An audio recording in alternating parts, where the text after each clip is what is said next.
I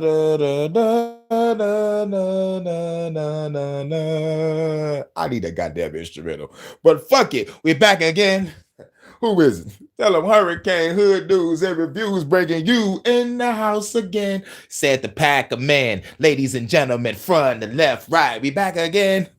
Who is it? Nigga Hurricane Hood News and Reviews bringing you in the house again. Yeah, we going back again, back and we going back again, back and we going back again.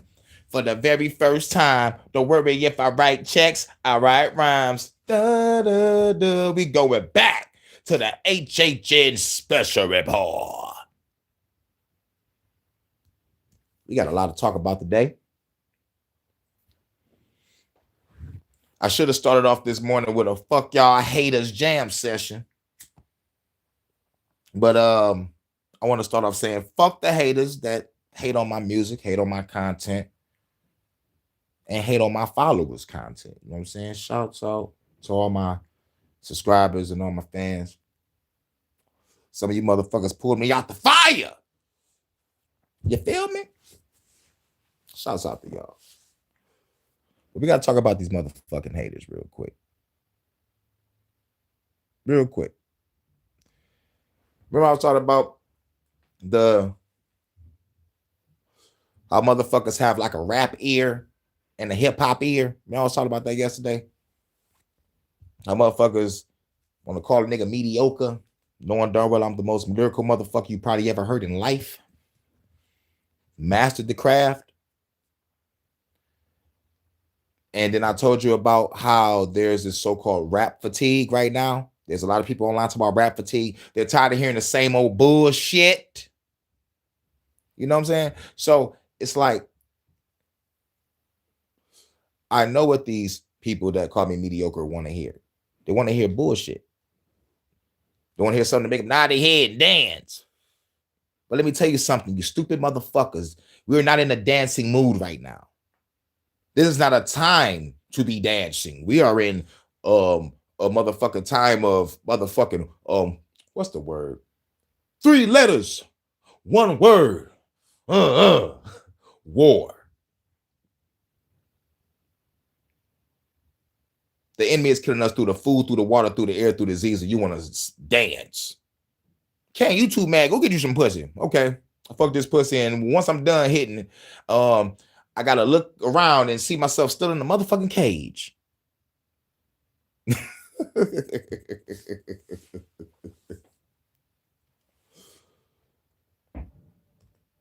Nigga, if we don't get rid of the powers that be, nigga, we ain't gonna have no pussy to fuck.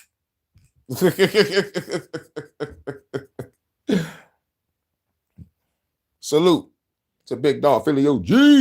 Much love to my goddess Crystal is cool. Kisses, baby. Much love, baby. California love. Dun, dun, dun, dun, dun, dun, dun. Love you, baby. Shout out to Big Dog Philly OG, my brother and comrade. When the revolution start, you're automatically the revolutionary elder. For real, for real. Once we start these militias, allegedly, you're going to lead one of these groups, my brother. As a matter of fact, I'm going to lead it for you. Because we need you as the elder. We need you, chilling. You know what I'm saying? You got to be protected. I'm having an elite army for you. Man, we going to motherfucker take this government the fuck down. Hell yeah. Shout out to everybody. But when I was saying about the fucking haters that want to hate on my music and my content, you know what I'm saying? But let's go to the music first. Everybody know I got vocab, style, delivery, versatility, and the message. And humor if you love parody music. And the cadence and shit. But motherfuckers want to hear this. Where is that? Is this it? They say creation. No. What the fuck is it? There. Here it go, right here. I've never been in a party and they play real New York like Rakim. They gonna play Pop That Coochie before they play New York. Yeah, I hope so. They'll play Let Me Ride That Donkey before they play. Yeah, I hope so. New Yorkers gotta learn to make music for people to party, not that junk. Not nobody want to be thinking. I ain't no joke. Bam. Nobody want to be thanking. Nobody want to be like, damn, that was a cold ass bar. I like how he motherfucking put that shit together. Oh shit, he used that word. I never knew it. Damn, they don't want no thinking. And when I heard that shit, it made me go back to what John D. Rockefeller said. I don't want a nation of thinkers. I want a nation of workers. Because when you start thinking and you start putting pieces together, start connecting dots, you find out who the enemies are. And plus, I'm smoking weed. And weed let you know that evil lurks. Smokey from Friday. Shout out to Marvay. And plus, shout out to Marvay. Thank you for being here, bro. If my music was so mediocre, Marvay wouldn't take a piece of my verse and make a dog ass mix with it. Go to Marvay channel real quick and look at what he made on one of his shorts. It's going to be like one of those God likes with a motherfucking trident behind him. And it got my music in the background. The way he remixed that shit, that's some automatic, phenomenal DJ shit right there. If my music is so mediocre, for all the haters out there that want to talk shit, better be lucky I didn't do a fuck y'all haters jam session. I needed to do some news. I had to watch some shit earlier. I watched this channel, New Wrestling World Order, Dietrich Davis. Great fucking channel. You know what I'm saying? Just motherfucking, keeping up with the wrestling and shit. I watched that in the Mr. Monsoon. But I was watching that earlier, and plus he was getting ready for the Stephanie McMahon motherfucking, he had some show on Stephanie McMahon. Just did a part 2. That shit was fucking phenomenal. But anyway, going back to what he just said, he don't want to think. So the motherfuckers that want to listen to my music and review it, they don't want to think. They want to dance and yet call lyrical shit mediocre. Okay, cool. Which lets me know that you have a rap ear, not a hip hop ear. Which lets me know that you're looking for some shit to market. But I already know the truth. The revolution is not marketable. The truth is not marketable. So let's dance while the government or the powers that shouldn't be put their foot on our fucking necks. Let's not fight. Let's fuck. Let's not fight back. Let's dance. Let's not fight back. Let's smoke and drink. I'm saying, I'll give you that music because due to constructive criticism, you got to give the fans what they want. In the beginning, I just thought about myself. Let's get this revolutionary message out. But at the same time, I still need to give the fans what they want. Y'all want to dance? I got some music y'all can dance to. Y'all love the hood? I got some hood shit for y'all. I could have just followed the format, just make the songs for the ladies. Because at the end of the day, going back to what Tupac said and what a whole bunch of other motherfuckers said, if you make the songs for the ladies, the niggas is going to follow the ladies. And it's still true to this day. So at the end of the fucking day, taking all the constructive criticism that I could, reinventing myself many times. Now I am at the stage where I know I am phenomenal with this shit. But my shit is not marketable. But there is one label out there that still love lyrical motherfuckers. You don't even hear about these cats in the spotlight because they don't want to, because the spotlight don't want you to see the truth. It's Strange Music, Tech Nine, Chris Calico, Ritz, Chris Rebby, Twisted Insane, Snow the Product. You got Hobson, I think he over there. A camp full of lyrical motherfuckers with their own lane.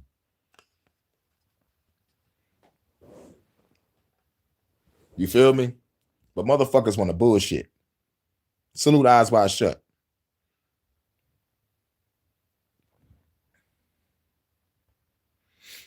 Oh, no, Marvay, dog, you straight. I like it over there because, it's like shit, just like shows appreciation. You know what I'm saying? You can have it over there. It's all good. I wouldn't even want to put it on my channel because like nigga, like what you made was like a little masterpiece. I'm like, shit, man, y'all not keep that over there. You know what I'm saying? You know, but you know that shit was cold. Yep, yep. The more people sitting in vids, mixing your vids, the better. Yeah, you feel me? So it's like, yeah, shit, man. Take my shit, remix it, do your thing, and then get people to be like, yo, they go like, who was spitting that shit? Let me go over there to that channel, check it out. Oh shit, this nigga got a catalog. Oh shit, you know what I'm saying? Of timeless music. And plus, I'm glad you picked that verse because like I had to go ham on that verse because it's like that was the motherfucking last verse. I did two cold verses. I'm like, damn, like how the fuck I'm gonna top my second verse? Because my second verse was crazy. Well, when I got to that third verse, I'm like, man, I gotta say some crazy shit. I gotta say some motherfucking cold shit and call motherfuckers out at the same time. Call out motherfuckers and the government.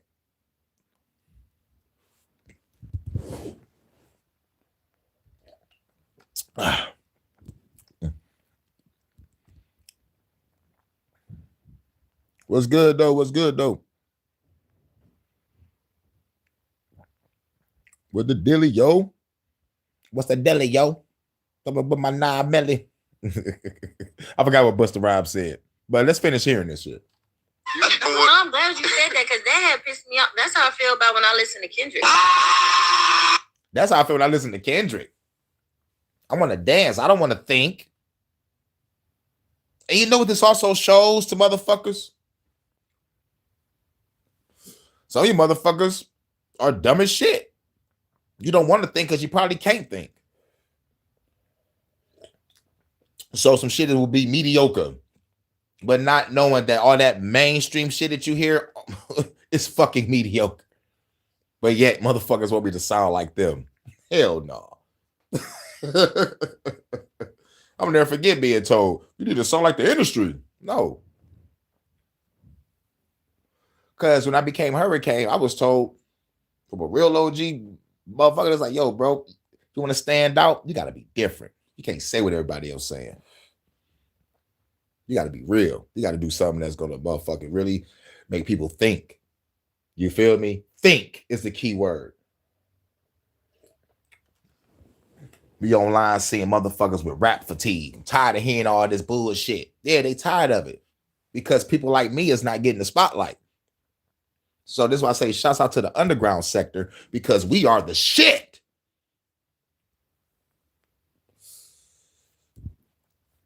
Those motherfuckers under deals and contracts and shit. They got to drop one album here a year or some shit. They can't put out what they want to put out. Nigga, we the underground. We can put out whatever we want. I just realized my work ethic is better than Tupac's. I'm supposed to be dropping a 3-album project this year. I'm on album number 5. Mind you, this is 2 different concept albums. The God of Fire, God of Wind, God of Storms is its own concept of the God series. Now I'm on the Ancestor series. Breath of the Ancestors and the Wrath of the Ancestors. That's 5 albums. I'm supposed to be chilling right now on some real shit. But I'm working.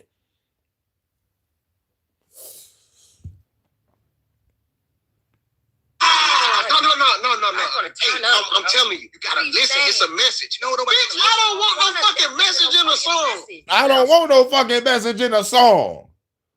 That nigga said that with conviction. You don't want no message in a song. Then what you want? You just want to dance, do some shit that's gonna brainwash you to do some fuck shit, because the powers that shouldn't be has manipulated the frequencies. Instead of 432 healing frequency, we on the 440 destructive. Back in the day when they said, tear the club up, nigga, tear the club up. That's the fuck they did. I remember back in high school when Little John came out, a fight always broke out when Little John came on. Well, at least the second, maybe third song. Because like we got to get hype on that first one. But when that second or third one come on, it's a wrap.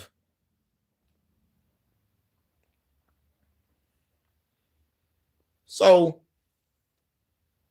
what I do is lyrical Tai Chi. I know what the powers that shouldn't be doing. Repetition, trauma, and symbolism is the 3 forms of mind control. The 440 frequency has been manipulated to make you act the fuck up. So by me knowing this, how do I apply this to my music? When every line you hear, fuck the government. There's always fuck the government with that guy. Mm-hmm. I do that shit on purpose. It's called repetition. Trauma. Then you motherfuckers know that the government is killing you through the food, through the water, through the air, through disease. Nigga, you better see that. Very traumatizing, ain't it? Because some of you probably don't believe it's happening right now. Because you're not getting sick. It's called slow death. Slow burn. Have you heard of that term before? And symbolism. What's my symbolism? My symbolism is my name itself. Or the symbolism of the number of my name. Or the symbolism of what my name represents. The breath of the ancestors, the wrath of the ancestors, the God of windstorms and fire. The God that not only destroys, but cleanses. Because this is not out of anger. This is out with the old, in with the new. The old system is broken. The old system is done. It's time for the new world. And it's going to be the world that we bring. They say, be the change that you want to see. Well, I have to be a revolutionary because most of you motherfuckers are pussy.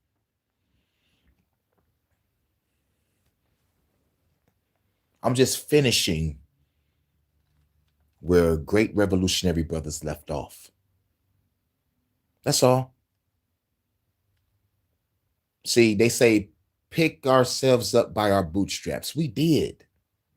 We created Black Wall Streets all over this bitch. You know what the fuck happened to those Black Wall Streets? Y'all know what happened. Viewer discretion is advised. Then, rise of the Black Panthers. Y'all know what happened. I guess after that, nigga, I'm afraid. Let's just ride with the government. Let's just do whatever they say. And then they shut down your fucking factories. Then they came to women and made you leave your fucking home. Then they bought drugs and guns to your community. Oh no, I'm not going to let any of that shit slide. Then there was a rise. Fight the power. Shouts out to Public Enemy, or at least just Professor Griff. But the message still stands. Then there's like, oh shit, black people rising again. Let's make gangster rap. But through the cracks of gangster rap, we still had consciousness. We still had our Nas's. We still had our Tribe Called Quest. We still had our Slum Villages. We still had our De La Souls. We still had our Commons. And other revolutionary conscious hip hop during the cracks of the gangster era. But the gangster era just took over just so much. Then we come to the bling bling era. Nah, nigga, if you don't got no money, you ain't shit. You ain't rocking diamonds, you ain't shit. But not knowing the history on how them diamonds got here. Hashtag go watch the movie Blood Diamond. Go look at what happened to Jacob the fucking jeweler.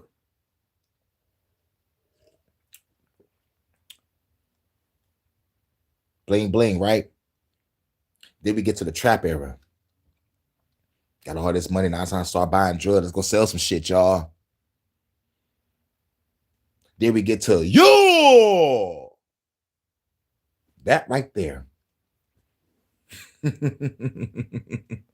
If a motherfucker didn't see rap die that day, that shit died that day.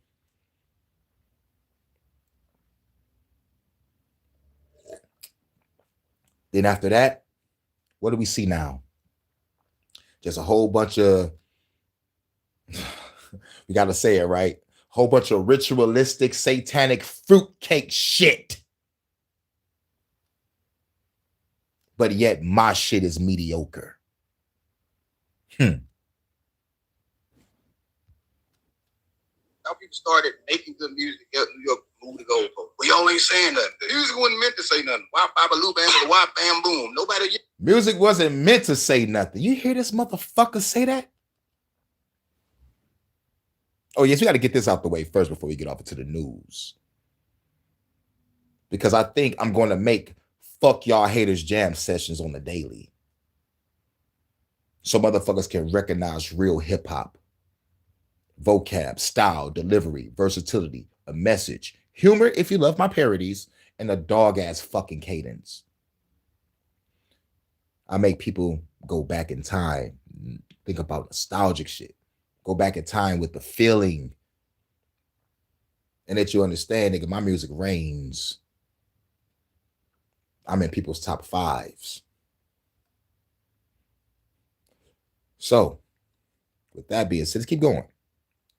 That's why Future is king. That's why he king, because he know how to make you do this. Yeah. He ain't saying that. I know that's the. It's like, I know that's the point. He ain't saying nothing. I know that's the point. So the point is to not say shit.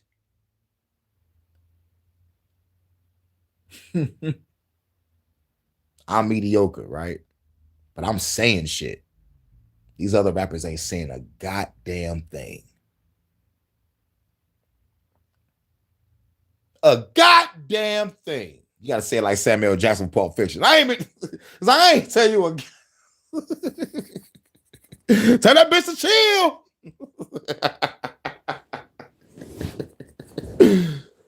I don't remember asking you a goddamn thing. You gotta say it like Samuel Jackson. But they don't want to hear nothing. That's the point. It shows that you are an agent of a motherfucker that want to keep us dumbed down, keep us killing each other, keep us drug addicts, keep us alcoholics, keep us not thinking. Because once you start thinking, you're going to start connecting dots and putting pieces together on who the enemy really truly is. So let's get off into what else he said. Beauty. That's the beauty. That's the beauty. What the hell was it? That's how you say it. Music was invented in the South anyway. Well, I will say this. Jay-Z is my favorite rapper. What? And then this nigga say Jay-Z is his favorite rapper. Already as fuck Jay-Z. We already know that in the chat. But we are not going to lie that we all like some of Jay-Z's music. Me personally, I fucks with the Hard Knock Life Volume 2. That whole album was fire. I fuck with The Dynasty just a little bit, maybe like 3 or 4 songs. Blueprint, just Renegade. The American Gangster album, I love the production of the live band shit. And that, I know, that's it. That Magna Carta, he had like one song. He didn't even have a second verse. He just like ripped like one verse and the shit ended. I'm like, oh my God, nigga, why you ain't spit more? I forgot what song it was. It was like, she claimed that she ready. Some, make it look like Halle Berry. I was like, nigga, you ripping that shit. But that's it. His best album, Hard Knock Life Volume 2. And that shit came out in 1998. It's 2025 now. Your best album was 98. 98 biatch. You motherfuckers want to act loco? Hit them with numerous shots from the fofo. Smoking like cocoa. Fuck rat. Coke by the boatload. Duck with a full. Y'all niggas want to duck with a full flip. One shot to make a nigga do a full flip. And Jazzo killed you on your own shit. And let's go back to Blueprint. Eminem murdered you on your own shit. Nas put it in the ether song. And Eminem murdered you on your own shit. He's a dick riding faggot. You love the attention. The Black Album with the Black Album. And bitch, you were supposed to retire. You took over, got rid of X, got rid of Beans, and then just what? Like, what the fuck? You fucked the whole game all the way up. We used to have battles on who had the best label. Was it Rockefeller? Was it Rough Riders? Was it Cash Money? You fucked the whole game up. Murder Inc. What would I be without my baby? I thought they was about to get Nas for a minute, but the contract, I guess, was all fucked up. Nigga, if Nas would have went over there to Murder Inc. with the Braveheart shit, nigga, that shit would have been over. Nigga. But we still had shady aftermath and shit. You know what I'm saying? You know, I gotta, you know. But like at the end of the day, I'm only rolling with the lyrical. You know, I'm only gonna roll with the fucking lyrical. Shady, on the other hand, when it comes to that, he had 50. G-Unit. Royce da 5'9". Obi Trice. Eminem came out with like a fucking powerhouse team called Slaughterhouse. I think it was it Julo Tees, Joe Budden, Crooked Eye, and somebody else. But they was all lyrical. But like what fucked the whole game up is the marketing.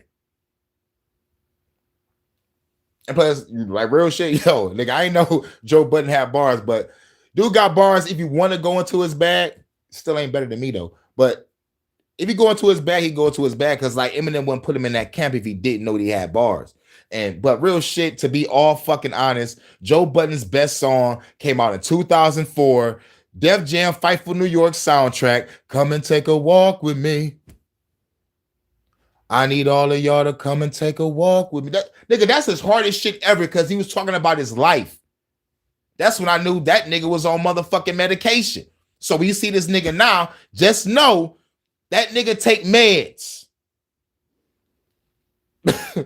There's a couple things wrong with the way that I'm living. Somebody walk with me. I just need a second opinion. Got to do shit to my girl. I got to see if you notice if she loyal or if the bitch got an ulterior motive. I'm like, this nigga cold.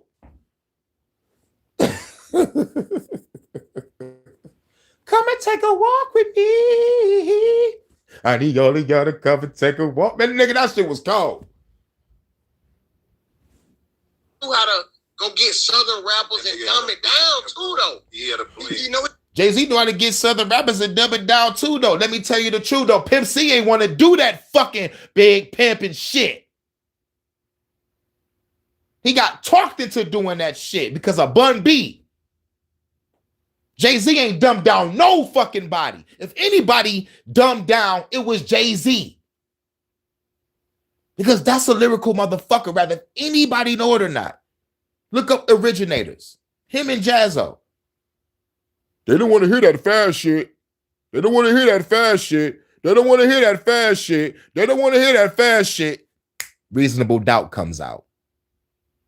And they say it's his best work. Even real Jay-Z fans can go back to Reasonable Doubt. Was it like 95, 96? I'm going back to 98 with Hard Knock Life. But motherfuckers can go back to just Reasonable Doubt. Shows how whack Jay-Z really is if we can only go back to the fucking 90s to find your best work. Don't get me wrong, you keep it up with the Jones, but the only reason why niggas really on your dick is because you got fucking money. And according to fucking DMX on his interview, it's like, nigga, that's all you got is that money talk, nigga. I'll talk that real shit. That life shit. Whether DMX know it or not, he speaks for the people.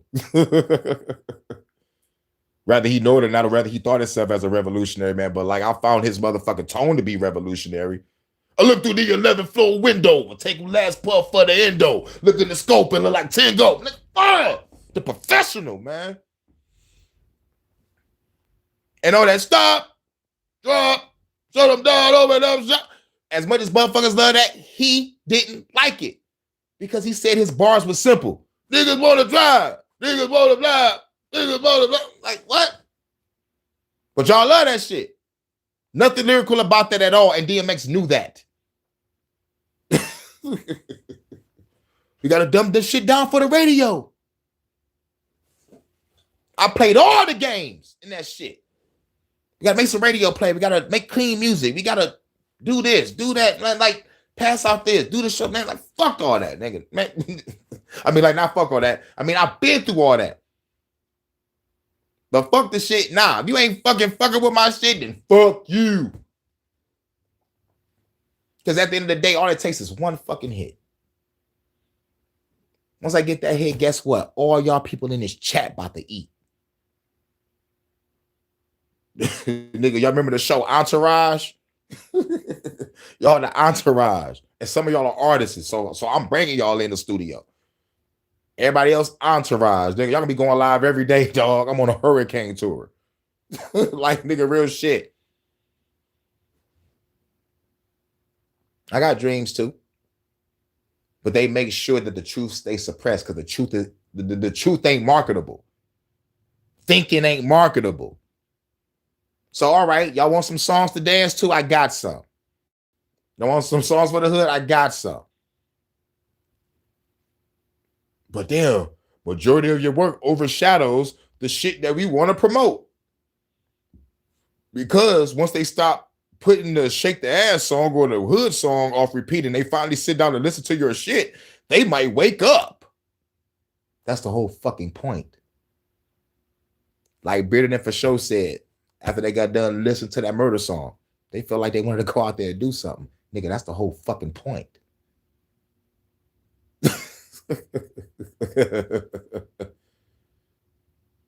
But we got to hold back against our government, right? Fuck that. We about to go blast their ass. But no, let's just smoke, drink, fuck around. You gotta dumb it down. Yeah, big pen, been spinning. Talking that shit. He talking about being with girls and shit. I don't want to hear all that KRS-One shit. You crushed the. I don't want to hear all that KRS-One shit. You see, man, shut the fuck up. Yep, and that's how they feel about my music. Or anybody else's music that's creative, unique, and really got a fucking message. They don't give a fuck about the message. They give a fuck about the money. To me, it ain't about the money. It's about the message. But I'll take a donation. But they already know. So motherfuckers want to call my shit mediocre? Nah, I'm sorry. I'd rather stay me, creative, unique, and the lyrical monster that could destroy any fucking body. Y'all want me to really be mediocre. But even when I stoop myself down to the mediocre level, I am still not mediocre. Sorry, can't help it. I'm a lyricist. And Detroit is separated. Two genres. Detroit street rap, Detroit hip hop. I'm on Detroit hip hop side, which is a side of Eminem, which is the rap god of the fucking whole hip hop shit. I can't be mediocre, bitch. I'm from the place that birthed Eminem. The pinnacle of rhyme, of what everybody say. I think the pinnacle of motherfucking rhyme is K Reno from Texas. But everybody consider Eminem the rap god. I'm from the home of the rap god. You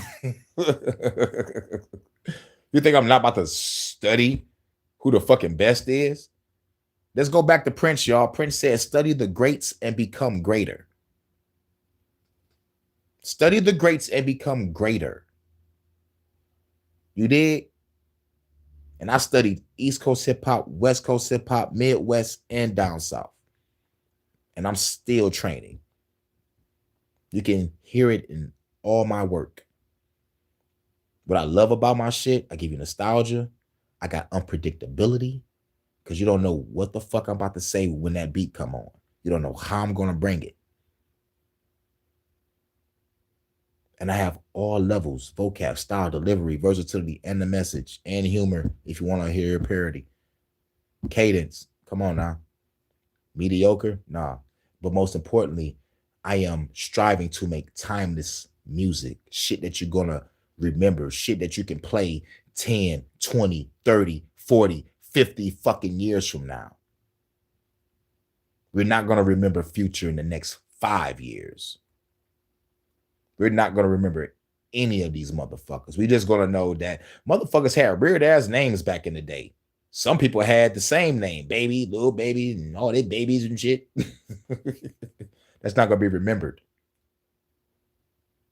Motherfuckers that carve their own lane, that take risks, tell the fucking truth, let the shit be heard. Those are gonna be the ones that's gonna be remembered. Not mediocre shit. Timeless music, timeless classics. Shit that y'all whole ass motherfuckers that call me mediocre come to the underground and steal to make a little hook on some shit. I took your hot line and made it a hot song type shit. But the difference between me and the next rapper, I'll show up to your fucking doorstep. Because back in the day, when you played like that, niggas got murked. Motherfuckers got murked over fucking with a rhyme book. So, don't play with me. Because I'm a revolutionary and I don't give a fuck. All I gotta do is take government, cop, fed out of my lyrics and replace it with a name of a rapper or a fucking hating ass bitch ass motherfucker. And it'll be a beef track every fucking song. I will fucking make you change your rap name, throw away your rhyme book, and if you don't do that, I will make you reflect on being a fucking nigga in music, period. Because I know both sides of the spectrum too. I've been behind the keyboard also. I know the engineer's seat. Not advanced, but basic, but I know how y'all think.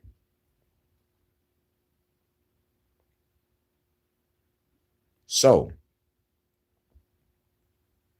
bridge, nigga, we ain't got no bridge in Atlanta. New York was always stupid for thinking that they word means something. Like, they really think that Biggie is the best rapper. They really think New York niggas is the best rapper. They don't realize they only think that. So you believe Jay-Z is a better rapper than Lil Wayne? Easily. That's my number one, Lil Wayne. Easily. I'm gonna tell you something, home. If you go back and listen to that goddamn Rolodex on both rappers. Jay-Z would never be better than Lil Wayne, and I don't like neither. But going by influence, consistency, and marketing, promotion, Lil Wayne was on everybody's shit, including a rock star. So I'm like, nah, Jay-Z, you would never be hot. And let's just be honest. When Reasonable Doubt came out, niggas was listening to other shit. This was around like 95, 96, right? Niggas was motherfucking listening to some down south shit, West Coast shit.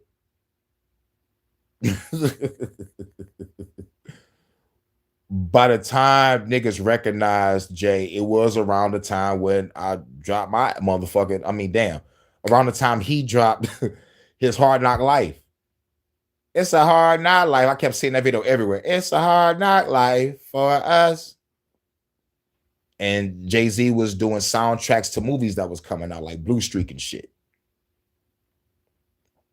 But nah, even during that time, 98, BH nigga, we was on Cash Money and No Limit still. Ice Cube too.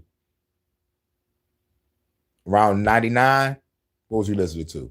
I think the Marshall Mathers LP came out. It was over. Dr. Dre 2001 came out. It was over. Nigga, Jay-Z who? Early 2000s. Ludacris, Nelly, T.I. Twista dropped some new shit. Like, Jay-Z who? 50 Cent. Jay-Z who? Nigga, what? Nigga, I was motherfucking listening to Dipset more than Jay-Z, but like Dipset is on the fucking label. So the fuck what, nigga? But I'm not listening to Jay though. I'm listening to motherfucking Dipset. And listening to Young Guns. Young Chris and whatever that other motherfucking name was. And to be honest, I think Jay-Z kind of took a little bit of Young Chris style on the low. But that's a whole nother story. But even during that time, Rough Riders. And you know who's over there in the Rough Riders? They had the fucking Locks over there, nigga. You think I'm listening to Jay-Z? They had the Locks. They had Eve. They had Dragon. Man, get the fuck out of here. Jay-Z who? And to be honest, the only motherfucker I really love over there in that camp is Beans. Let's be honest. Bleak Eye. Freeway, cool. Dipset, cool. But Beans will destroy every fucking body. Wasn't he beefing with motherfucking Jada for a minute? Wasn't niggas about to get shot? Shit was real, man. And I chose my side. I chose Rough Riders. Nigga, I chose Rough Riders. Fabulous comes out. Jay-Z who? Nigga, when Fabulous come out, nigga, what? Jay-Z who? What? Nigga, we used to motherfucking go to school and motherfucking spit Jada Kiss and Fabulous bars to each other. Jay-Z who? Nigga, we already had the versus battle with Jada and Fabulous in high school. Nigga, motherfucker, like comparing who was the best. I was always on Jada's side. Some motherfuckers chose Fabulous and the motherfucker just got in the game. I understand. That nigga Fabulous was cold. But yo, nigga, Jada all fucking day.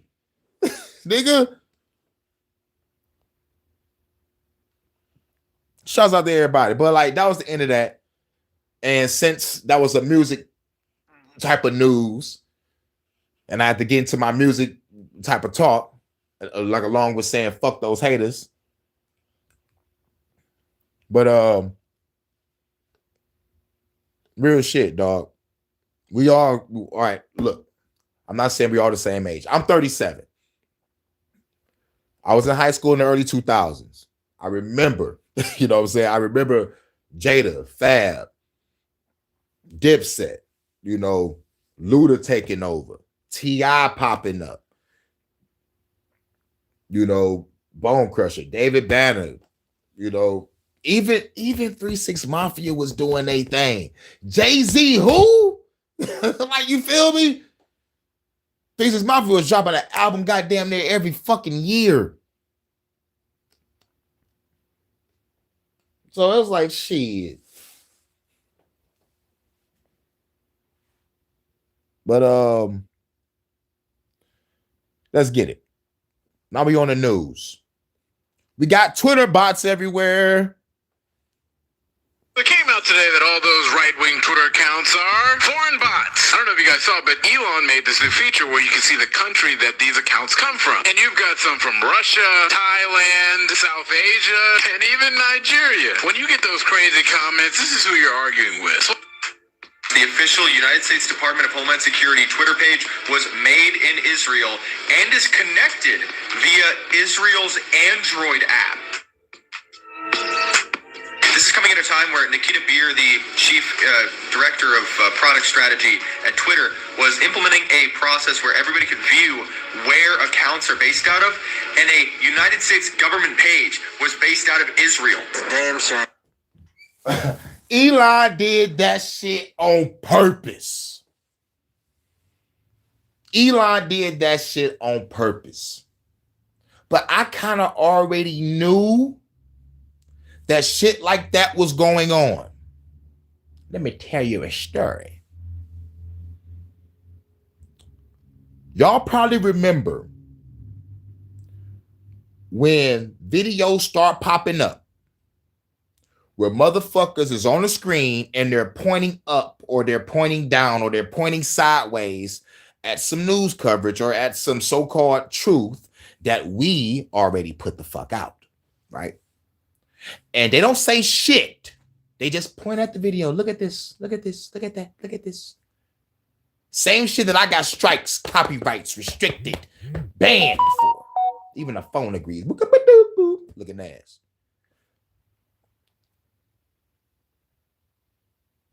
when I did my research, something told me to just do some research and find out why the fuck all these motherfuckers just popped up. So I go to the bio. I'm on Instagram with it. I'm coming to find out most of these motherfuckers was coming from either where Langley is, the FBI headquarters, and the rest was coming out of Nevada. So I'm like, most of these motherfuckers are agents. And what the fuck is in Nevada? Oh, Viva Las Vegas. All right. But what else is in Nevada? Ain't nothing but like a barren wasteland or some shit? But whatever's going on, the first amount of people that came out with this shit was from Langley. Y'all look it up where Langley at. Langley at the motherfucker like FBI headquarters. I forgot where it's at. But all I know is the name. In Nevada. So it's like these motherfuckers are agents. And what's crazy is you don't see them now. And it was all over the place. Where the fuck did they go? Their mission was complete. Let's do this shit. Same shit that the real truthers was putting out. Have them not say nothing, which makes it perfect. So you don't get the question. Just listen, right? Very smart. But diabolical at the same time. You're fucking agents. And when I catch you, and I will, you're gonna fucking pay for being control opposition. That's your crime. And the penalty is death. Shouts out to everybody in the building. Shouts out to Jordan.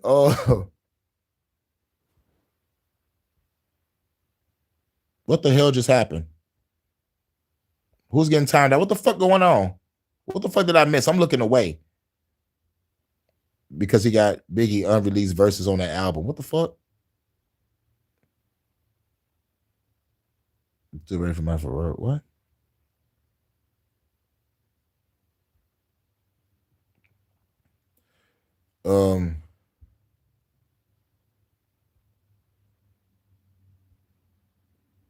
Said you brutal. Yep, that's my baby.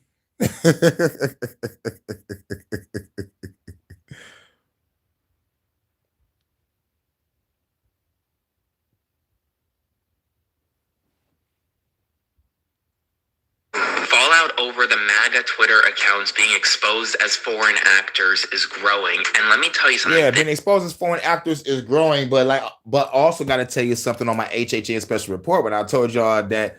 Y'all heard that I got the Netanyahu saying that he's gonna motherfucking have some people in the social media department.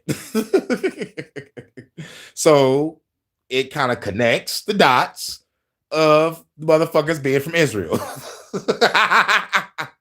Because Netanyahu sent the fuckers there.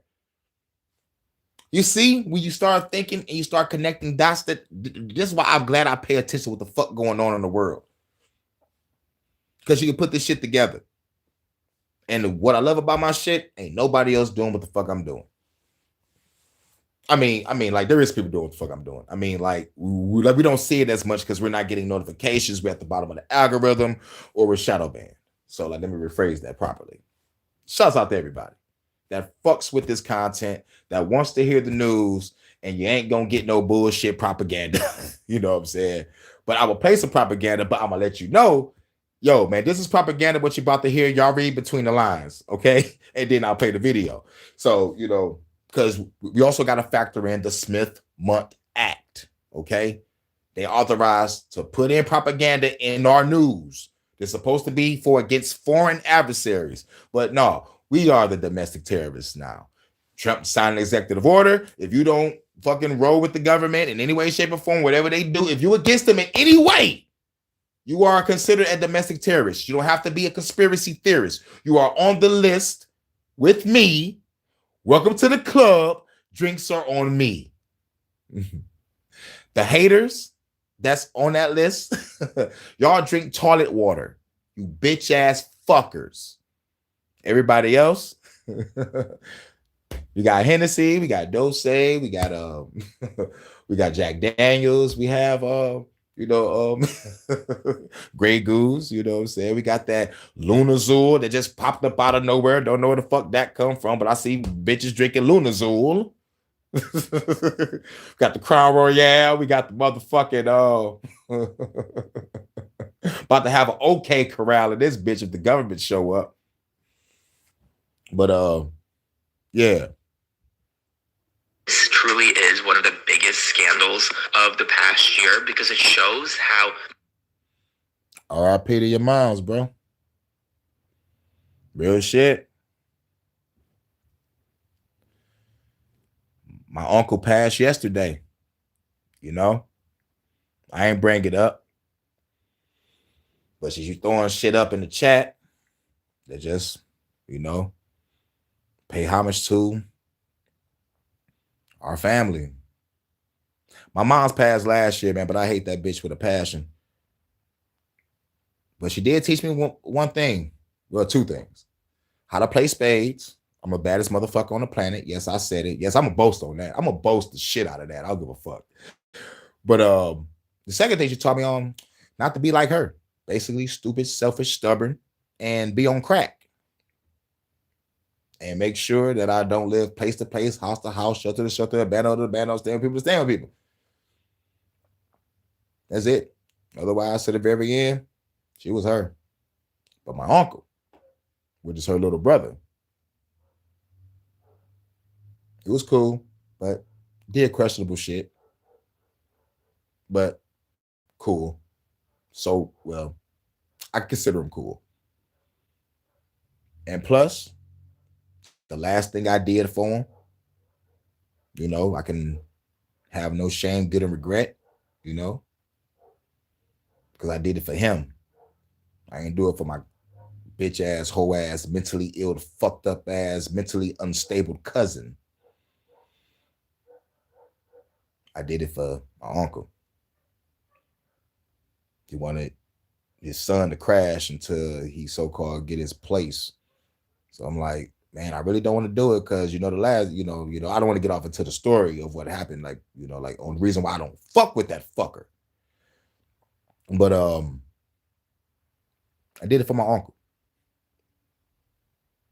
And the family's like, okay, cool. Damn, now I'm surprised you ain't like, you know, wake up one morning and shoot that nigga in the fucking face. Shit, I thought about it every day. I thought about it every day. But keeping the promise of my uncle, you know, I made sure everything was cool. Had to hold my composure. When I went live, I made sure that I went to another area to do my lives. But, nigga, fuck my cousin.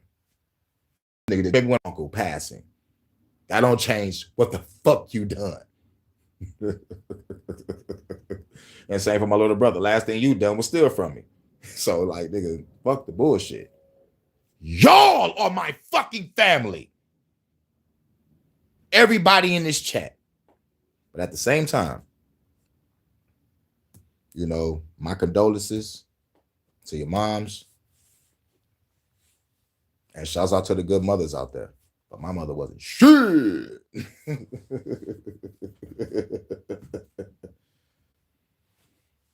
And real shit. Hold on to those good memories, man. Hold on to those good memories and keep her name alive. Because there's no time limit on grief. And melancholy, woo, I fight that bitch every day. Because in spite how I feel about my mom, melancholy is still there for some reason. So I deal with that through meditation.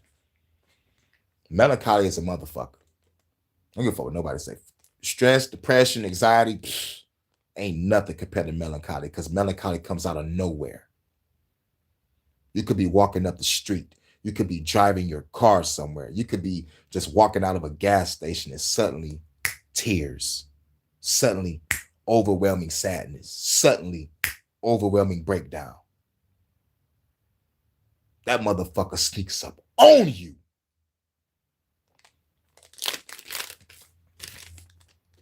And we got to live with that. So how we live with it? We live life one day at a time. Cherish the great memories. Goddamn.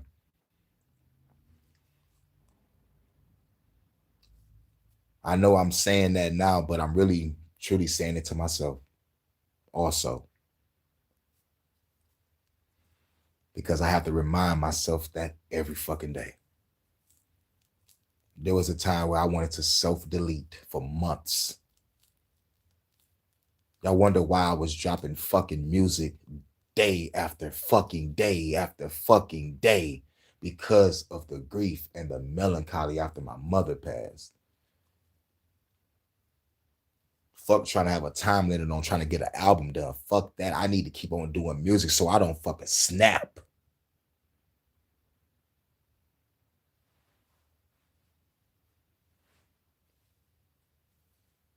But RIP to your moms. RIP to my uncle. Now my uncle is with my mom and my auntie. I could wonder how my grandma feel. All of the kids is gone.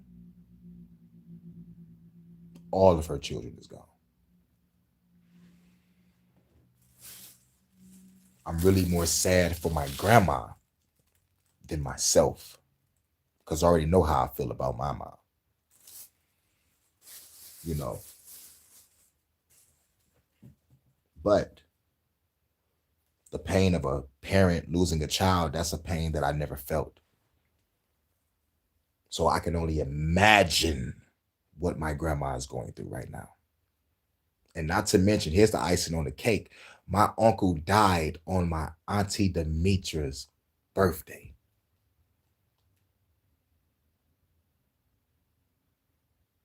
My mama birthday coming up on the 29th of December. My uncle birthday is after Christmas.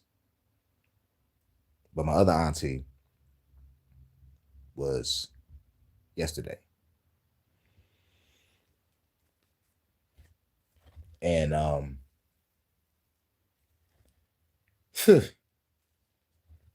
I still haven't got over my auntie. You feel me? Because when my mom was on that crack shit and disappearing shit, my auntie was there, Auntie Demetra. And after she passed, I was like, like I see my uncle like every other weekend. He used to just take me and my little brother, go to his house, we go play the video game, because we was poor, never had shit. So every other weekend we go play the game and shit. From the Nintendo 64 and PlayStation all the way to the motherfucking Xbox to the fucking 360. And then I was grown as fuck and had my own shit. And I made sure I visit, But all I can say is hold on to those good memories, hold on to the lessons,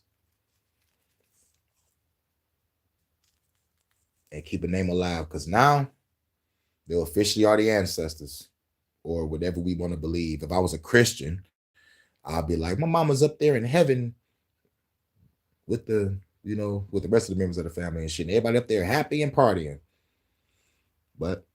Or I could be on a spiritual level. She's with the ancestors now. Or I can be on the metaphysical level. She went back to the source, or he went back to the source.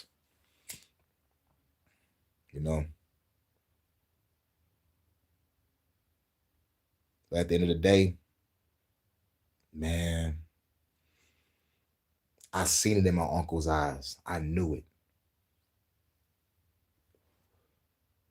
And all I got to say is like, man, at least he don't got to be in pain no more. He don't got to struggle no more. I don't gotta worry about no motherfucking bills, no motherfucking taxes, none of that killing us through the food, through the water, through the air, through the sea shit. You don't gotta worry about none of that shit no more.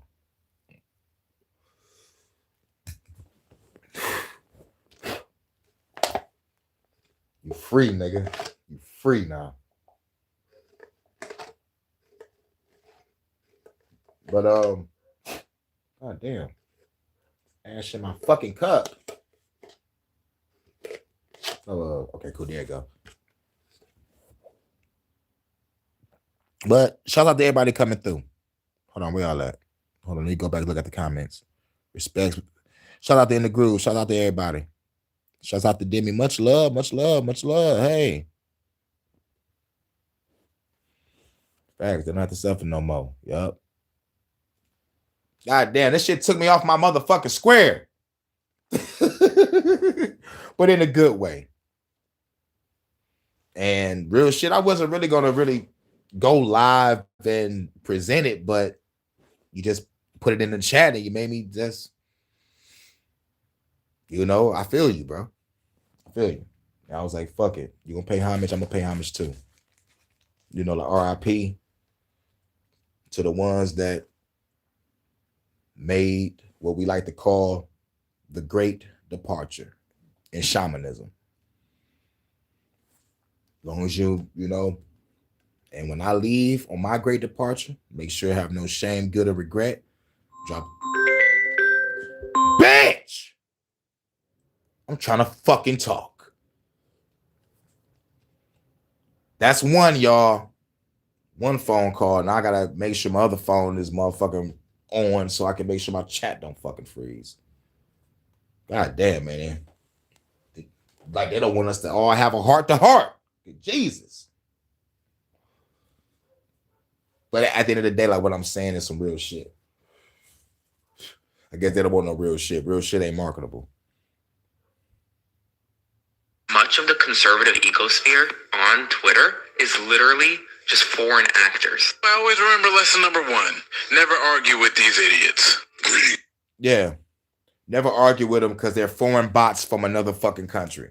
So if you ever get into it with a motherfucker or think you about to get into it with a motherfucker that's, you know, that's on some MAGA shit or on some fucking racist shit, they might be a foreign agent from Bishop Netanyahu because he already said it out of his mouth. I caught that shit. I had to make an HHN about it. Next. Elon Musk accidentally exposed MAGA over on Twitter, and they are in a fucking frenzy right now. Elon Musk added a feature on Twitter where you could see the exact location where an account is based in. And let's just say he accidentally exposed that almost the entirety of the MAGA movement. He ain't accidentally exposed shit. That nigga did that shit on purpose. These motherfuckers are having some infighting. And Elon is like, how can I motherfucker put motherfuckers on blast without you know, saying anything? I'm gonna just make a feature. Online is not even based in the United States. But we also got a heat map of where all of the MAGA accounts are from. So we get a little bit here in America. And if we move over to Africa and the Middle East, that's who MAGA is on Twitter. That's who MAGA is. That nigga showed the map, man, nigga, damn near the top half of Africa is red.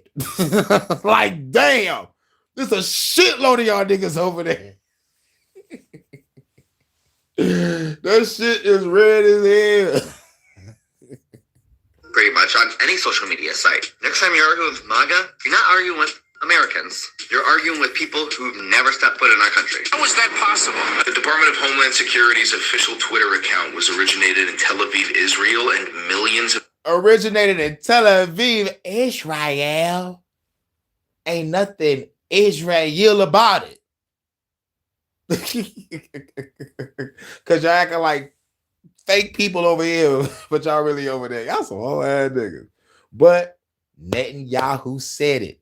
We need to combat through social media. Bitch, you already got our money. You already got the weaponry, and you already genociding people. Why the fuck you want to be on social media now? Because you know motherfuckers is talking, saying fuck Israel. This is what y'all doing. Don't support you evil sons of bitches. The goal is to gain the hearts and minds of the people. People. Understand that. The art of war is won by deception. Understand that. Know who your enemy is and know thyself. Y'all better understand, overstand, understand that shit. Because while motherfuckers out here saying, I'm ignoring what the government doing, I ain't paying that no mind. Well, they're not paying you no mind. You don't pay them attention? Okay, cool. They got their eyes on you. Twitter accounts that are like MAGA 1776 are all being ousted as Israeli bots. I would like to say to every single MAGA voter, you fell for it again. You will always fall for it. You are actually genuinely inferior. Department of Homeland Security. This is the official government. This is what the gray check mark is. This is the official Department of Homeland Security's X. I can't believe. So the first one says this is fake news. Location was not available or any gray check account at any point. Furthermore, the DHS has only shown IPs from the United States since the account creation. They quoted this random fucking person's thing and said, I can't believe we have to say this, but this account has only ever been operated by the United States. Screenshots are easy to forge. Videos are easy to manipulate. Thank you for your attention to this matter. This was, look, listen, fuck what them bitches are talking about. I personally saw it last night when that bitch said Tel Aviv. So he decided to disable this feature shortly after it went live. Now, when it's been re-enabled, government accounts are exempt. And of course, the DHS account posted a meme of Trump here like it's all just one big joke. Everyone's laughing. He did that shit and disabled it. Get the fuck out of here talking about it's an accident. No, yeah, you did that shit on purpose. Expose what you need to expose. And then now bring it back. But like now you can't attack the government with it. Oh, no, nigga. I see you, Elon. Like I said, when the nuclear wars end, the corporate wars begin. Y'all got to read between the lines to understand where I'm coming from. America's a fucking corporation. And don't be surprised if Elon Musk, if he wanted to, he could invade this motherfucker with an army of Tesla bots. Hurricane, you crazy. Am I? Look at all the robotic organizations that Trump was talking to.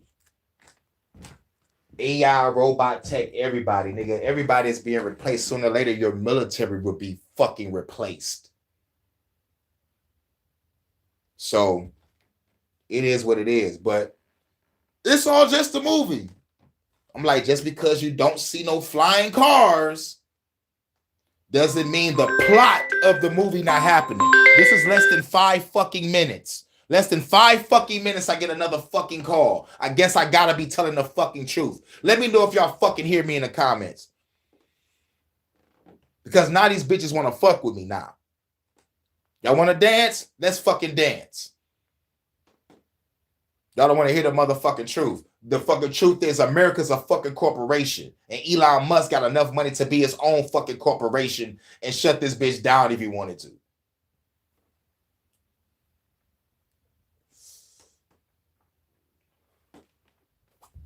If not him, he can work with a shitload of people to get it done. But that's really outrageous. A little reaching. But at the end of the day, when the nuclear wars end, the corporate wars begin. Motherfuckers is scared to push a button and drop a bomb. Only motherfuckers not scared is Putin. Only motherfucker not scared of really motherfucking bomb some shit is Putin. Everybody else is scared and playing motherfucking intimidation, scare tactics. Russia telling you like it is. Nigga, it's on. But remember, Smith Month Act, and also remember, the world is a stage. But the comments are suggesting a much different story. The top one says no one's laughing. This guy says being owned and controlled by a foreign country isn't funny, it's sad. Another guy says this isn't funny. You're the Department of Homeland Security and you're not even based in my homeland. Treason. People weren't just imagining things. The platform itself said this account was created in Israel and changed usernames multiple times. Then, instead of providing us with any transparency, Elon decided to suddenly exempt government accounts from the geotag feature. They called it pay. Yeah. You hear me? Bet it up. Cool. Loud and clear. Bet it up. Next. I don't it's barely anymore. It's unhealthy. Now that I know what the even in a super, look at it. Look at bioengineered meat. I don't want to eat a piece of chicken that came from a 3D printer. We have shit for fucking poor people. Who buys our shit? I don't buy Campbell's products barely anymore. It's not healthy now that I know what the fuck is in it. Bioengineered meat. I don't want to eat a piece of chicken that came from a 3D printer. Said the man identified as Bally, aka the vice president of Campbell's, right? He also derided the workers from India at the company. Fucking Indians don't know a fucking thing, the man said on the recording. Like they couldn't think for their fucking selves? You mean themselves? But as you can see, Garza said he felt pure disgust after hearing the rant. He says that Bally admitted to being high on marijuana edibles on the job as well, which is... He admitted to being high off marijuana edibles on the motherfucking job. Nigga, get the fuck out of here with that. You told the truth. It is what it is. We already know that they killing us through the food, through the water, through the air, through disease. But I'm going to tell you this. That Campbell's chicken noodle soup back in the day, that shit was good as fuck. And if I would have died, then I would have died with a smile on my face. That commercial of the Campbell soup made me want that shit forever. But I stopped fucking with Campbell soup when I think when I became a teenager. Like around like, what? Shit, I could probably say I stopped like literally eating Campbell soup around like 14, 15. like literally, man, shit, man. I ain't seen Campbell soup since 14, 15. Real shit. But just to find out that the shit was poison the whole time. So I bet you wonder, what was you doing when you got sick? What I did when I got sick, I grabbed me like 3 packs of Halls and like 3 orange juices, like the big bottle of orange juice. And I put a pack of it in each of them. Motherfucker, shake that shit up.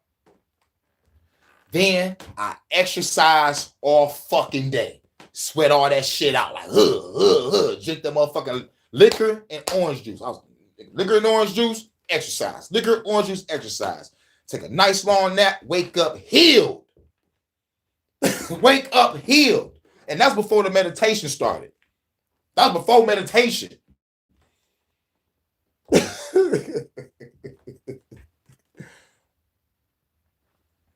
Included in the filing? This part though, in January 2025, Garza went to his supervisor to complain about the comments, but Garza said he was fired weeks later. Wow. This statement that the company released, if accurate, the comments in the recording are unacceptable, the statement reads. They do not reflect our values and the culture of our company.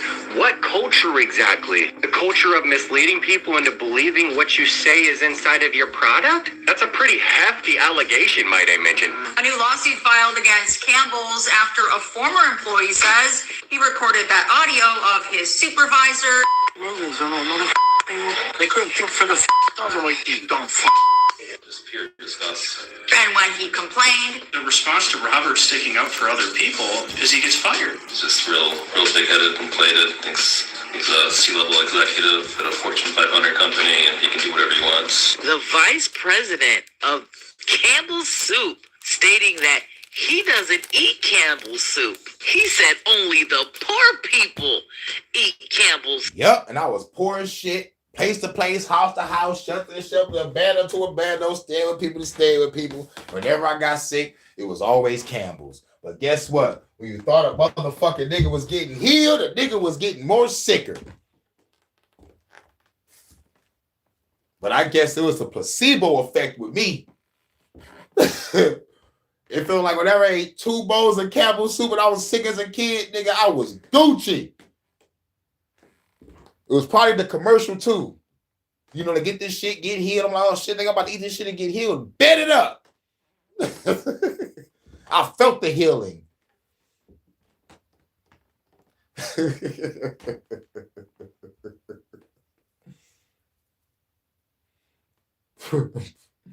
You know what's crazy?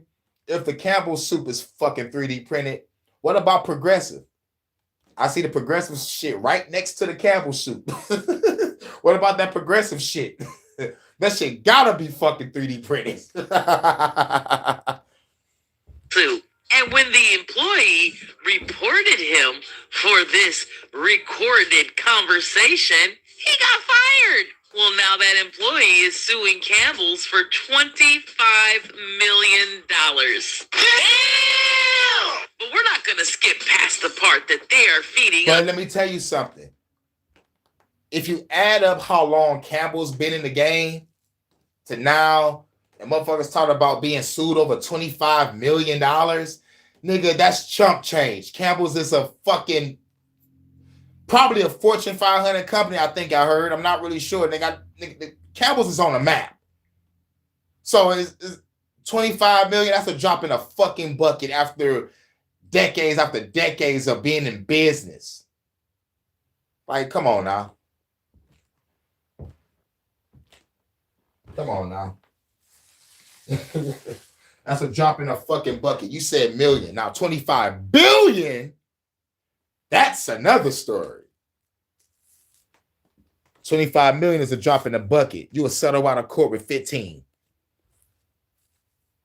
Probably settle out of court with 10 just to shut you the fuck up. You ain't getting 25 million, but we'll throw you motherfucking 10 or 15, even though it's still a drop in the bucket, but we just want to fuck with you.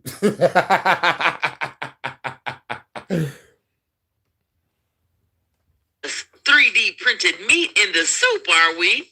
We can't trust these big corporations. Now do you see why it's time for... That's why I say when the nuclear wars end, the corporation war begins. For us to retract our dollar? Retract our dollar? Let me tell you something.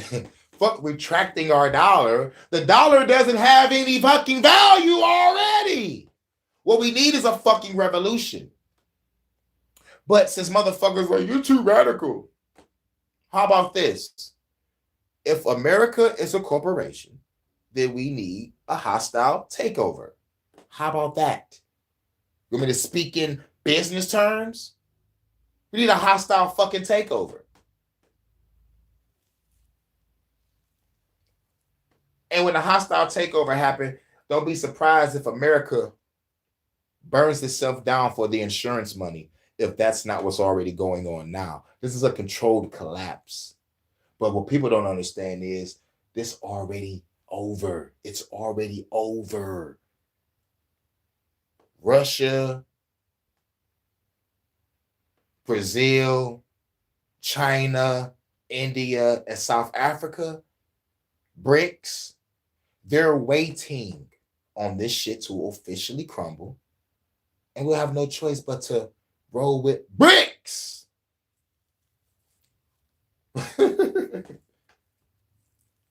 And guess what? If you don't roll with BRICS, America will become Somalia.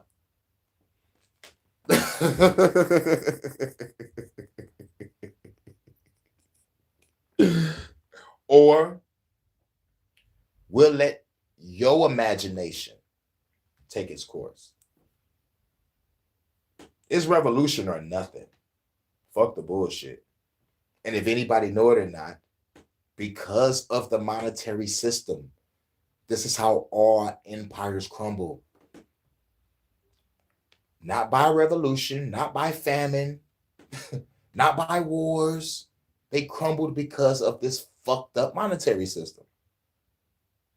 If you don't know your history, you're doomed to fucking repeat it. But let's keep the niggers distracted so they don't fight back the government, because we can push up the clock with the revolution and burn this whole motherfucker down. Police and military is here to protect property, not lives. These motherfuckers are shooting us in the back in the street every goddamn day. But here's what I love about the revolution. The revolution is all colors.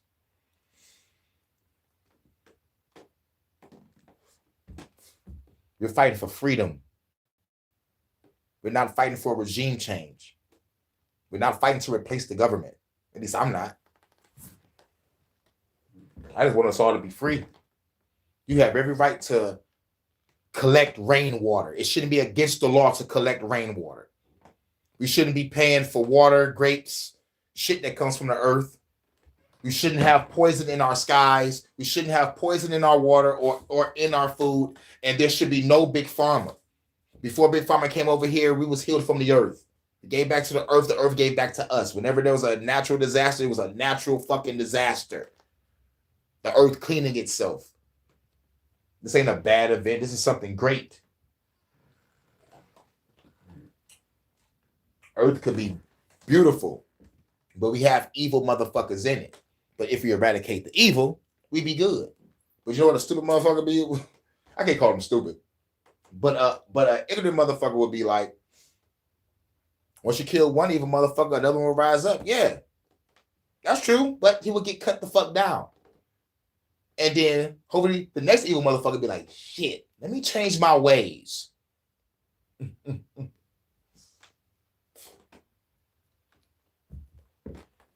Will that happen? Who knows? Because real true evil is in the hearts of everybody.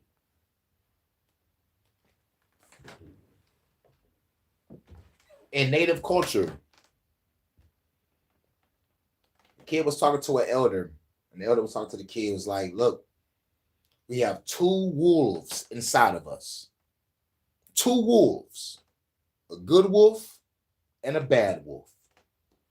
And the kid asked the elder, which wolf wins if there's two wolves inside of us? The elder told the kid, the one you feed the most. So the more good you do, you're feeding the good wolf. The more bad you do, you're feeding the bad wolf. Come on, this is common sense. The real true battle is good versus evil here. And since good and evil is a state of mind, you got to deem on who's evil. Our government is evil because they're killing us through the food, through the water, through the air, through disease. And I'm going to leave it at that alone. Those four things should make any of you angry to want to go take these motherfuckers the fuck down. We used to look at eco-terrorists as bad guys. No, nigga, they just trying to motherfucker save the goddamn land. Captain Planet, those niggas was eco-terrorists. But they were saving the planet.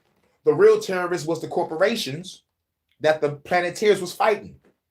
And when that show was out, corporations was mad at that show because corporations was being looked at in a bad light. But if y'all destroying the fucking planet, nigga, you are the bad guy.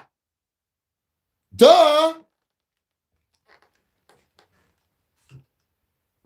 And what I love about the message of the motherfucking Planeteers, Captain Planet, he tells you, he points at the camera, points at you at home, and tell you the power is yours. The power is yours. Next. There you have it. U.S. District Judge dismissed the indictments against both Letitia James and James Comey, basically saying that Lindsay Hannigan was improperly appointed, acknowledging that only two members of the grand jury actually listened to testimony. The criminal cases, I should say, against former FBI Director James Comey and New York Attorney General Letitia James have just been dismissed. Comey was charged with giving false statements to Congress back in 2020 and obstruction of justice. He pleaded not guilty. James, who also pleaded not guilty, was charged with bank fraud and making false statements to a financial institution. The case was being prosecuted by Trump-appointed U.S. Attorney Lindsay Halligan, who has never tried a criminal case. A Virginia federal judge found Halligan was illegally appointed to the role. And given that, the indictment ain't worth the fucking ink that it was signed with.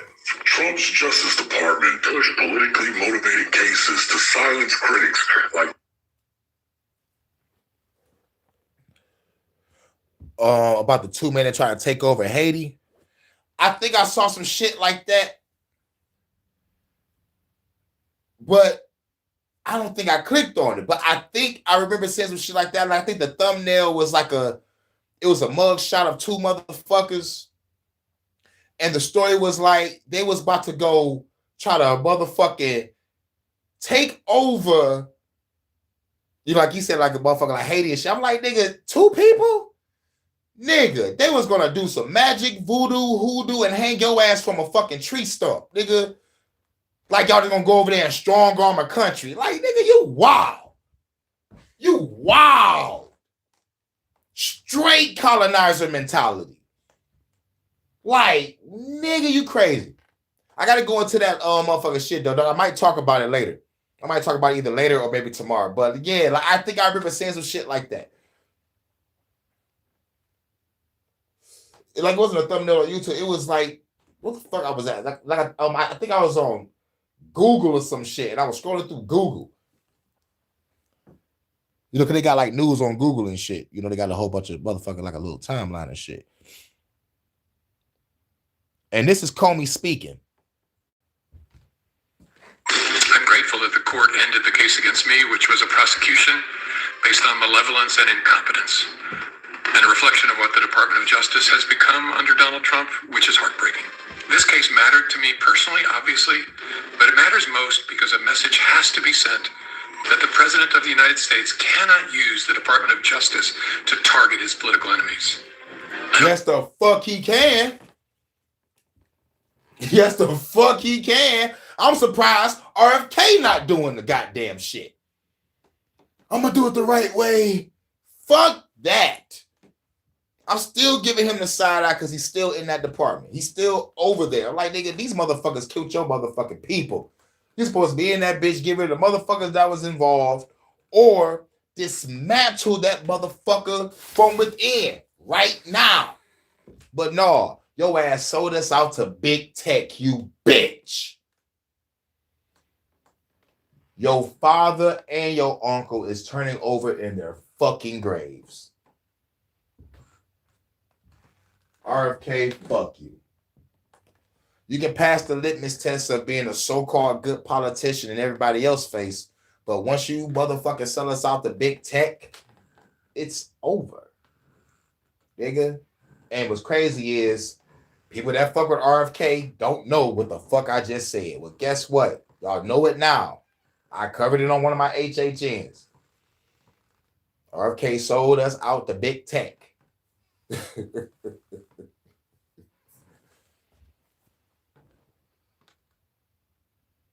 Salute Casino. Salute Tony Alloy. What up, though? Care what your politics are, you have to see that as fundamentally un-American and a threat to the rule of law that keeps all of us free.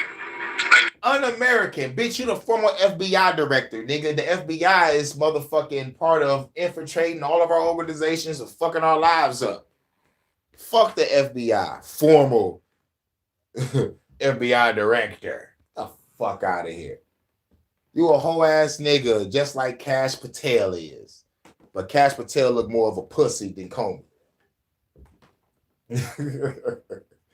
Cash Patel don't even look like he's supposed to even be doing that job.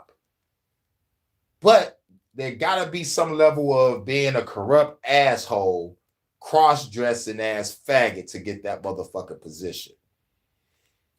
Hashtag fuck J. Edgar Hoover. Here's what I hate about RFK. Here's what I didn't say about that bitch ass motherfucker.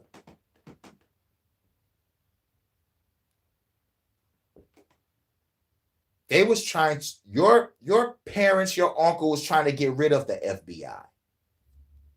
Why not you?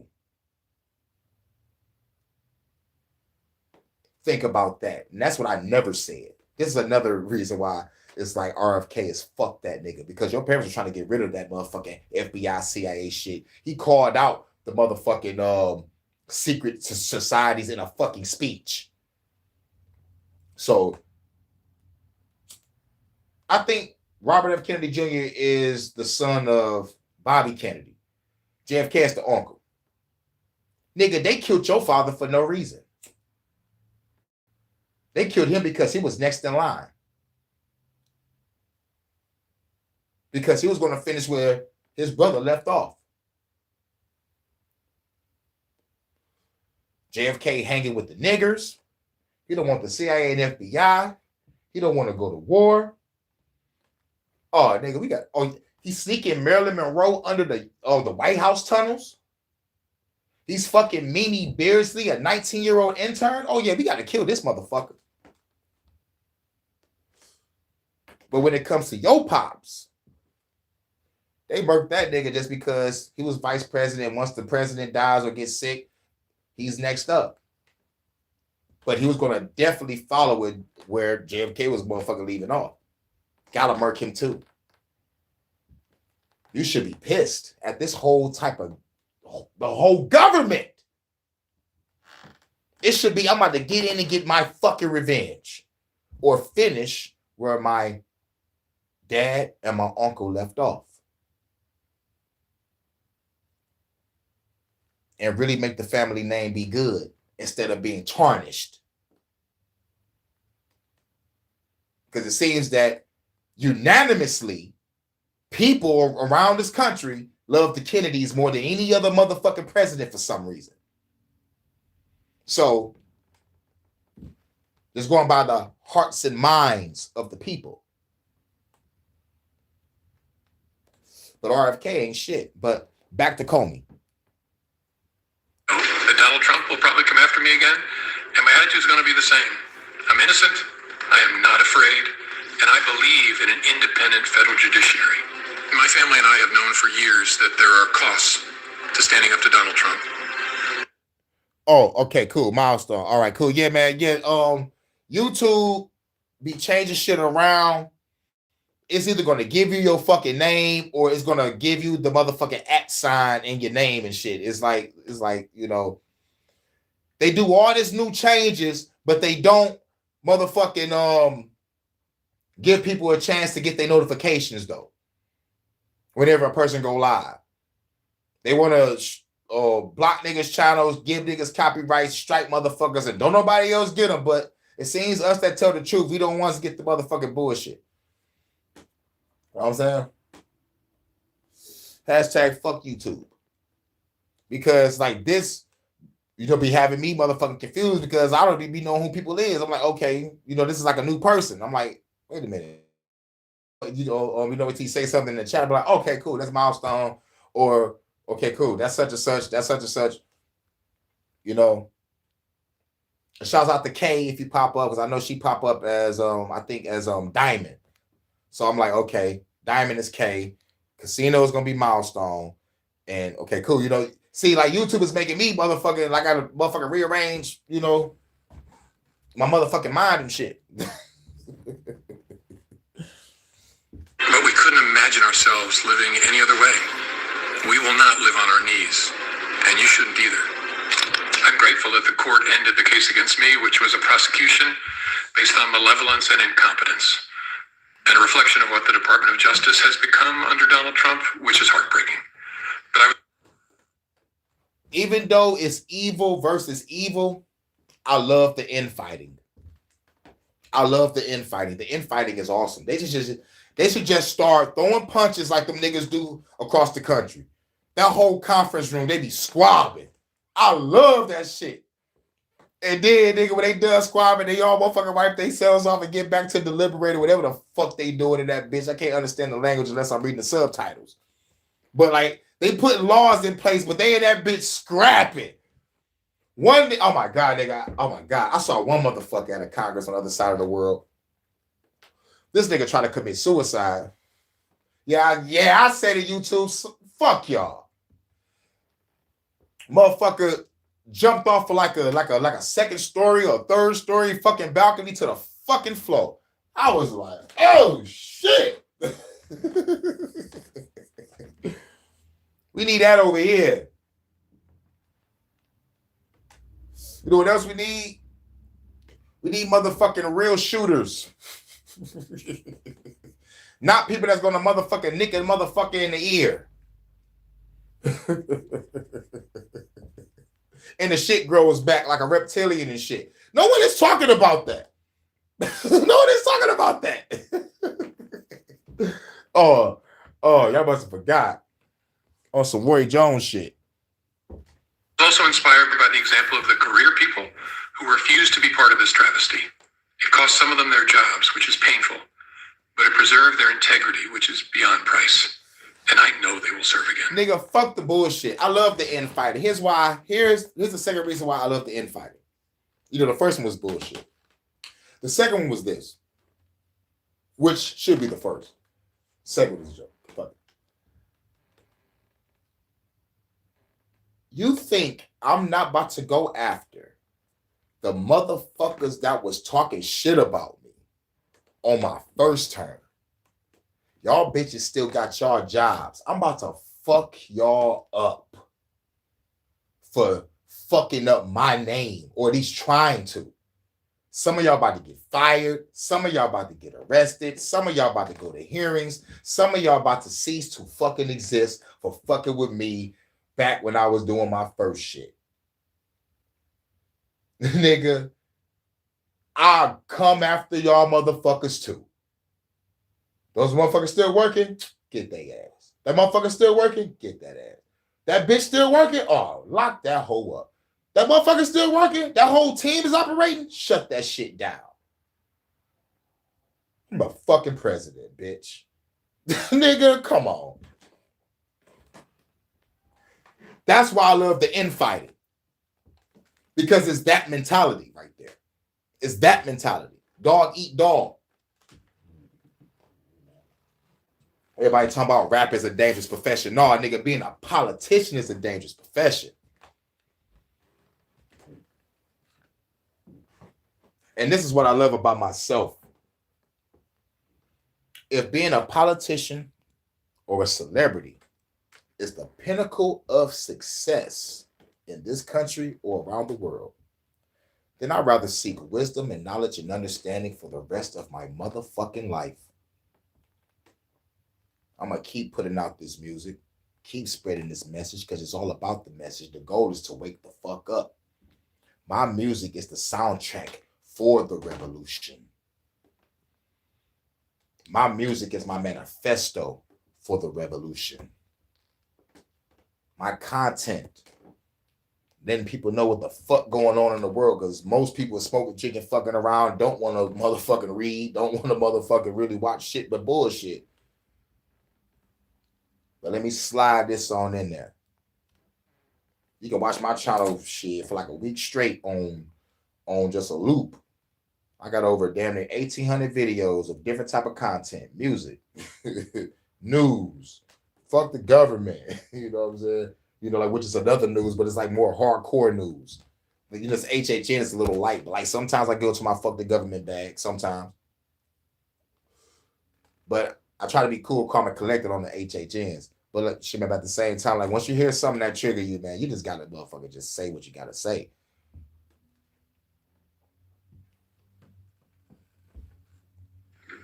I was very lucky that some of the best lawyers in America stepped forward to represent me.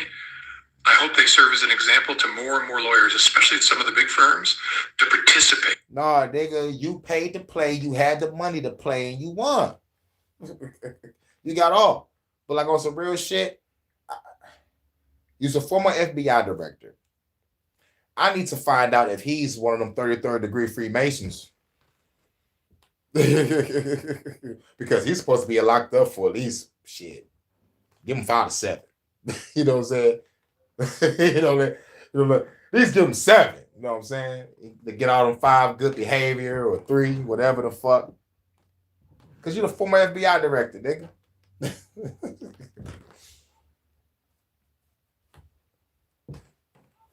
And Cash Patel, he not only don't look like an FBI director, but he looked like a weasel. Now, what I mean by a weasel is back in the day, if y'all heard the term, well, now in some states might mean it differently. But where I'm from, weasel meant somebody that was a sneaky, devious motherfucker. And that's what the FBI is, some sneaky, devious motherfuckers. And for Comey to not be locked up, really is some bullshit, because you're supposed to be locked up for the shit that they said you done.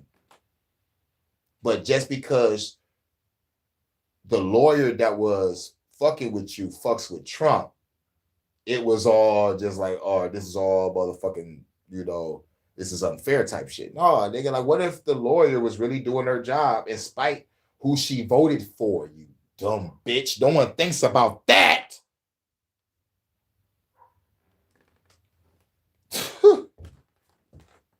She like, they dismissed the case because I voted for Trump. Yes, they dismissed the case because you voted for Trump, lady.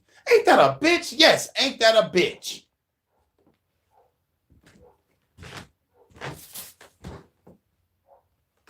That was her payday. Protecting our liberty, protecting the rule of law. And my family and friends were always with me. And luckily for me, include some of those great lawyers. This case mattered to me personally, obviously, but it matters most because a message has to be sent that the President of the United States cannot use the Department of Justice to target his political enemies. Yes, the fuck he can, because he using drones and the police and the military to target the people.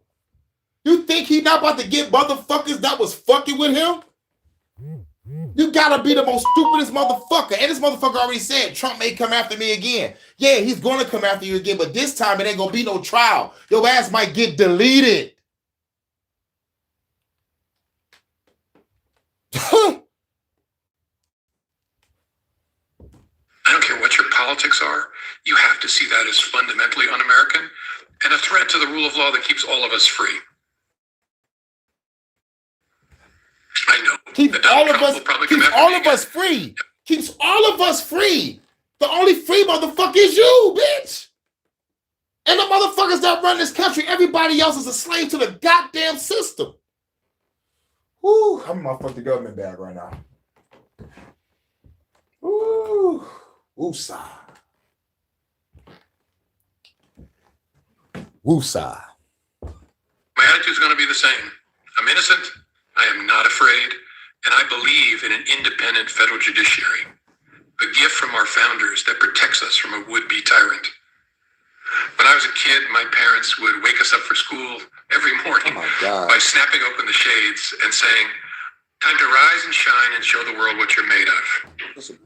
And the lie detector determined that was a lie. Oh! Bullshit. Well, it's that time, America. It's time to stand up and show the fools who would frighten us, who would divide us, that we're made of stronger stuff. Bitch! You was a former FBI director, nigga. You the one that was instilling fear in communities and in places that you don't even fucking belong, doing cricket motherfucking coups and shit.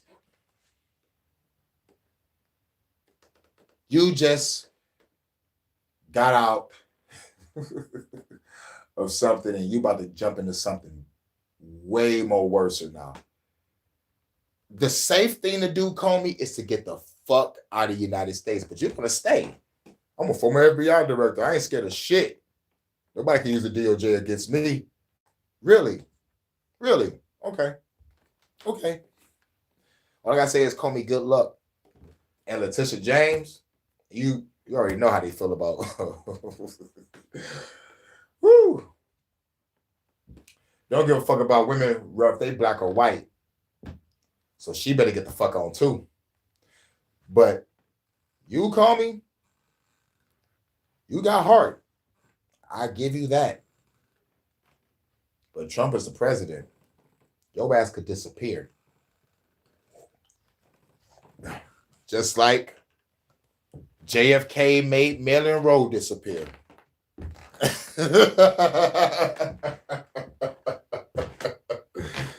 Nigga, no matter if you're an FBI director or not. Nigga, you saw what Pete Heathcliff, whatever the fuck that fucker name is, he told a whole bunch of motherfucking military niggas, shave your beard and lose some goddamn weight. Like, nigga, shit is ruthless right now. You are a political adversary to the fucking president. This is no different from kings in ancient times back in the day, just literally killing the competition or killing those that oppose the new order. I'm talking about straight up. As soon as the nigga become king or tyrant or whatever the fuck, sitting at the table, all the council is there.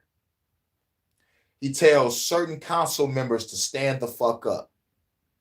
These council members stand the fuck up. The king or the tyrant be like, y'all motherfuckers disrespected my father, my mother. Y'all went against every order that my father ever put out.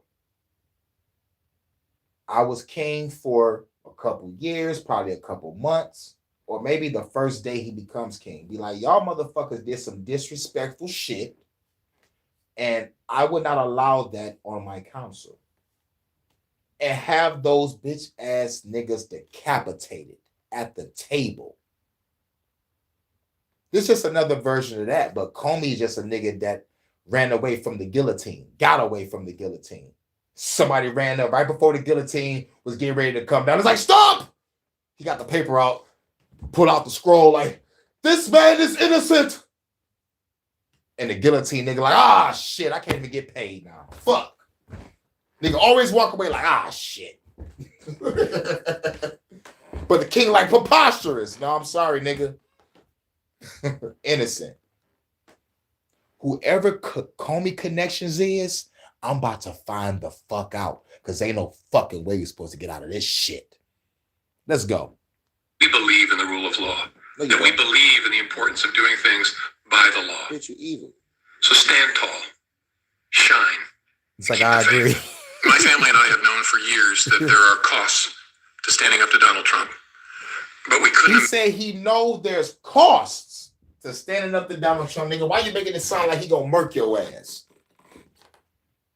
Why you making it sound like he gonna murk your ass?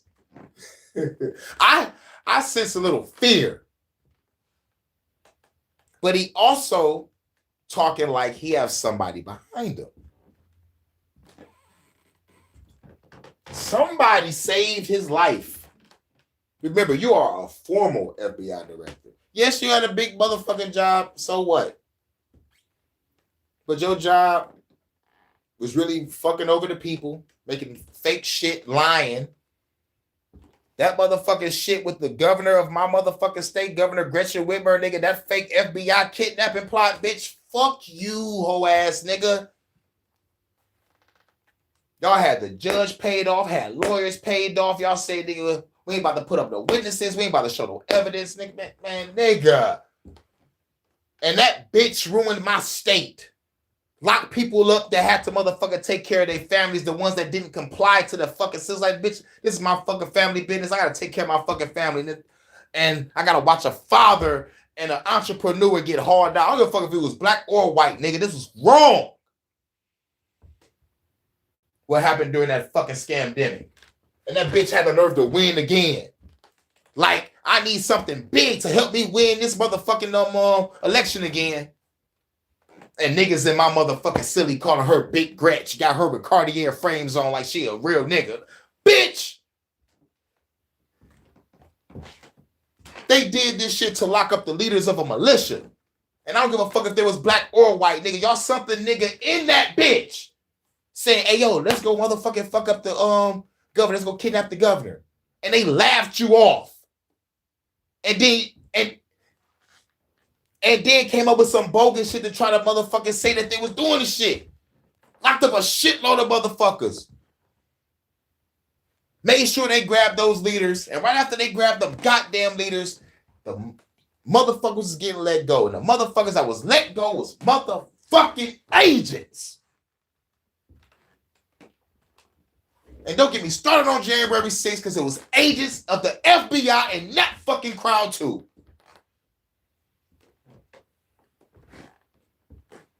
Jesus fucking Christ. Fuck Comey. Imagine ourselves living any other way. We will not live on our knees, and you shouldn't either. Somebody that I love dearly recently said that fear is the tool of a tyrant, and she's right. But I'm not afraid, and I hope you're not either. I hope instead... I'm not afraid. I hope you're not either. It's like, nigga, like, who do you think you speaking for, nigga? You the one that got free. Nigga, we the one that's still fucking slave, nigga. Like, you talking like we all in this shit together. Like, nigga, no, nigga, you got the motherfucking power behind you to get the fuck out of prison. I don't. I'm going straight to Guantanamo Bay, nigga. I'm skipping jail and prison. I'm going straight there. But I say this before and I say this again. You bitches won't take me alive. Let me take a sip real quick. Motherfuckers got me wired. You are engaged, you are paying attention, and you will vote like your beloved country and you will vote like your beloved country depends on it. Comey, what the fuck you about to do? You about to run for president? You about to run for governor? You about to run for senator? Nigga, what the fuck you about to do? I got my eyes on you, Comey. Nigga, on some real shit. Cash Patel took your job, or fuck your job on some real shit.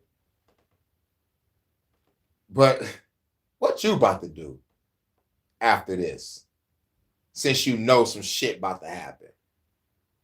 I wouldn't be surprised if he run for fucking office.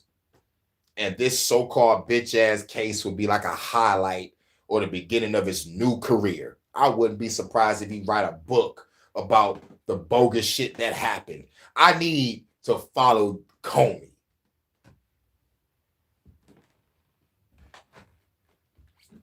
All eyes on you now, Comey. Because it's fuck the FBI on some Dayton family shit. Look up Dayton family music. If y'all want to listen to one of the solo artists, his name is Bootleg. He got a song called Death Before Dishonesty. Great fucking album. Great fucking album. Death Before Dishonesty. Sometimes I feel like I've been infiltrated.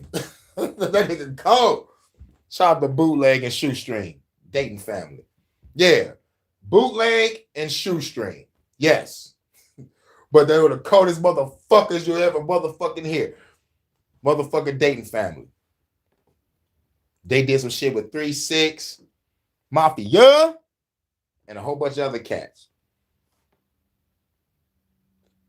Shoestring come in like, what the fuck you want to do? Be a victim of a homicide. If you try to jack a nigga, they head the G-Ride. Creep up on my vehicle, predicting my jack moves. And the nigga said some fast shit. I was like, oh shit. He's like, move, motherfucker, lose, motherfucker, bitch, your face out to the floor. Now don't you take a look up, so I heard about what you pick up. See, this bitch just a sticker. I heard about you. This nigga. Take you off your tippy toes, take your cheese and fuck your hoes. Nigga was like, my man, dog. Motherfucking favorite part of that song. He was like, I wear a mask on my face, so I won't catch a case, keeping it low key, so nobody know me. I'm just like a snake when I creep through your window. Motherfucking cops. That nigga Shoestring ripped that shit. Shoestring is cold. Shoestring was cold, that shit. That was off the 3-6 Mafia World Domination Chapter 2. And I see this shit came out like 98, 99, I'm not really sure. Probably like 98. No. Which it does. My heart is broken for the Department of Justice, but I have great confidence in the federal judicial system. I'm innocent. So let's have a trial and keep the faith. Is the president more determined now, since the judge's ruling today, to go after James Comey and Chis James? And if so, why? I wouldn't say he's going after them. I think the president is more determined than ever to see. Man, real shit. I'm glad to see her. She's the press secretary. Now, here's why I'm glad to see her. Because I hated the last black bitch with the mop on her head that didn't want to answer questions, dodged a whole bunch of shit, and just like, when the bitch get criticized for it, she just motherfucker just, I'm talking about, it was like, look, you're the press secretary now. Dodge any questions you don't want to motherfucking answer. Answer what you want to answer and get the fuck off that stage as quick as possible. That's what I think was told to her. But this one, she got a look in her eye. She speak with confidence. And she ain't dodging shit. So, even though it's fuck her too, fuck the whole fucking type of shit, but it's like, at least like I can motherfucking like listen to somebody that ain't dodging shit. But what I also hate about the whole fucking situation, those motherfuckers in the audience that's motherfucking asking questions ain't asking the right fucking questions. It's rare when I hear a good fucking question. Because like people want to be spicy and make their content pop. Nigga, everybody should be like, Why is the president building a fucking ballroom when the people are starving? Next question. I'm not about to answer that. Next question. Why the fuck we just send $40 billion to Argentina when next question. Why in the fuck we can't lock up Fauci, Gates, and put Wuhan ass on trial using their government to fucking do it because of this fucking virus? I don't want to answer that. Next question.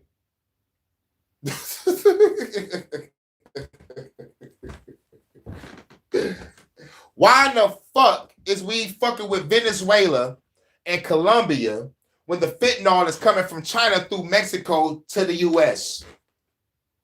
I don't want to answer that. Case closed. That's me in the audience with my microphone and my cameraman. Everybody else asking bullshit. Accountability in this But report live from Black TV. White folks are dead. We getting the fuck out of here. Come on, man. Let's go, motherfucker. Because you'll be seeing me pull up with a black van with a 50 cal lighting that whole fucking scene up. Everybody die. Yes, and to correct the wrongs of the weaponization of our justice system that we saw under the previous administration and Joe Biden. Are we entering a new phase of Venezuela and what does that entail? Well, as the president is so good at, I'll try to be just as good. I'm not going to broadcast any actions that may or may not be happening with respect to Venezuela. I know I've been very clear about the administration's position, as has the president and his national security team. We view the Maduro regime as being illegitimate, and the president has been very satisfied with the successful strikes against narco-terrorists and foreign terrorists. That there is no successful strikes, nigga. We just found out those motherfuckers was innocent people that y'all was blowing up. When y'all kept saying allegedly drug boats, alleged drug boats, if you find out that it was, did you find out you're killing people? Innocent fucking people. And I was saying that way before I motherfucker even heard the shit come out. Because you gotta follow the words, nigga. They're blowing up alleged drug boats. I'm like, okay, they're saying alleged drug boats. So that means that could be an innocent motherfucker they shooting and killing and blowing up. They're just going fishing to feed their fucking selves and their fucking family. You evil sons of bitches. Woosah, motherfucker. are illegally trafficking drugs towards the United States of America. He's not going to tolerate that, and you can expect to see those strikes continue. But you would tolerate China bringing fentanyl through Mexico to here. Get the fuck out of here. Hashtag regime change 101. That's what I think is going on over there. Regime change 101. Nigga, we are a powerful military might, nigga. You gonna do what the fuck we say? Hell no. Okay. We're gonna call y'all drug dealers and blow up innocent people. Y'all gonna listen regardless. And that bitch in Colombia, my nigga is beefing with that nigga. We don't like him either. So nigga, what? You fucking with Colombia too, nigga. Hashtag Panama mixed with Contra, mixed with all the shit we been doing with this invasion shit. America, fuck yeah. Nigga. On some real shit, nigga. They on some get down or lay down shit. Mafioso tactics. And shit, nigga, behind the scenes, Visa and MasterCard is on some shit too. One day, they talking about, nigga, Visa and MasterCard. Shit, nigga, like people ain't gonna be accepting that shit. So keep your eye out if you got credit cards. And Visa and MasterCard is the top dogs. There's other,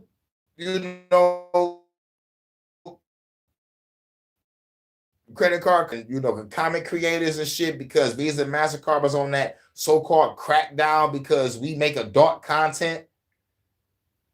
It was like, nigga, make sure they don't get no money. I'm like, you bitch ass niggas. Where did this come from?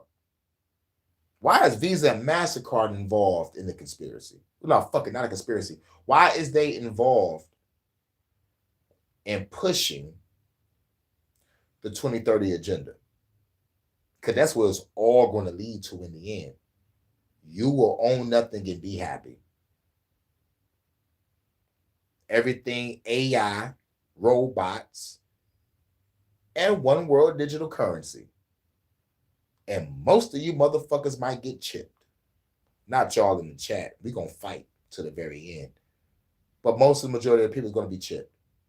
Then you go back to Aaron Russo, his last final interview.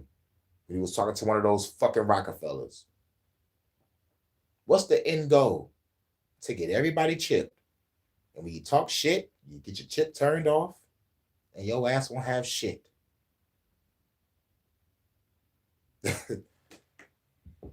So,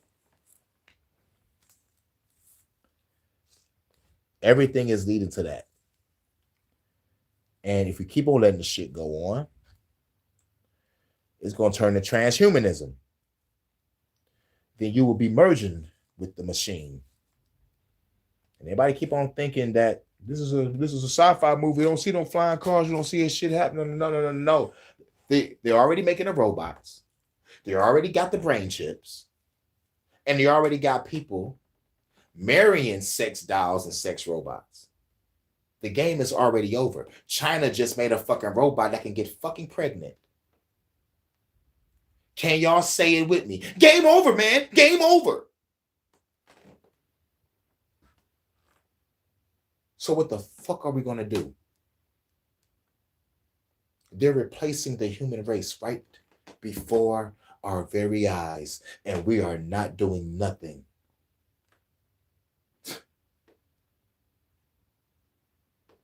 Nothing. I can't wait to work on my new book, because I'm going to make a book that's going to reflect what the fuck I just said. I can't wait till they turn my book into a fucking film.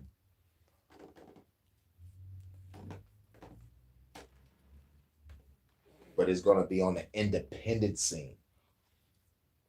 You feel me? Because Hollywood is dead.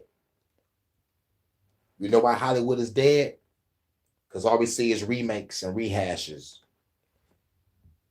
They knew they wasn't going to make no money, so let's jump into the comic book world and have a cinematic universe to get our money, because we can't think of creative shit no more. And the people that are creative, that take risks, we don't want them to do that, because movies and music can send a message and make a motherfucker wake the fuck up or make them think. And once you start thinking, you start putting patterns together, you start putting your puzzles together, you start connecting the dots, and you start realizing who your real motherfucking enemy is.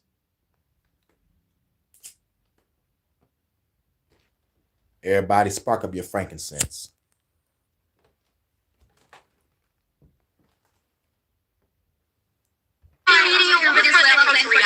What was President Trump's reaction to those indictments against Comey and James being thrown out? His reaction was, we've seen this before. We've seen partisan judges take unprecedented steps to try to intervene in accountability before, but we're not going to give up. And I know that the Department of Justice intends to appeal these rulings very soon, if they haven't already. I may have missed.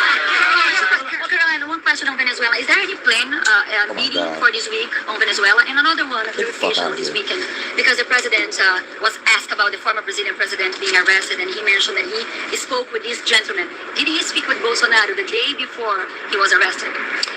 Not to my knowledge. I don't know if that call took place or not. It may have. I can get you a firm answer on that, Raquel. I know it's of great importance to you for your reporting. As for meetings on Venezuela, there's meetings on a range of topics inside this building all of the time. And the president is constantly apprised of what's going on in the world, what's going on in the news, and he's very well written into all of the things that his team are working on. You would not go into the sticking points of the disagreement between the two parties in the Ukraine peace process, but how flexible is the president in coming to a deal, and will the Europeans be part of a final negotiation process? I think he's been quite flexible already. We've been watching this war go on for 10 months. He's talked to both leaders countless times. Our team has engaged with both the Russians and the Ukrainians extensively. As I said, there is a sense of urgency. You've been engaging with the Russians and Ukrainians extensively. When I tell you that motherfuckers is playing both sides of the board, fuck all this being a mediator. You're playing both sides of the goddamn board. This is Wag the Dog 101.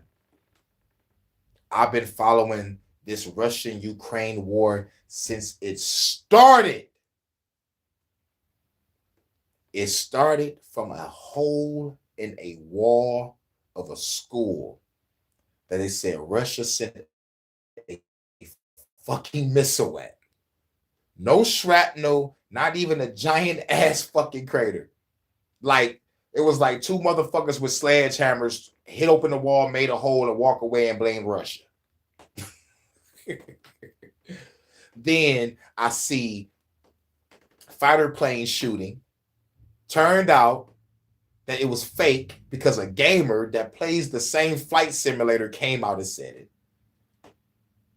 There was pictures of troops carrying cardboard weaponry. A motherfucker called that out and zoomed in. It's like, nigga, these are cardboard weapons. Like literally made out of fucking cardboard. Soldiers, uniforms, crispy as hell. Like y'all in a fucking shootout in the war, but y'all clothes is crispy, fresh off the rack. No.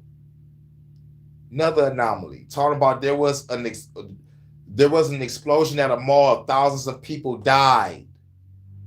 They showed the mall being fucked up, but there's no cars in the parking lot.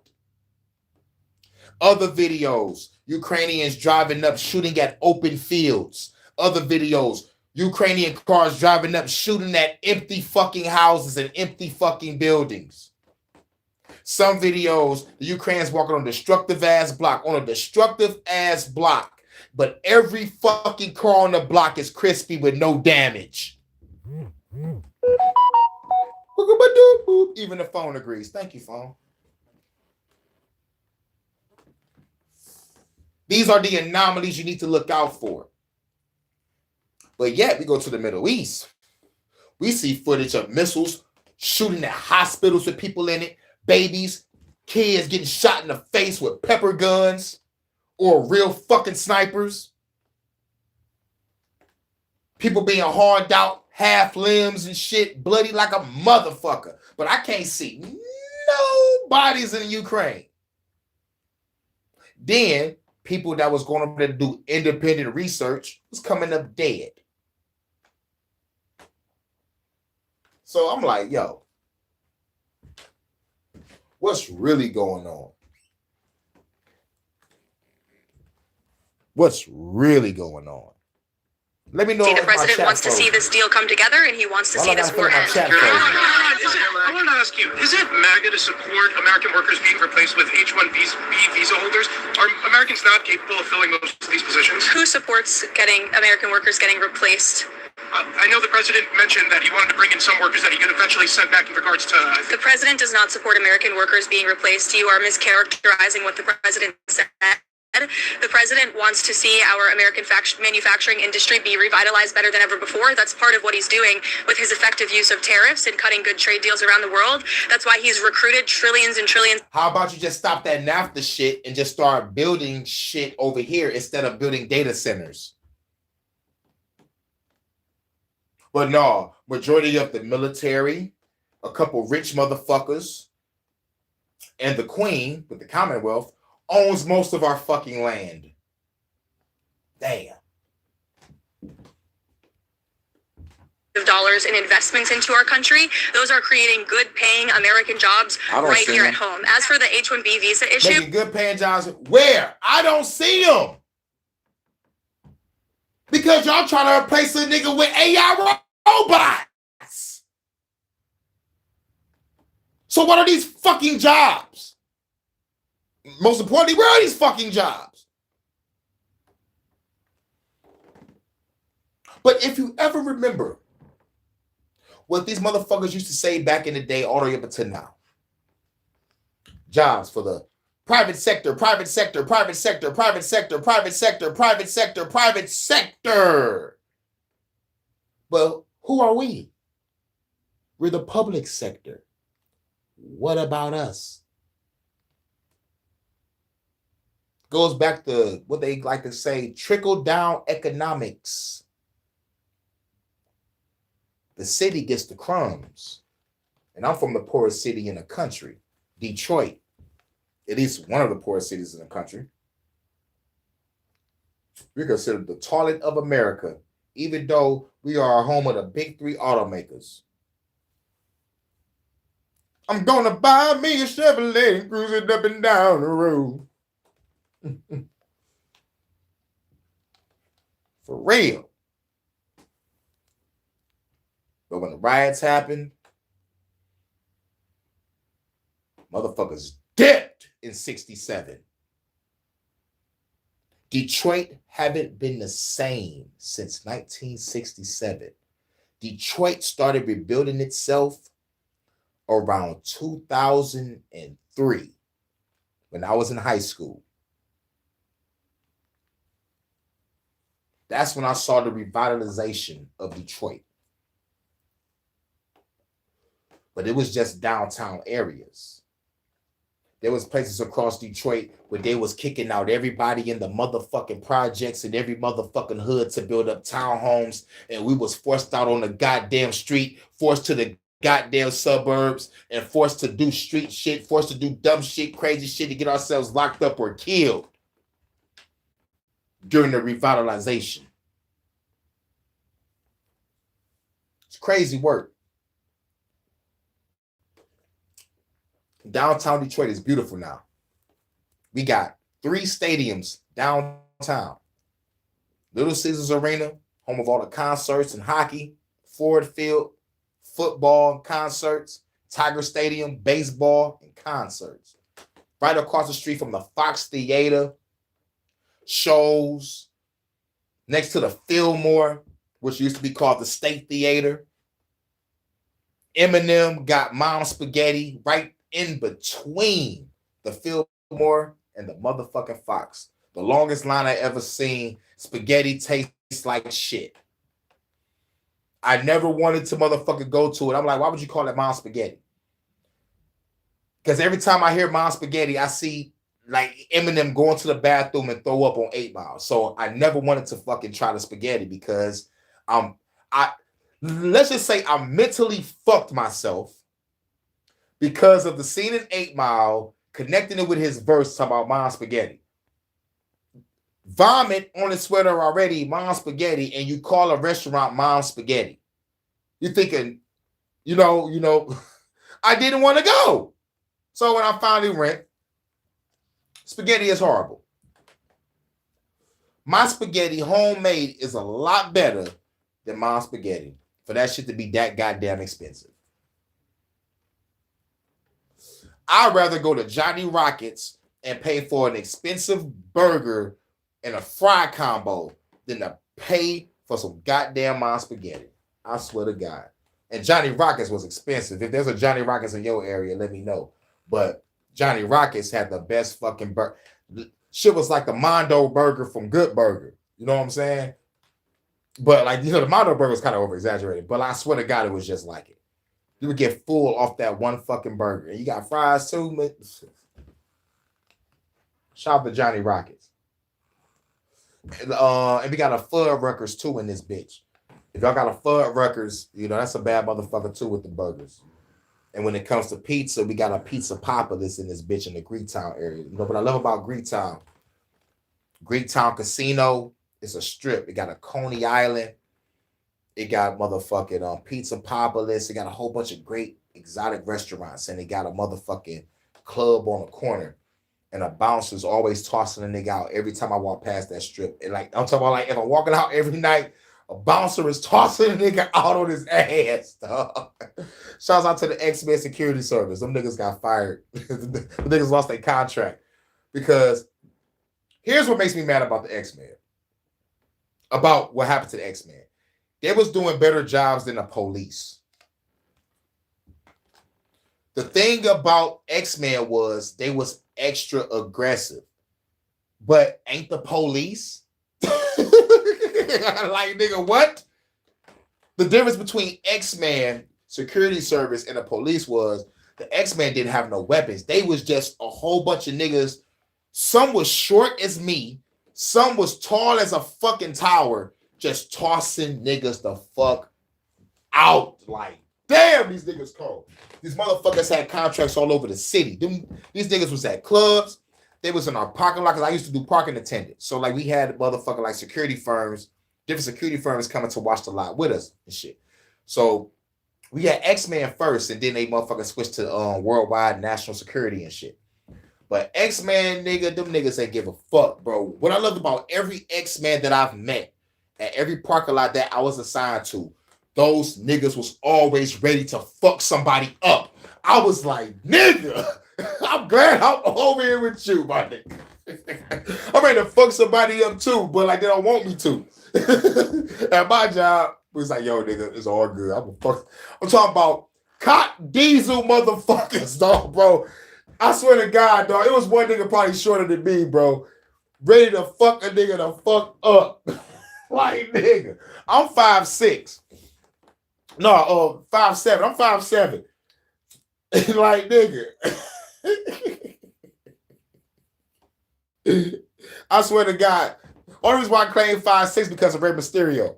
But I'm 5'7" like a motherfucker. I was like, nigga, like, shout out to the short niggas. Cock Diesel like Rey Mysterio. Just throwing niggas out, bro. Men and women. And I think that's probably what got those niggas to fucking lose their contract. I don't really know. But those niggas was wild, bro. They was called the X-Men. And their uniform was black and gold. It was black and gold. They wore black jeans, tight ass Shannon Sharp shirts with fucking X-Men on it. I'm like, these motherfuckers. And then nigga, they lost their contract, and it was nationwide, worldwide security. But real shit, Detroit, whether anybody know it or not, you can ask anybody in Detroit about the X-Men security group. Everybody have a story of seeing those niggas either whoop somebody's ass or talk to somebody out on their ass. I'm talking about like, nigga, I'm talking about like they was doing shit better than the police. I'm talking about like they was already on the scene. I do not know how they boss operated, but they had contracts everywhere. And like whenever shit went down, X-Men was there. Nigga, X-Men was there. Like, yo. And I see them motherfucker like chopping it up with the police, and the police motherfucker like taking the nigga in handcuffs after this motherfucking X-Men called the police on the motherfucker. You know, because you got a motherfucker throw their ass on their ass, hem them up until the police come and motherfucker like give them to the police. That's what I was seeing. I was like, nigga, what the fuck? So I was like, man, this shit wild. But the motherfuckers that was getting tossed on their ass deserved it. Because after they get tossed on their ass, they still talking shit and ready to fight. So I'm like, oh shit. Oh shit. And mind you, like this back before like everybody was pulling out their camera phone and shit. And motherfucker recording and shit. So like this was like this early 2000s. This early 2000s. Last time I seen X-Men was probably like 07, 08, I think. But X-Men was popping forever. Those niggas was ruthless. But I think it's the end of this. Then we going to the UK. The president has a very nuanced and common sense opinion on this issue. He wants to see if foreign companies are investing trillions of dollars in the United States of America and they're bringing foreign workers with them to create very niche things like batteries. He wants to see that at the beginning to get those manufacturing facilities. Very niche things like batteries. What the fuck you need batteries for? Oh, yeah, to put inside of electric cars or to put inside of these goddamn AI robots you're about to use to control our goddamn lives. Whatever. It's something. But they want to get these foreigners to invest. Like, no, nigga, how about you stop that NAFTA shit and just start motherfucking building? Like all these abandoned buildings in everybody's motherfucking city and state. Y'all can't motherfucking open up a motherfucking factory or a warehouse or, you know, like a job, you know, like to motherfucking help the people motherfucking really get work. Come on now. Because we got the technology. Like, we got all the shit that we need. What the fuck we need the foreigners for? Oh, because we really don't want to work. We like to motherfucking get people to make shit for us because we're fucking lazy colonizers. I think that's what it is. The nose factories up and running, but ultimately the president always wants to see American workers in those jobs, and he's told these foreign companies that are investing here, you better be hiring my people if you're going to be doing business in the United States. Yeah, you better be hiring my people like if you're going to do business in the United States. How about just stop the NAFTA shit? We don't have to deal with foreigners at all. Like on some real shit, we don't have to deal with the motherfuckers at all because we can make our own shit. There's a lot of great inventors here. We got the show Shark Tank.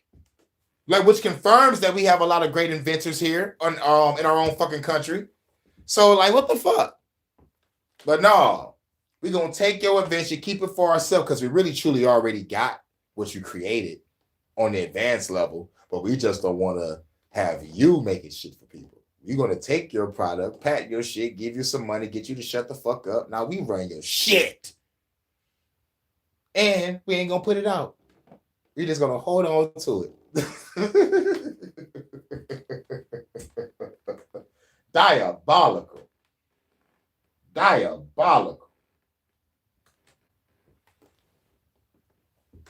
There's been a lot of misunderstanding of the president's position.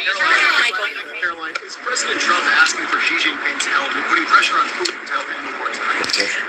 I won't get into the details of the conversation this morning other than what the president put out on Truth Social. He put out his own readout of that, and I will leave it to that. But I did speak with him about the call. It lasted about an hour, and it was a very positive call. The focus of the call was really Russia, Ukraine did come up, but the focus was mainly on the trade deal that we are working on with China and those relations and how they are moving in a positive direction. Trade deal we're working on with China. Y'all talking for an hour.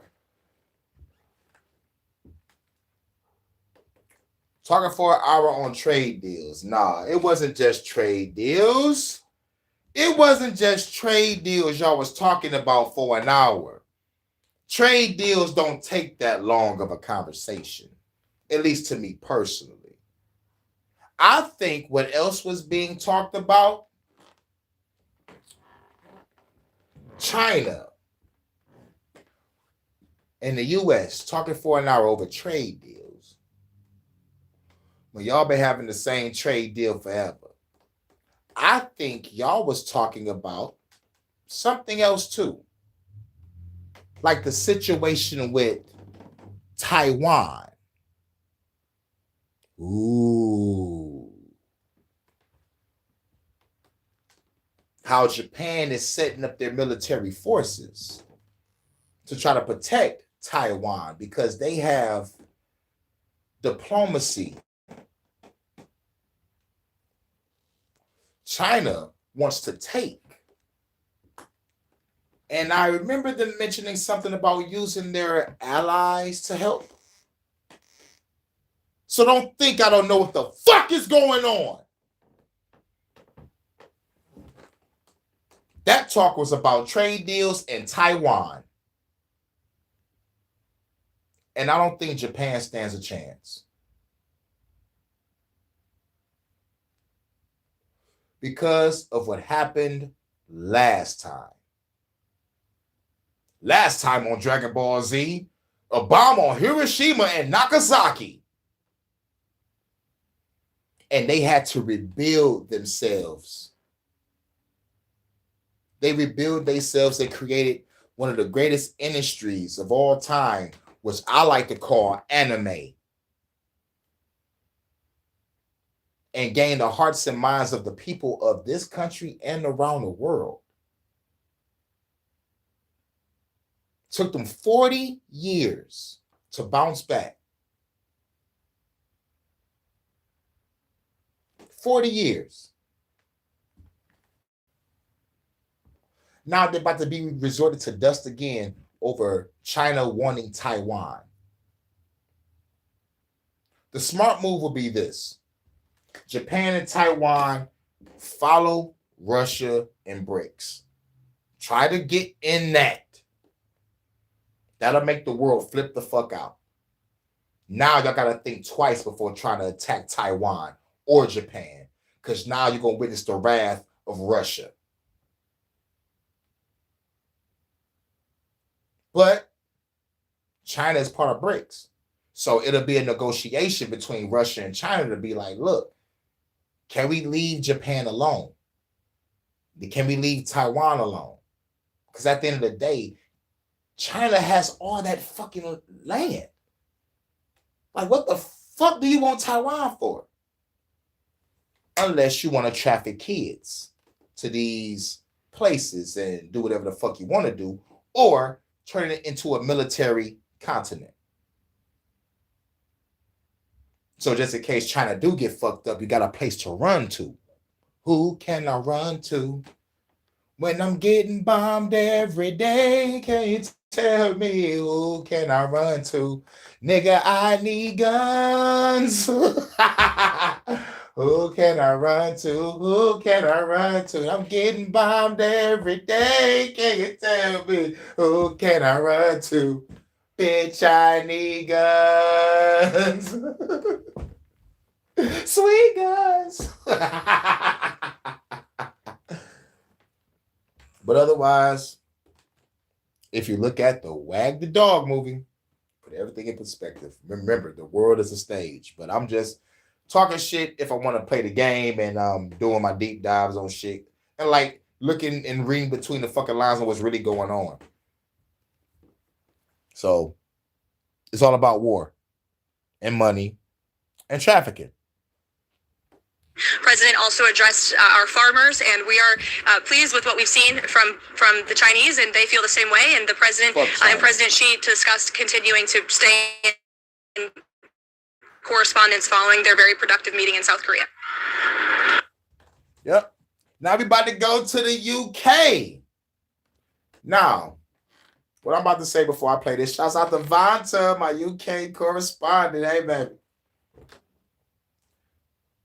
The UK and their military is doing some shit called drills, military drill. And this specific military drill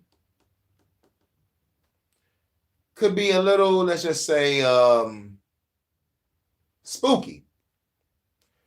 Because after the US did a military drill concerning scamdemics, we had a scamdemic. So I just want to tell everybody, get ready for something else that might happen again. And I said it before, and I will say it again. If anybody fall for this shit this time, you deserve to fucking die. If you come up to me and tell me put on a mask, if you tell me to motherfucker do anything that means comply with my government, I'm going to knock your fucking block off. Because you bitches was tricked the first time, told to put on a mask, do the 6 feet, take the lethal injection. Y'all was out here verbally and physically attacking people for not complying with the government because we knew that there was a bunch of fucking liars and you can't push out a vaccine within a year. It takes 10 to 15 years, according to the studies of what's been going on forever, to get out a full vaccine. But no, y'all put out laws to protect the hospitals and insurance companies. You changed the definition of the word vaccine in mid-pandemic. You motherfucking got rid of 10 doctors that told the truth. And you blocked, deleted, demonetized, and shut down people's channels that put out the fucking truth. You put pressure on social media companies to crack down on us. Thanks to Mark Zuckerberg for coming out with that fake-ass fucking apology. So, with that being said, there is more. Bill Gates and Dr. Fauci, and I think maybe Biden, talking about there might be another scamdemic. I'm watching videos of scientists fucking with the Black Plague. How can you harness the Black Plague? I saw the rabbits with all the black tentacles coming out of their fucking body. What the fuck are y'all doing? Playing mad scientist. and using animals and people as experiments. This should have been a Fuck the Government podcast, but it's an HHN. We're going to the UK. Hey, Von, to my UK correspondent. They're doing military drills. You're going to have to file this one under You Couldn't Make It Up. The UK has just done a simulation, the largest of its kind, in fact, in 10 years, called Exercise Pegasus. Now, in this simulation, they had a look.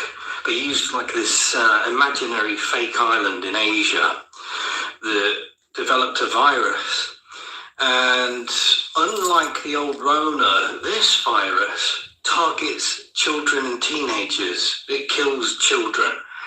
And wow, that's some fucked up shit. I remember when they was coming out with RSV. I told everybody to look out for RSV. They're going to use to attack the children. The children going to bring it home to the parents. It's going to affect the parents. Yo, I'm seeing ads now for RSV. This simulation, they looked at all the scenarios and the solutions and what they need to do to tackle it. Remember, this is killing kids and teenagers. And they looked into things like travel bans, school closures, lockdowns. Shout out to everybody. And the social distancing and the effectiveness of all of that. And we're going to see the actual findings of Exercise Pegasus next year. So look forward to that one. Hearing my daughter talk about how she'd been harassed online and how her friends experienced that quite a bit, brought that into focus in a way that I hadn't thought about. Fuck you, Bill Gates. You better be lucky they don't hang your kids. You better be lucky they don't hang your wife. Or any of your family members, Mr. Gates, Mr. Burns. Fuck is you talking about? You are part of the death of millions of fucking people. Ooh, I can't wait to go live. We live now, nigga.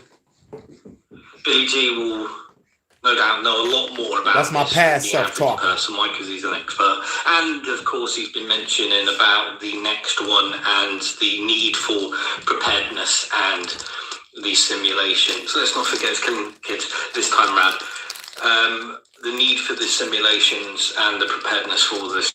Next one apparently will get our attention. So I suppose there is. The next one will apparently get our attention because the sheep and the NPCs fell for it the first time. So this is why I say, y'all fall for it this time? Nigga. Come to me with that bullshit. Nobody's going to get a decapitation. Verbally and literally. Depends on what weapon I have on me today. But, allegedly. But still, nigga. They're telling you to your face they about to do it again. They telling you to your face they about to do it again. Nigga, let the revolution begin.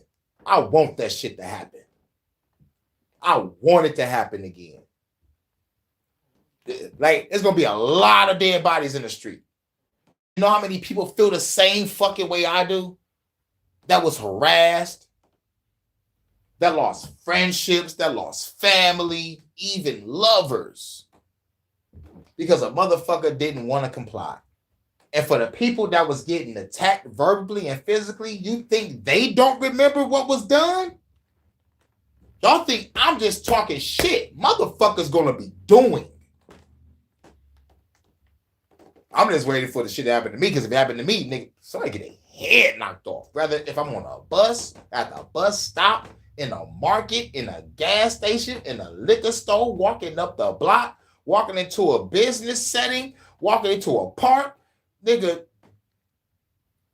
chilling at a friend's house, niggas, shit. Y'all fell for it the first time. And plus what makes me mad is y'all listen to the media and the bullshit to tell you to put on a mask, but you didn't follow the hearings. You didn't follow what was going on with Pfizer, Moderna, AstraZeneca, and Johnson & Johnson, pause. You didn't looked up what was going on with them, and you didn't want to look up the fact that they said that the mask and the vaccines don't work. It's killing people. And the mask is just useless. Y'all didn't listen to that, but you listened to the other shit. But when the truth finally comes out, y'all don't want to listen. I guess y'all just fully fucking brainwashed, walking around like a bunch of retarded Mortal Kombat characters. That as well. And, I'm racking my brains here, but didn't they do a simulation? Yes. Before? Yes. Before something else significant kicked off, and it wasn't actually too far apart, the simulation and the actual... Yes, exactly. I'm sure something like that happened before as well. Yeah. 6-7. Everybody, 6-7. They did page 6-7. We're not over that yet. This is Starmer inside of a school with a whole bunch of kids and a teacher. Why is Starmer at a fucking school?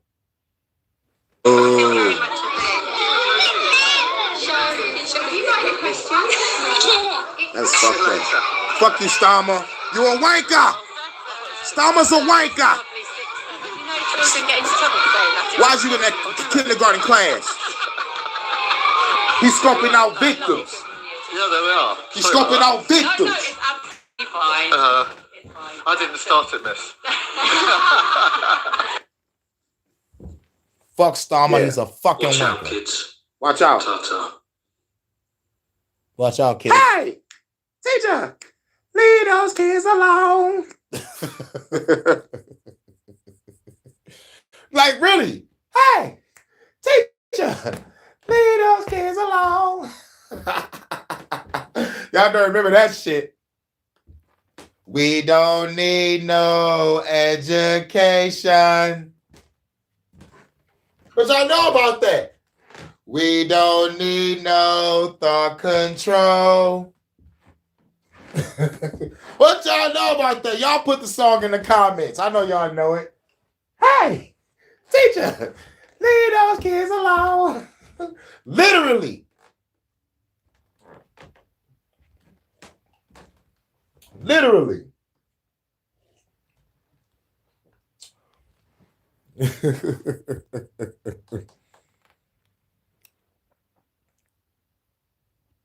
The empire is twisted, yeah. But the UK and the US do the same shit at the same time, working together. They got digital ID over there and the people hate it. But they bringing digital ID over here and making it seem like it's a convenience. It is a soft push. And they know that we're not paying attention to UK news. But guess what? I am Vonta. Shouts out to my UK correspondent. Keep that sniper polished and ready at the window. She about to go crazy in a minute over there. Because they doing military simulations, what I like to call military drills. Talking about we're doing a simulation of a virus that's passed to children to give to parents and shit. I'm like, what? What type of shit is that? RSV. Over here on this end, in the US, in the States. I told motherfuckers, look out for that shit. Now there's ads and commercials about RSV on regular television, because like most motherfuckers don't got cable. But shit's all over regular television, and I saw a couple shits on my social media feed. So I'm like, yo, shit wild. Now, gotta talk about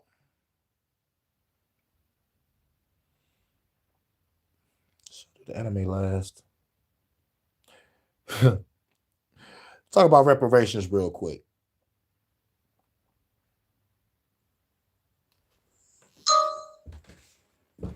Listen, actually starting discussions amongst Africans, amongst Caribbeans, amongst African Americans, amongst Black Latinos, when the ones that actually claim their blackness.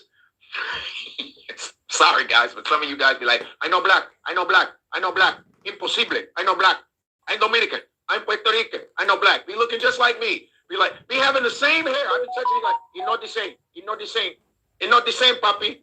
It's not the same. They try to salsa that shit off. I'd be like, no, it's not the same. I know black. Negro, nunca. I know, no, nunca. I know black. I'm like, no, you black. No. I know black. Dominica. I go, I know, but you're black. No, papi. I know black. No, black. If African Americans get their reparations, let's say African Americans get all their money that America owes them, watch Dominicans come out and be like, I'm black, I forgot, I'm black. I was a slave. I picked the cotton. Wade in the agua. I couldn't hold my laugh. Man, that shit funny. And how everything helps.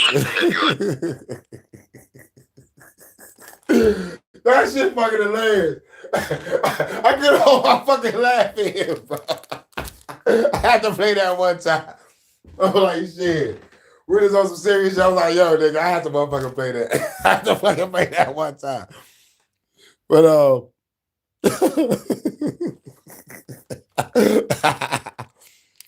yeah. He's like cosplaying asses. Oh, man. But since you said cosplay, thank you, Crystal, my sexy independent California researcher.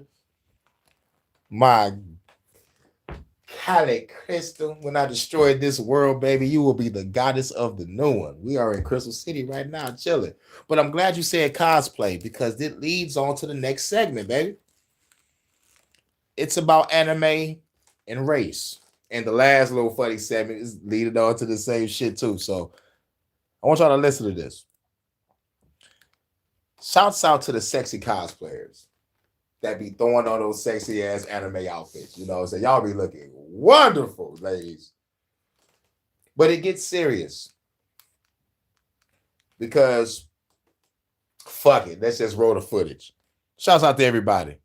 Much love to Crystals. I'm glad you said cosplay because we about to talk about it. Get that synchronicity out the way. You know what I'm saying? Synchronicity.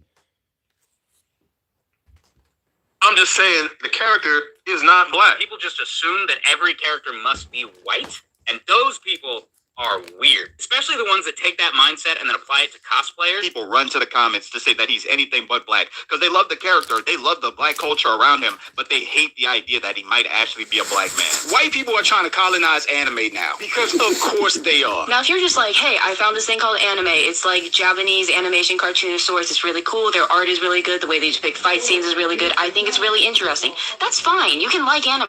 Then white people just like colonize that shit. Then it's just like Vinny Hacker watches anime, so I start watching anime so that he would like me. Which has even extended to cosplay. I have seen the opposite a lot, where people just assume that every character must be white, and those people are weird. Especially the ones that take that mindset and then apply it to cosplayers. Like, they have no problem with a white person cosplaying Naruto, and as far as they're concerned, it's a perfect match, but then a black person cosplays Naruto, and all of a sudden they have a problem with it. Those people are the weird.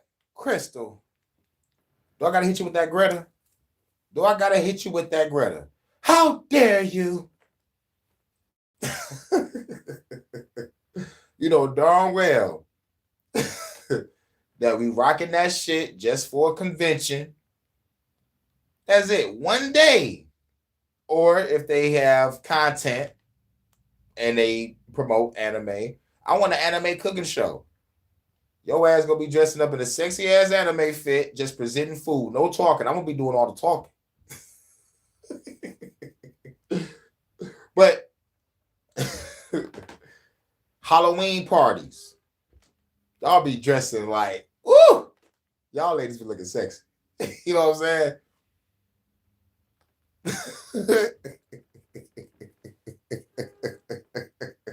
Y'all ladies be looking lovely at those Halloween parties. And it's once a year, just like those conventions, maybe like once or twice a year. Throw on a costume of your favorite character, go out there, have a good time. But there's some cosplay after dark too when you go to that hotel room. Yada yada. Hashtag the purple bitch. Woo!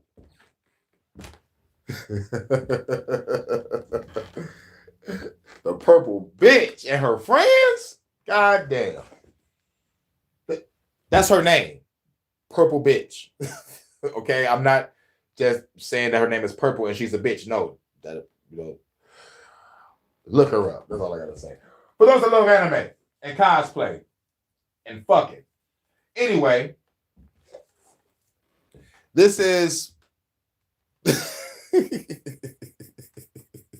we're in the anime world, John. We're in the anime world now. But it's a serious video too because it involves race. It involves race. And I'm glad you brought up the cosplay shit, Crystal, because it's a great segue into the segment. I'm glad you brought it up. It's awesome. You being here is awesome because that created a great synchronicity. And plus, when I say it's time for foreplay night, Crystal, you can dress up as a cowgirl, baby. Shit, fuck it. Be in the holodeck 3. I'm gonna activate fucking sex dungeon protocol. Fuck it. I'm gonna set that up now. Hold on.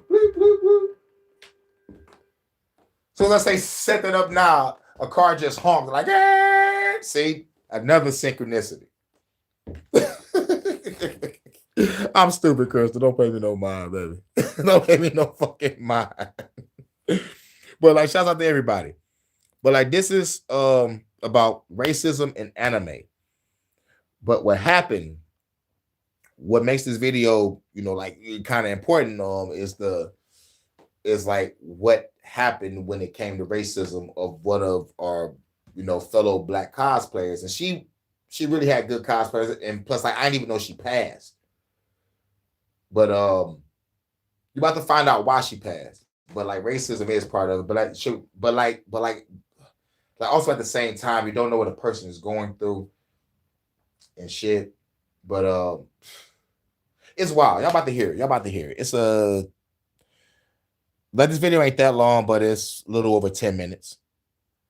With white people trying to ridicule black people for even participating in cosplay, hating on them every chance they get, and accusing them of trying to make Japanese anime characters black. I'm just saying the character is not black. Right. The characters that we cosplay might not be black, but they're not white either. I mean, he is a saying, but he isn't that kind of monkey. Broly is not black. Why are you doing this? What's your problem? What? I'm just being candidly accurate. It's not that serious.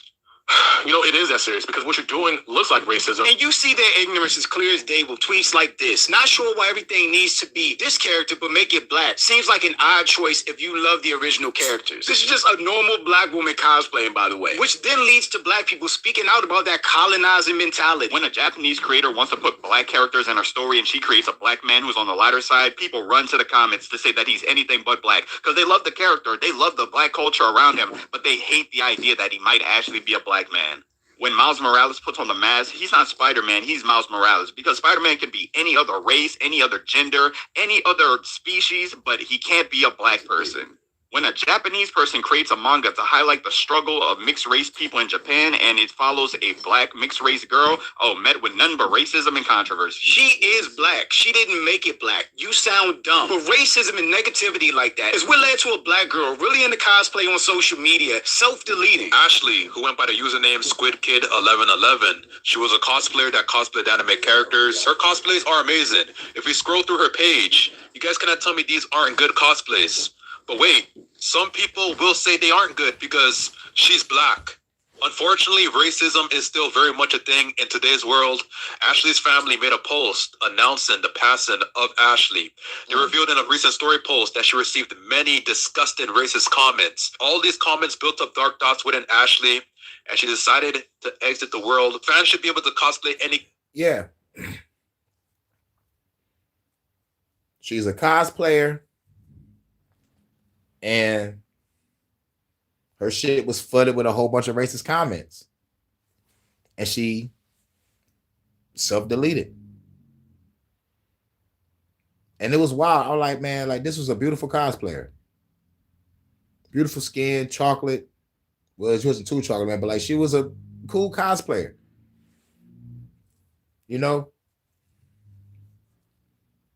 And for the shit to be flooded with comments, a whole bunch of racism, and it just really hurts because at the end of the day, all these most of these anime characters are fucking Japanese. And for the racist comments to come in there and just say, like, you're not supposed to be wearing it, it's kind of fucked up. It kind of fucks up, you know, her trying to make content. It's like, you don't know what a person's going through. And that's why it's really kind of sad. I mean, fuck kind of sad. It is sad that, a chick that loved her work, that loved, putting on costumes and making content or going to all the conventions is just like, it's gone now. Like a free spirit with a full of life, because like this anime shit is our escapism. This shit is our motherfucking, like when we done after a long day of working, hustling and grinding, revolution. It's like, shit, let me watch an anime. Let me motherfucking play the game, or let me read a book. Let me, And for her shit to be flooded with a whole bunch of comments of racism, this fucked up.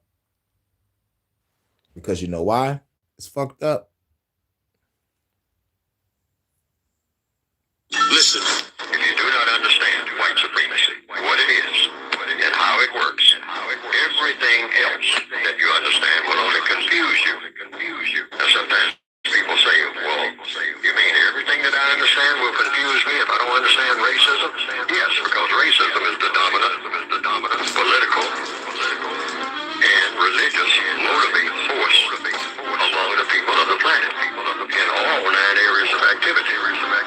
Economics, education, entertainment, labor, law, politics, religion, sex, and war.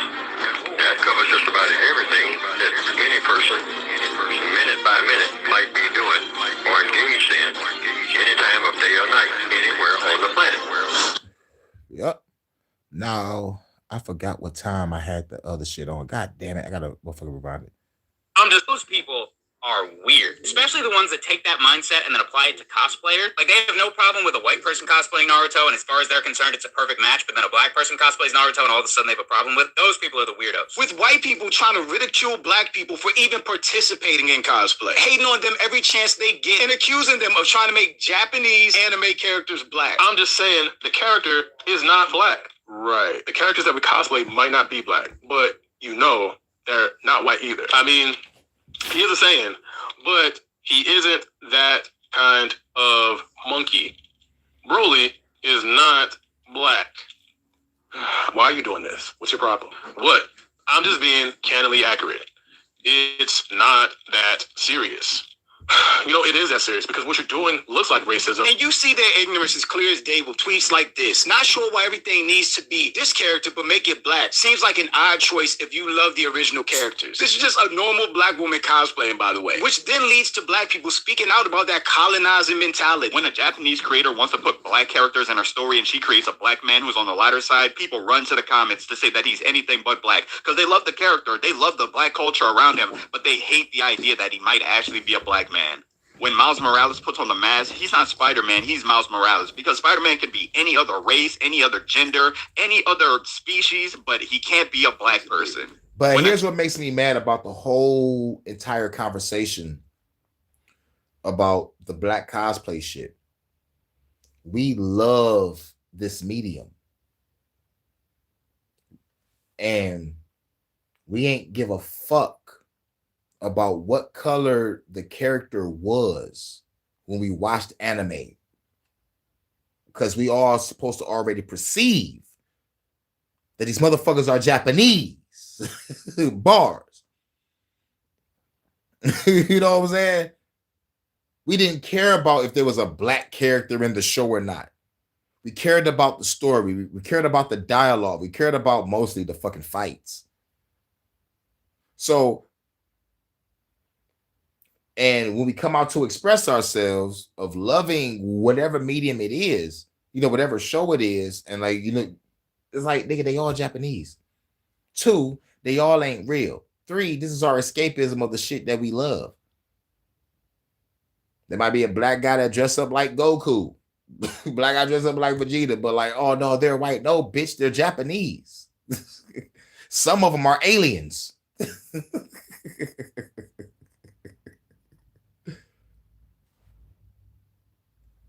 Japanese person creates a manga to highlight the struggle of mixed race people in Japan, and it follows a black mixed race girl met with none but racism and controversy. She is black. She didn't make it black. You sound dumb. But racism and negativity like that is what led to a black girl really into cosplay on social media, self-deleting. Ashley, who went by the username SquidKid1111, she was a cosplayer that cosplayed anime characters. Her cosplays are amazing. If we scroll through her page, you guys can... R.I.P. the Squid Kid, man. She was a great cosplayer. Real shit. Tell me these aren't good cosplays. But wait, some people will say they aren't good because she's black. Unfortunately, racism is still very much a thing in today's world. Ashley's family made a post announcing the passing of Ashley. They revealed in a recent story post that she received many disgusting racist comments. All these comments built up dark thoughts within Ashley, and she decided to exit the world. Fans should be able to cosplay any character that they like, and they shouldn't have to worry about receiving racist comments. The fact that we lost another angel to racism in this community is absolutely unacceptable. This should not be happening ever. The fact that people say, oh, the racism isn't that serious in this community and in the world. Yes, it is. Which is just sad in and of itself. But I honestly didn't know how delusional these people were until I responded to Afro Rose tweet. And I said something really simple that I thought everybody just knew were facts. The funniest thing is most anime characters are Japanese, but nobody has a problem with white people making them white. And as you can see, that led to a whole bunch of discussion, arguments, and of course, racism just spiraling out. With, again, white people really exposing that colonizer mentality and how they see the world, with everything just being default white and made for them. And a part that makes me genuinely mad, like genuinely makes me want to tweak out when I hear people talk about what happened to this young lady, is that I'm hearing people say, oh, because this is something that's been wrong with the community for a while now. No, say what it is. This is the culture built around a lot of these online spaces, and people find it perfectly acceptable until a situation like this happens where a young girl loses her life. I'm Jew. Welcome to the channel. Please like and share the video. Don't forget to sub. Oh yeah, this is Jew Almighty channel. Yes. Now let's get into it. Yes, I said Jew Almighty. J-U Almighty. Yeah. Jew, right? You know, but like it is what it is. It's probably his name or some shit, and it's abbreviated, you know, but you know. You can't motherfucking get rid of me for saying the word Jew if I'm saying the word Jew in a nigga name. That's his, that's his fucking name. Fuck you, YouTube. Eat a dick. Pause. Hello, monkey. Oh, wait. Rieza's voice. Wait. Are you being racist? Can't be racist if Frieza said it. Okay.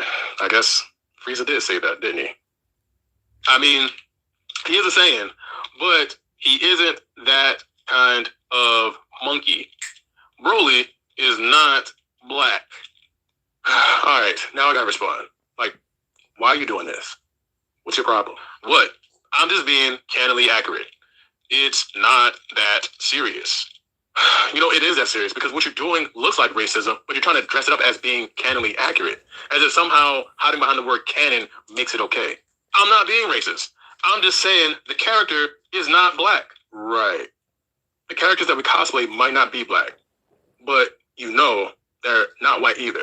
They're not Hispanic, and sometimes they're not even Japanese or even Asian. And sometimes they're legit aliens. See, the issue is we disproportionately see you trying to enforce this whole being canonically accurate rule under black cosplayers' post. And that's a problem. Bro, it's just jokes. I'm having fun online.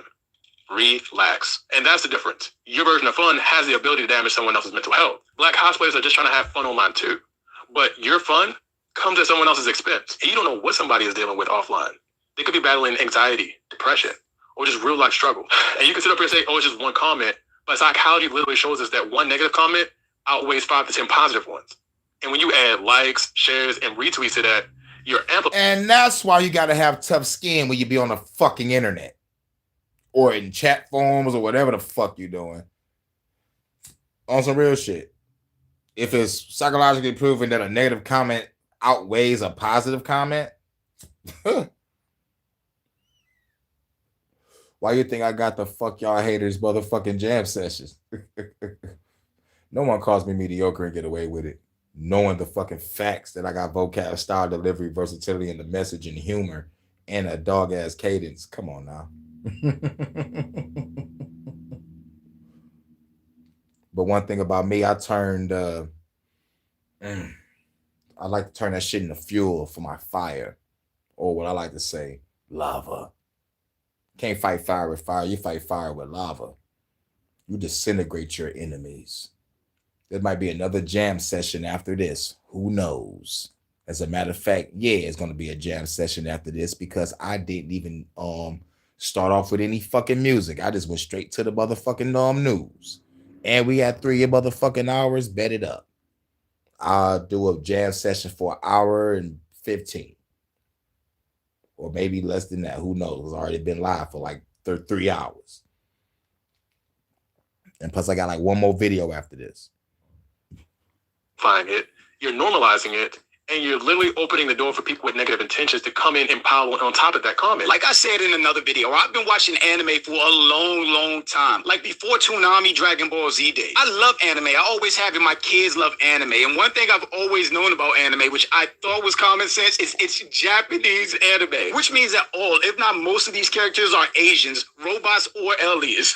So to see white people try to claim dominance and superiority or ownership of anime, like they're the only ones that can cosplay or support it properly, it's super weird to me, but it gets even deeper because they actually think that these characters are white and anybody dressing up as them or liking them is trying to change their race somehow. Which, going back to my tweet, the funniest thing is most of these characters are Japanese, as in Japanese animation, but nobody has a problem with white people making them white. And one response that really highlighted the thought process behind white people trying to colonize anime is this. That's because white people often don't acknowledge those characters are Asian people. Naruto Uzumaki is probably just Japanese, right? He's probably just, or whatever in his world the equivalent to Japanese is. Uzumaki Naruto, not a very white-sounding name, right? And the series is very heavily Japanese. They presume they're white, though it isn't considered an anime. Someone on this app once told me that Aang from Avatar The Last Airbender was white, which is still crazy. Look at this character. Tell me that's a white person. I then found out that many of them think so. Crazy as fuck. That tweet blew my mind, believe it or not. I thought we all knew that these were Asian people. In Japanese anime, do none of the characters look Japanese?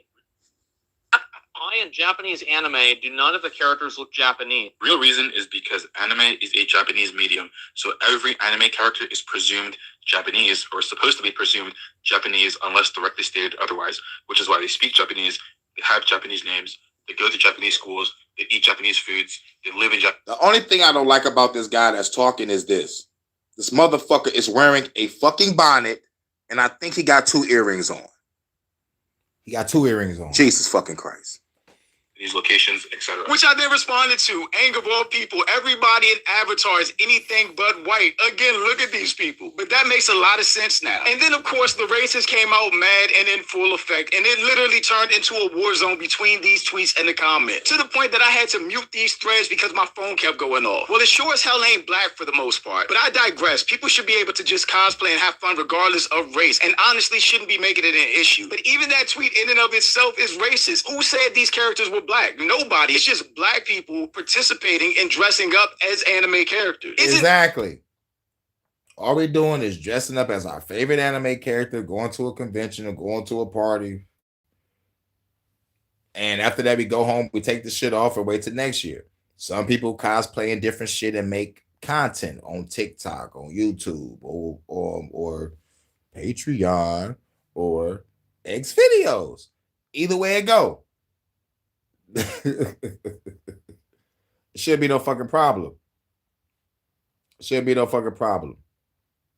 But like I played Dr. Neely Fuller, they dominate all levels of society.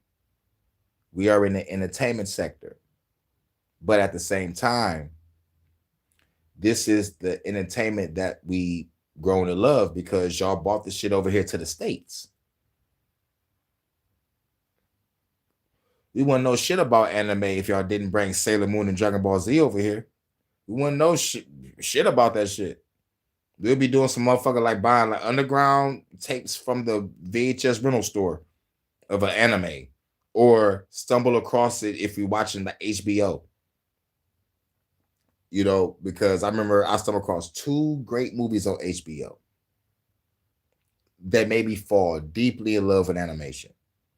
It was the movie Akira, and it was a movie called Heavy Metal. Those 2 movies made me love animation.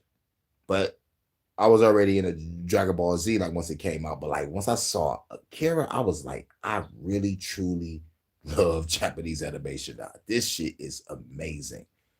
And watching the behind the scenes on how they drew the pictures of the people, the buildings, the motherfucking just everything about it was great. From the lights, I'm talking about the fucking scenery. It's just like, man, nigga, anime is the shit. And what I loved about it more than the animation, was the story, because it reflected life. It wasn't no like everyday monster of the week or who's the villain of the day. It was a real fucking compelling ass story. See, we grew up on Transformers and G.I. Joe, Thundercats, Thundar the Barbarian. And every day it was, all right, what the bad guy got planned for this? What the bad guy got planned for that? Each episode. Transformers, what is Megatron about to do now? What is, like, what's the plan? G.I. Joe, what's the plan of Cobra? What Cobra and Destro got planned today? You feel me? But anime, compelling story about life, trials, tribulations, overcoming adversity, learning to fucking train to become more powerful, learn the value of hard work and dedication, loyalty, family, respect, friendship, relationship. I learned all that, like basically about like by watching anime. So it's like this is what we love. I always wanted to go to a convention, but I was always end up working. Cause I go there, nigga, dressed up straight up. I'll throw on the motherfucking what's that fit? The motherfucking the Akatsuki fit from Naruto. That black with the red clouds and shit, and throw on the Pain mask. Cause Pain was my nigga. This world shall know pain. I love that shit. Ready a Akatsuki fit and throw on a Pain mask, and I'm just walking through. I don't got a motherfucker really pay for a full costume. Just give me that Akatsuki cloak and a motherfucking Pain mask, and I'm walking through that bitch. That's it. Or I'm already bald, so I'm nigga throw on some glasses, grab a trench coat. I'm in that bitch as Morpheus from the Matrix. Bam. You feel me? Cheap, cheap, cheap, cheap, cheap, cheap. Yep, sure is. I ain't about to pay for a dog ass costume. Got me fucked up. I'm gonna use the elements that I'm already bored with.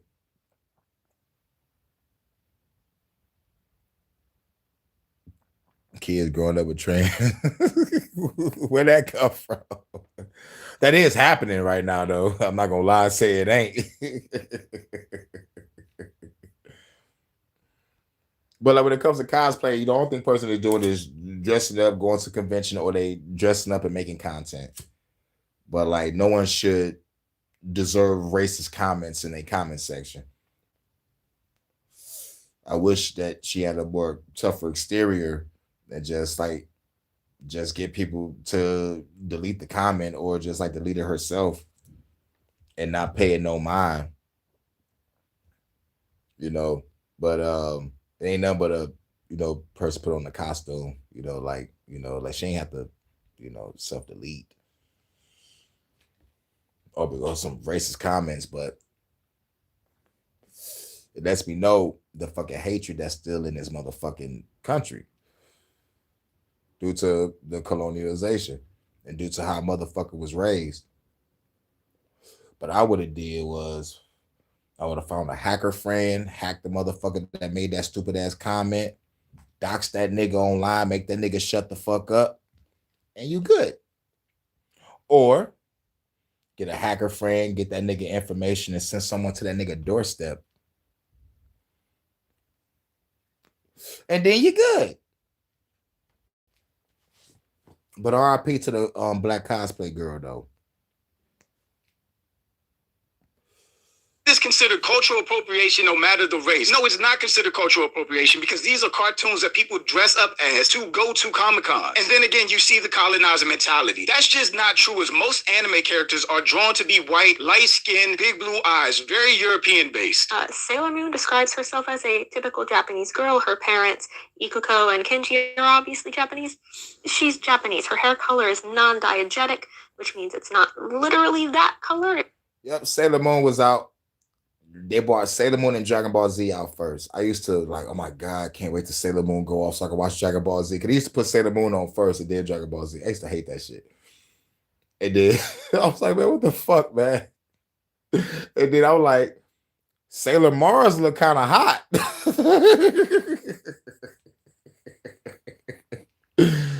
But I was like, man, I can't wait till this shit go off. Wearing at a schoolgirl outfit and shit, looking all sexy. Sailor Mars was the shit. I like the Sailor Mars. I'm like, Tuxedo Mask should have fucked all those bitches. I think it's a cosplay fuck scene of that. Damn, I forgot. I can't even go to the hub no more because our fucking state banned the goddamn site. Can't even go to the hub no more. Fuck that fucking censorship shit. That shit hilarious. But yeah, but like back to the truth shit, man. But I don't think motherfuckers do it just dressing up, going to a Comic-Con, or they dressing up and they doing their content that they make on TikTok or YouTube or whatever streaming platform that they own. You know.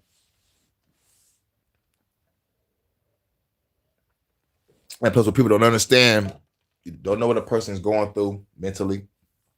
And what people don't understand is racism, especially systematic racism, all the other racism.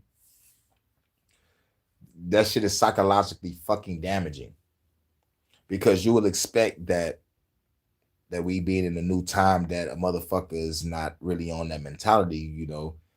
But no, motherfuckers are. Motherfuckers hate you for the color of your fucking skin. Like, nigga, real shit. This is why I preach revolution. You know what I'm saying? It's like, shit, kill this government. I guarantee all that racism will fucking cease to exist. Gender war? Oh, the man versus woman shit? I guarantee you that shit'll end once we start destroying this government.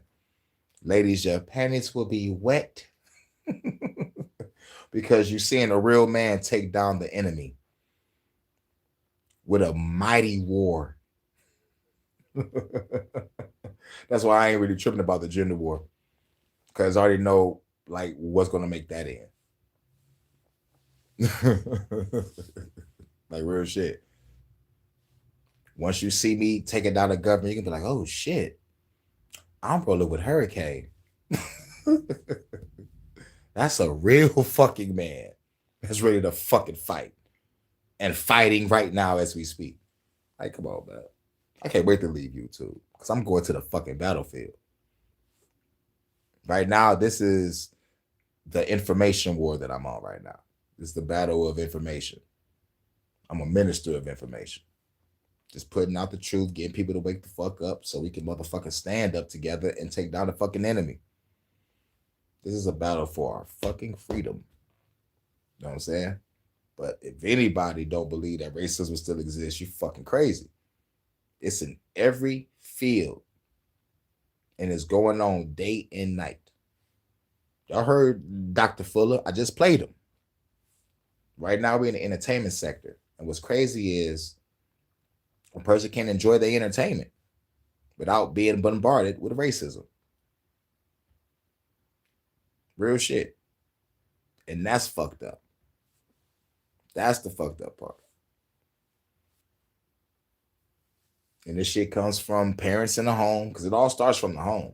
Because ain't nobody that's gonna be born like this. No. You gotta be molded into being a motherfucking on this shit. You know, but it is what it is. Yeah, we grew up watching Transformers. Transformers, robots and this guys. I should have said that. We grew up watching the Transformers TV show, but that's funny, Crystal. But yeah, Transformers, motherfucking Conan, He-Man, Thundar, G.I. Joe. But then it got to the fucking shit that I love. Spider-Man animated series, X-Men animated series, Batman the animated series. Wasn't a fan of Superman unless Batman showed up. But those were the real shows. Pokemon took the world by storm.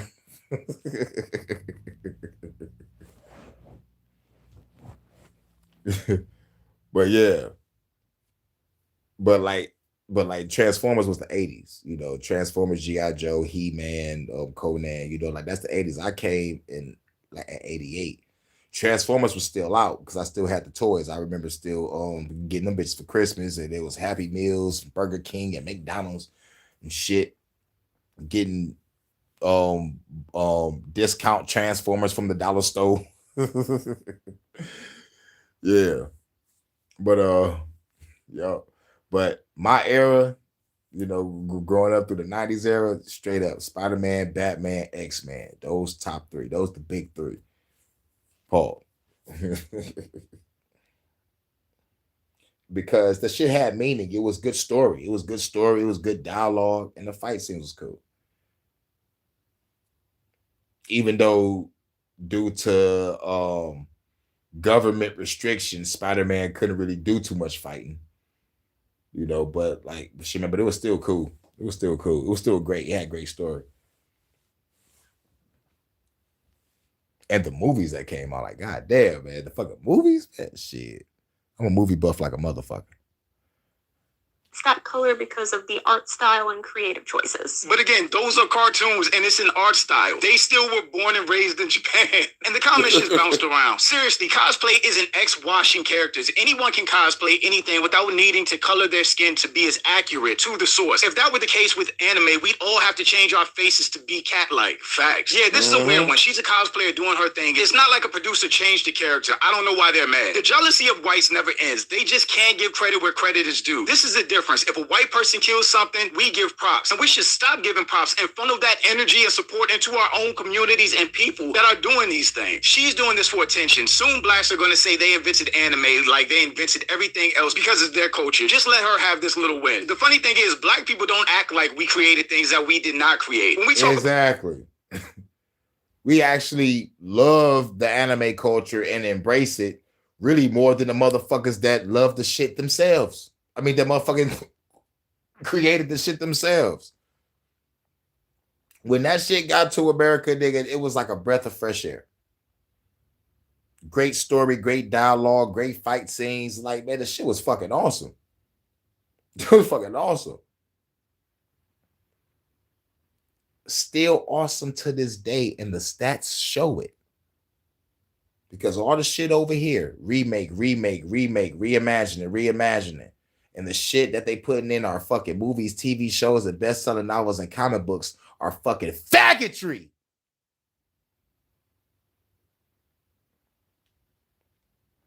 Everybody got to be gay. Everybody got to have representation. I open, man, dog, bro. Robin, gay. Trying to bring out a new motherfucking Batman. Robin is gay.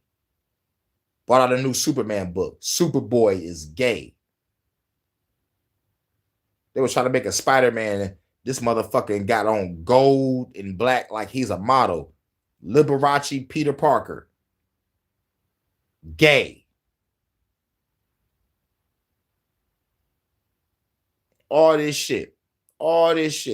Promote gay shit. Promote the Transformers. Now this time I'm talking about the Transformers of these motherfucking transsexual motherfuckers. I don't give a fuck about YouTube, man. Give me a strike, get rid of the channel. I don't give a shit. I'll go back live and make a motherfucking jam session and say fuck y'all. So fuck y'all at YouTube. But anyway, let's get back to it. Blues, rock and roll, jazz, R&B, rap. We created all of those genres of music. When we talk about dress styles, slang, dances, we created and popularized all of those things. But us as people, just like in gaming or anime, isn't us trying to take over. It's us enjoying our passions and being part of a culture that we appreciate. Why do black people and most importantly, enjoying our escapism after a long day of fucking working, hustling, and fucking grinding, or all of the above, to come back, watch a cool anime, play the game, chill back, relax, save up money to go to a convention, save up money to buy a costume and shit, or just buy some regular shit and just go in there as yourself. But you in the costume. I'm like, shit, look, like I said, like all I need is a fucking suit or a trench coat and some glasses, and I am Morpheus from the Matrix. And probably grab a sword because he had the sword in the motherfucking part 2. So yeah, they grabbed that. I'm Gucci.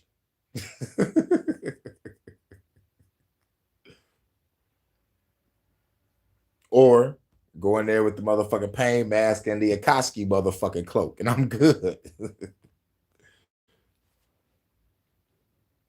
Or I just motherfucking be creative, pay for an outfit from what's the nigga name? Rodin from Bayonetta, the bald head motherfucking nigga with the glasses that sell Bayonetta, the fucking the demon guns. Go in there with Rodin, nigga. Like the fuck. All I gotta do is buy, I think like a fucking beige blazer or some shit. I don't know if that's a jacket or a blazer. I think it's like a fucking beige leather jacket. Anime stuff. I got you, bro. A lot of it starts with the fighter. Black Americans historically have been into fighting films, especially ones that contain karate. Yes, we've been loving fighting films forever. When they bought the Japanese flicks over here, I never forget. Saturday nights, late at night, the Chinese Masterpiece Theater used to come on, and just like a random ass Chinese movie come on, and I used to just watch that shit with my sister because she got me up on it. So that when I started watching it, I found out about Bruce Lee. I'm like, oh shit, I love Enter the Dragon. I love Fist of Fury. I love man, like dog. Then I found out about the 5 Deadly Venoms. Then I found out about the White Lotus. Man, dog, nigga, that White Lotus movie was the shit. That White Lotus movie was the shit. Like literally the motherfucking shit. I love that fucking movie. I don't know why I love that fucking movie, man, but I think I know why. Because of Kill Bill. You know the person that trained Uma Thurman's character? He was like a White Lotus. He was a White Lotus. And if y'all watched Kill Bill Volume 2, where Uma Thurman did the 5-finger exploding heart technique on Bill, and he had to walk up, take the 5 steps, and die. I was like, oh shit. And I was like, damn, that shit cold. The 5-finger exploding heart technique, right? Shit cold. So when I got back to watch the motherfucking original White Lotus movie from back in the day, the original Kung Fu flick, I was like, oh my fucking God. He did that move to some motherfuckers. And the star of the movie had to fight that White Lotus motherfucker at the end. Now, here's how he beat him. He had to learn Tai Chi from a girl. And the shit was cold with it. He knew acupuncture too. He understood about the pressure points. So he applied the Tai Chi with knowing acupuncture to fuck the White Lotus up. That was the only way to get him. Dog. Oh my God, I might watch that movie again. Oh my God, that was a good ass fucking movie. The 5 Deadly Venoms was a great fucking movie. Great fucking movie. I put that in my top 5 too. White Lotus, 5 Deadly Venoms, Enter the Dragon. Oh man. Oh my God, there's some good movies out there. Some real good movies out there.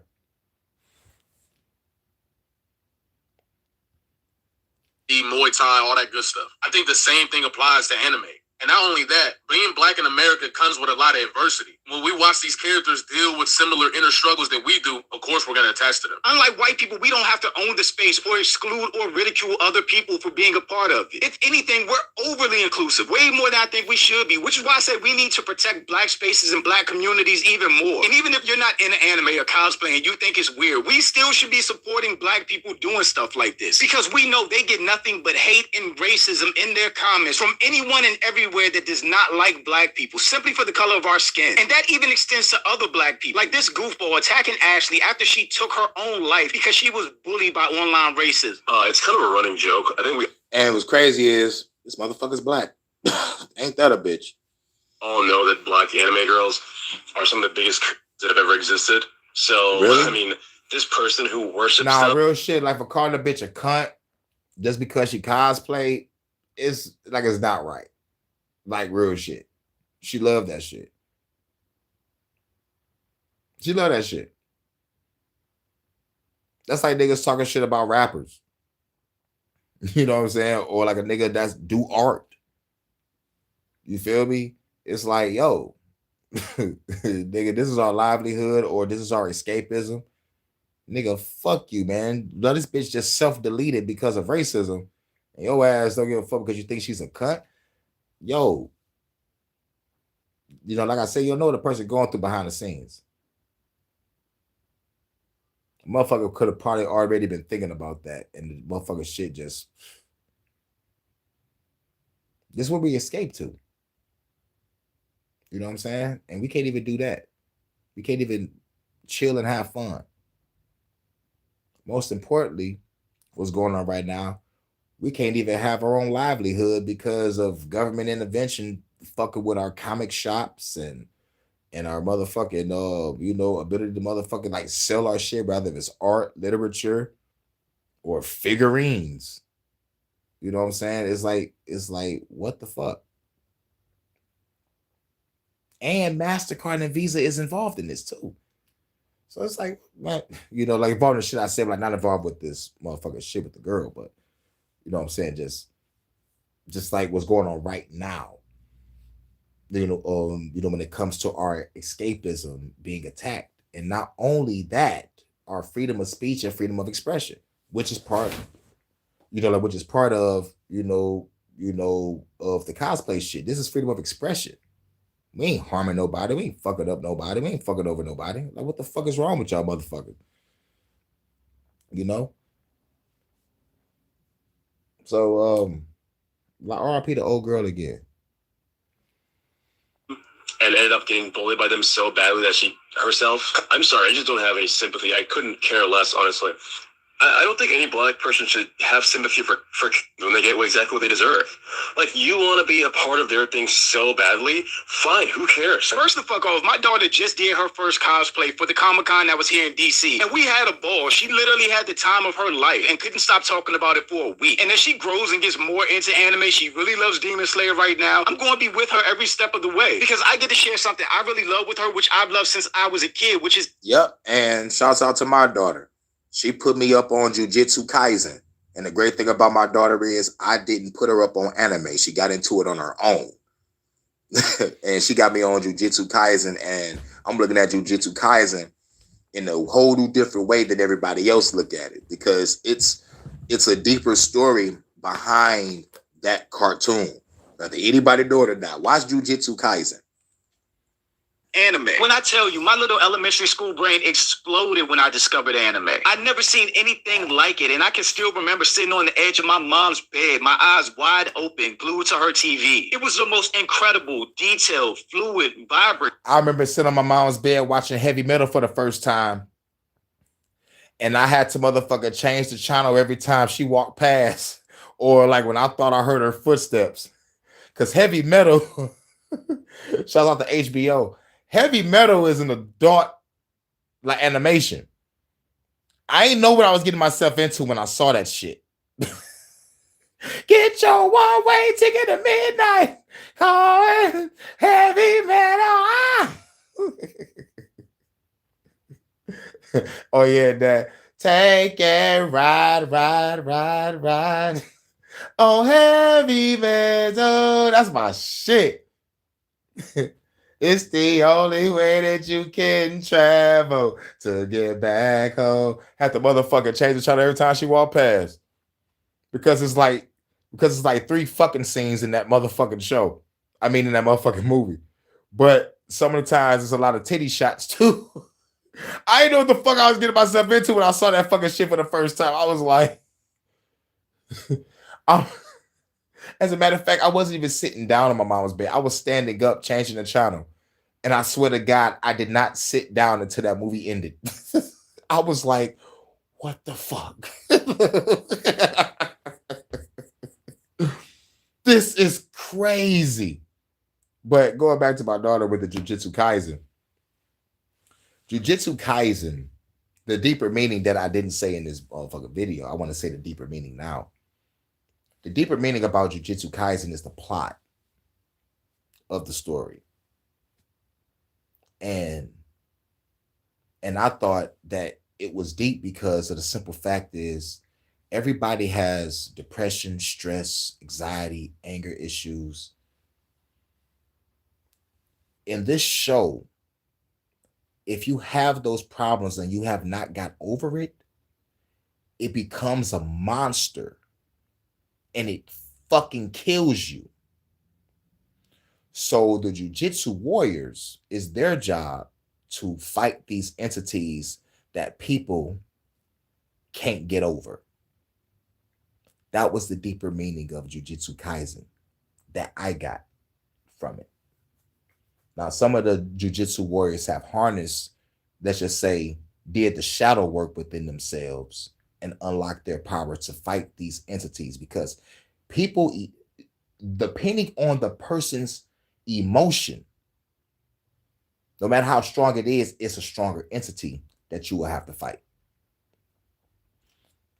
So it's like, it's crazy. But the storyline is about Sukuna, a strong ass, powerful motherfucker from ancient times, and he's inside of a young boy's body because this dumbass nigga ate one of the demon fingers and shit, and it awoke inside of his body and shit. So like he's battling with a demon inside of himself while he's at a school that really was trying to really kill him, but the teacher, which is Gojo, my daughter loves Gojo. I'm like, she's a fangirl for Gojo. All the girls love Gojo for some reason. I hate Gojo. I mean, like, I don't hate him, but like Gojo, his attitude and his character arc is like he's born a powerful motherfucker and like he don't know the value of hard work, so he's reckless on the battlefield. And that's not fucking good. And it wasn't because he got himself trapped in a fucking demon box with his dumb ass. But anyway, and plus he died. Sukuna killed this dumb ass. Anyway, sorry, baby. I'm sorry, daughter. Don't blame me, baby. Blame the writer. But shout out to my daughter for putting me up on that. And shout out to her for finding anime on her own without me even saying anything. So but anyway, back to the Jujutsu Kaisen, it's like going back to the main plot on why the Jujutsu warriors do what they do. It's because humans can't get over their fucking emotions because they can't do the inner work and shadow work within themselves. So it's up to warriors to come and fight off their fucking demons or their entities, whatever the fuck they create, rather than sadness, anger, depression, whatever. And the monster just kills them. It's just like it's fucking crazy.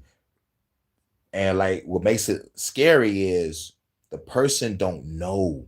It's like a spirit just following them and shit. But like the moment that it gets strong enough to manifest, That's when the person that have the anger, the depression, the like whatever going on with them, that's when they see the entity. And if the jujitsu warriors ain't there to stop that motherfucker, the human is gonna fucking die. And it also leads back to Final Fantasy 13. Final Fantasy 13, very confusing if you don't understand what the fuck they talking about. But I want to talk about their summons. Like there's a back in the Final Fantasy games, you used to be able to summon deities and entities to fight for you in battle. But in this game, they always change up the shit. In this game, the entities that you summon are inside of you. And what makes the entity activate is the point of your life where you give up. The entity activates and be like, bitch, you want to give up? You got to go through me. Your ass beat me. Now you have my power and the ability to summon me at will. I thought that was very unique and creative on Final Fantasy's end, even though like not too many people fuck with Final Fantasy 13. But I found that to be pretty fucking awesome, of the entity being already inside of you. And the only way that bitch unlock is the point of life where you give up. And that motherfucker be like, nigga, bitch, I wish you would give up. Now you got to go through me. You thought your pain was something. You about to rid of some real pain. Now I am your inner self. Let's go, bitch. I don't want to die. But you do, nigga, go through me. I'm like, ooh, this is cold. This is deep. Pause. And this is why we love Japanese animation. This is why we love Japanese games. This is why we love Japanese comic books, Japanese novels, because like they understand the depth of human consciousness, human psychology, understanding the human heart and the spirit and the power of your words. It's like, like when you get American shit, it's like, oh, shoot them up, bang, bang. And let's fuck some hoes. And let's do some drugs. You know what I'm saying? But like, not saying that some American movies don't have no elements that Japanese got, but like Japanese is all over the map with their storyline, dialogue, and animation. It's like, yo, they, like they got it down pat. And plus not understanding of the fact that these motherfuckers had to rebuild their culture after being bombed. 40 years. 40 years to get back on the map. Just to understand, they're like, oh shit, our people love Japanese culture. Because they bought the Chinese flicks over here. It was like, all right, Japan are like they back on the map. Let's bring some of their shit over here. They bought Dragon Ball Z and Sailor Moon. And some movies that was on VHS. Everybody gravitated towards Dragon Ball Z. They like, nigga, bring some more motherfucking seasons. Bring some more episodes. We watching shit in the late 90s, but Dragon Ball Z was out since the 80s to early 90s. Shit crazy. I caught the Broly movie in the early 2000s, but Broly came out like 95, 96. I'm like, oh shit. We was watching old ass reruns when they brought that shit to America. We ain't realized we was watching reruns until we started studying and doing research on the shit that we loved. But all my favorite animes, Cowboy Bebop is #1 best anime of all motherfucking time. Everybody would probably thought I'd say Dragon Ball Z. Yes, Dragon Ball Z was the first anime that I've watched and loved, but once Cowboy Bebop came out and it brought real life and real depth in motherfucking situations, and rather anybody know it or not, Cowboy Bebop is deep as fuck. We see the story of Spike, right? We love Spike to death. Spike is that nigga. But you got to understand, nigga, he took a bitch from his friend, from his homie.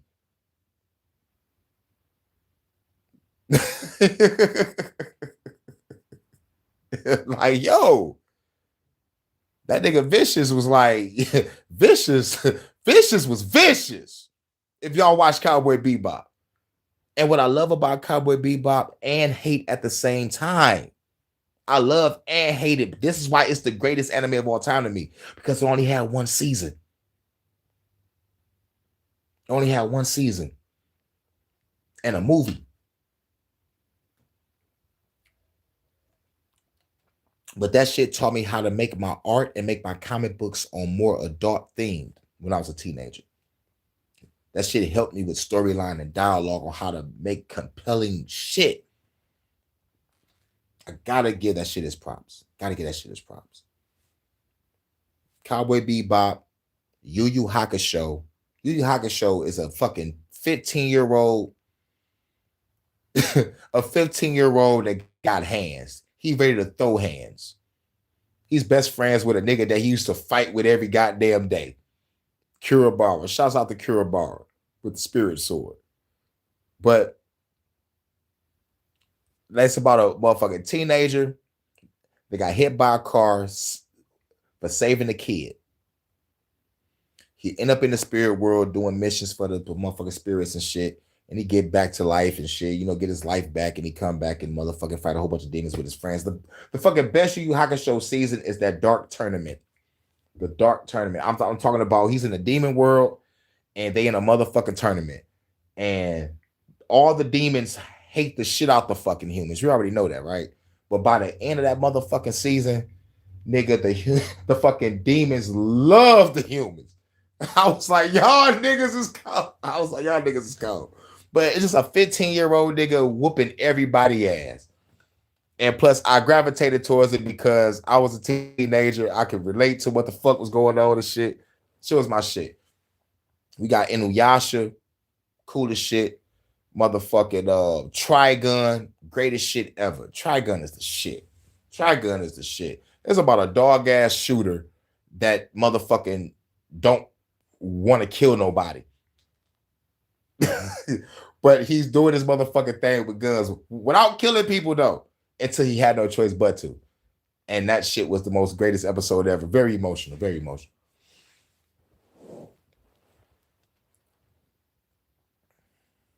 Colorful animation I'd ever seen in my life. I was in complete awe. Black people should be allowed to do whatever they want to do. Support whatever sport you like, whatever form of entertainment you like. Just do you. Don't let the internet or anybody else dictate what you can be interested in, what's cool or not, and what's acceptable. And for us as a community, we should be trying to provide cover for Black people being creative, expressive, and just doing things outside of the box. Because that type of creativity, expression, and fun is what moves us forward and expands us as a culture. At the end of the day, do you have fun with the things you enjoy, and fuck people online if they don't like it. But shout out to my channel members. I appreciate y'all. That was Jew Almighty. Shouts out. He's right. You got to do it. You know what I'm saying? After a long day of fucking working, hustling, and grinding, doing some revolution, I want to come back to some escapism. You know what I'm saying? And the cool thing about it is I'm into music, art, and literature. You know? Love this shit. I really fucking do. But you got to have a tough skin in this motherfucking field. You know what I'm saying? But the racism just need to let people know that shit still exists. And motherfuckers are just like, nigga, it's like, nigga, dog, it is what it is. Go back to the root of the problem. Colonialization. Simple. You wasn't going around invading people's lands, nigga. We was doing our thing over here chilling. We ain't even supposed to even know about anime or Christianity. Bars. Ain't supposed to know about none of that shit. You're supposed to be motherfucking living off the earth. You're supposed to be motherfucking, you know, doing our thug thizzle. Ain't y'all young whippersnappers saying nowadays, unless I'm too behind in the times. Y'all don't say thug thizzle no more. We used to say doing our thing back in the day. I was doing my thing. Young whippersnappers. I'm old as shit. I'm 37. But I've been watching anime since 97. You know? Been watching anime since 97. That's when I first started seeing Dragon Ball Z and Sailor Moon. You know? And then it was just It's awesome.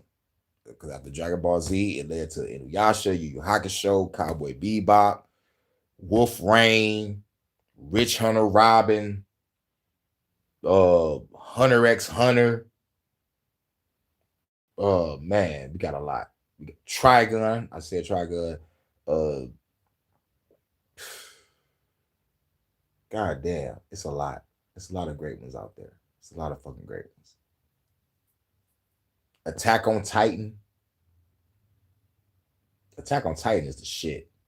Attack on Titan is the shit. Shout out to JVJ. That nigga was like, your character was Aaron. I'm like, yes, kill all fucking Titans, nigga. Kill all those motherfucking Titans, nigga. Hell yeah. I got to get back to it. But yeah, it was like the last time I watched Attack on Titan, that's when they found out who the female Titan was. It was Annie ass. I'm like, damn, Annie, it was you. You bad motherfucker. But anyway, I need to do some anime reviews too. If I'm gonna be a content creator, what we gotta do? Create content. I need to do some anime reviews on all the shit that I used to watch. That'll be some good shit. But we're on the last one. Since we're on the topic of racism, we're about to listen to Dr. Fuller. This is the meat and potatoes. You haven't seen these white faces before, but you're going to see plenty of them now. You're going to see plenty of them now. They don't live nowhere around there. But all of a sudden, they're going to show up with guns and whatnot and say, what's going on here? Now, I got all these dead bodies around here. I mean, they're all black dead bodies. I mean, and you say you're straightening out the neighborhood? Wait a minute. What neighborhood? You say, my neighborhood. And they say, you don't own a neighborhood. I own neighborhoods, boy. I own all the neighborhoods all over the world. You don't have any say-so about anything. You say, but I'm protecting myself. You don't have any duty to protect yourself. I protect you. Say, yeah, but you didn't protect me and whatnot. Hey, I decide when you're going to get protected, okay? You're always dealing with me, boy. Get that in your thick skull. You're always dealing with me. You're not dealing with anybody else but me. Now, catch my drift? It's like the scene in, this has been done among white people, so they know about this. The scene in Godfather 1, when Michael Corleone showed up at the hospital and ran up and down the corridors and say, where are all the people supposed to be protecting my father? Mm-hmm. Where are the people supposed to be protecting my father? They know that people have made threats against him. Nobody's here, just a nurse. And so he stood outside, and the people who came to kill him, they saw that they might be going up against some vigilantism here, so they took off. But then, what happened? McCluskey shows up. Say, I thought I had all you guinea hoods locked up. And what are you doing around this hospital? Get out of here. And then he broke his jaw. Mm-hmm. And he said, I came to protect my father. Well, you're a law enforcement officer. Why aren't you protecting my father? He said, look, don't tell me my business. And that scene on The Godfather was some real ass shit. Nobody was there to protect Michael Cole. I mean, the motherfucking Godfather, nigga. Michael was out there, nigga. Alone, nigga. Nigga ready, nigga. Like, what's up? Nigga, I'm the only one here protecting my father. What the fuck y'all not protecting my father? You know how y'all know there's niggas after my pops, right? Don't tell me how to do my fucking job, nigga. Fuck y'all. Okay. And then enemy rolled up, saw Michael out there, like, well, yeah, nigga, what's up? What's up? Drove off. Yeah, bitch ass nigga. I'm here alone, man, nigga. I would have shot their ass up there real fast. Nigga, on some real shit. Nigga, I would have shot their ass the fuck up. It would have been a scene in that bitch fucking with me. Nigga, like, nigga, real shit. I'm like Andre 3 Stacks off of Be Cool. Oh, nigga, I'm just sitting down about to chill in the gun, going like, blam. All right, cool, man. Don't give me no gun no more. Y'all know what I'm gonna do.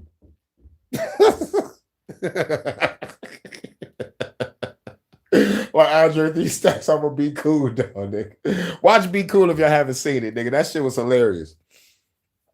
And this when you first see The Rock play the gay role. Yes, I said it. The Rock is a pussy, faggot ass fucker.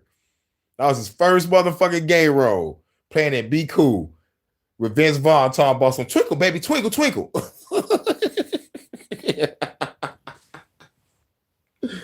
John Travolta, Cedric the Entertainer, Uma Thurman,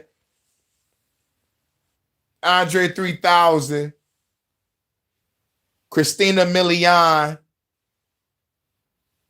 Who else was in that fucking movie? There was some stars in that motherfucking movie, dog. There was some real shit. There was some stars in that goddamn movie.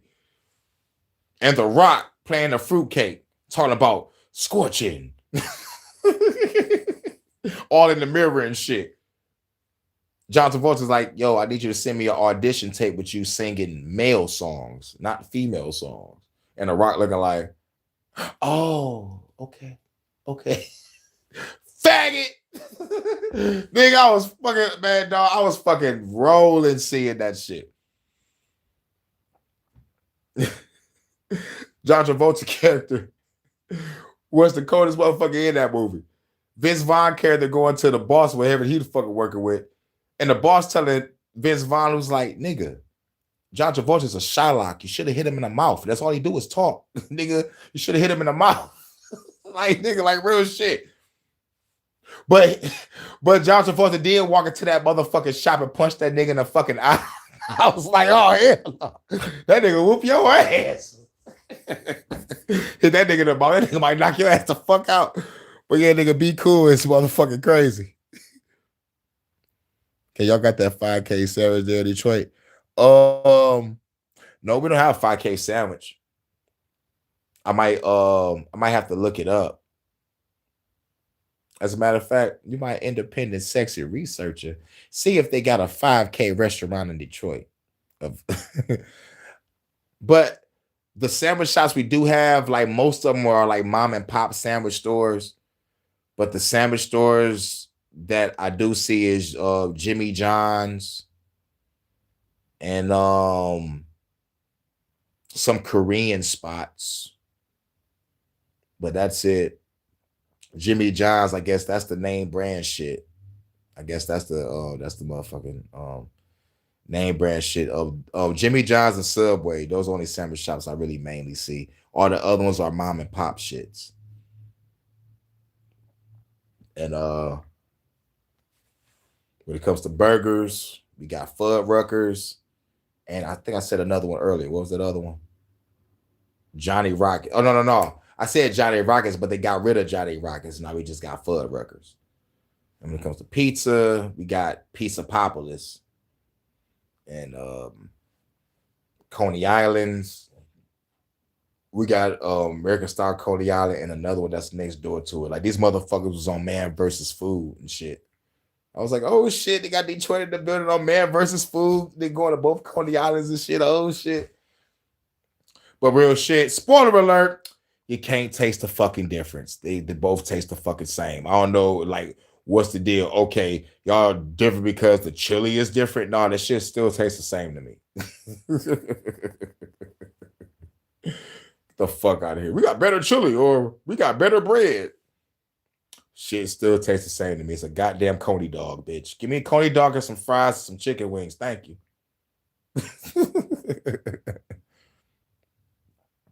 Saw that sandwich in the Guinness book. It's that much money because there's truffles and saffron on the burger and maybe some very expensive ingredients. Yep, probably. Yep. That's logical. Yep. I'm going with that. I'm going with that. Because they do have exotic foods and shit. They be selling for high prices and shit. They be out there killing those endangered species for the ingredients. They think I don't know. See, so in the world of white supremacy, they understand that principle very well.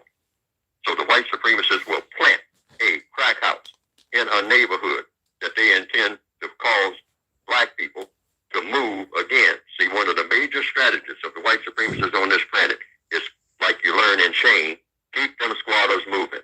Don't ever let them have a stable neighborhood anywhere. Don't let them have a stable hood anywhere. You wonder why I want to start a revolution.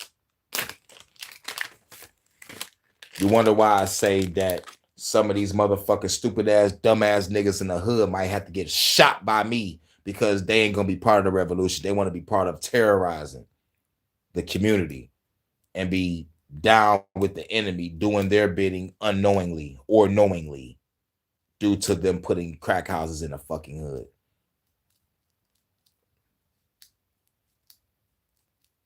See, I don't fuck with Dr. Umar, but there's one thing that he did say that I do agree with.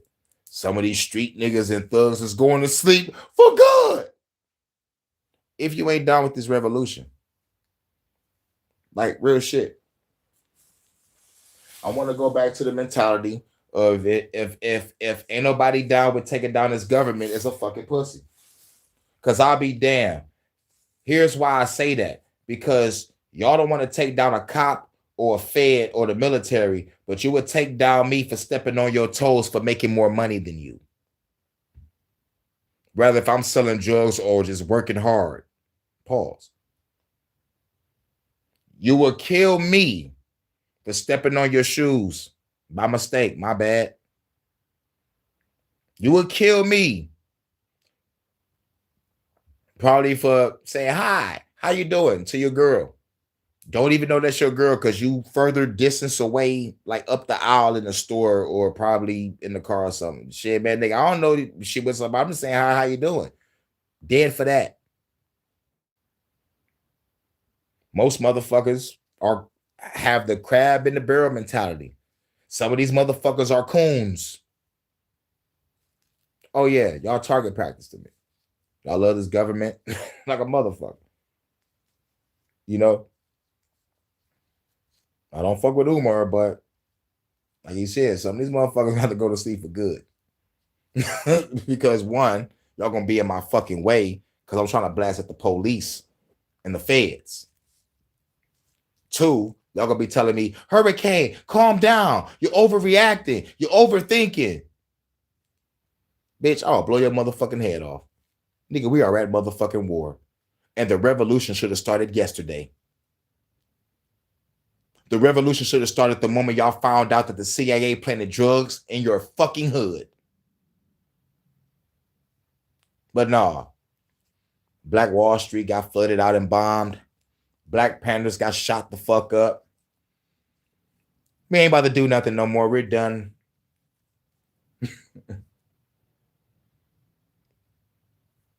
But we have some smart brothers that want to attack the government through music. Fight the power. Oh, shit. All right, they're doing it through music now. The niggas think they smart. Let's make gangster rap. Nigga, nigga, nigga, nigga, nigga, nigga, nigga. Fuck beer. I drink more liquor. Nigga, nigga, nigga, nigga, nigga, nigga, nigga. Bitches ain't shit but hoes and tricks. Get those niggas killing each other. Let's feed the prison industrial complex. House in that neighborhood. Allow that crack house to flourish so that everybody will panic when they have no protection and run. And then we take over the whole neighborhood and gentrify it again. And going back to the motherfucker, what's that movie, Boys in the Hood? What was motherfucking Lawrence Fishburne character was telling those motherfucking niggas in the hood about that motherfucking gentrification shit? Mm-hmm. Don't make movies like that no more. And when they go wherever they're going to the next neighborhood, after 10 years, we start the same thing all over again. Keep them squatters moving. That's the strategy. It's evil.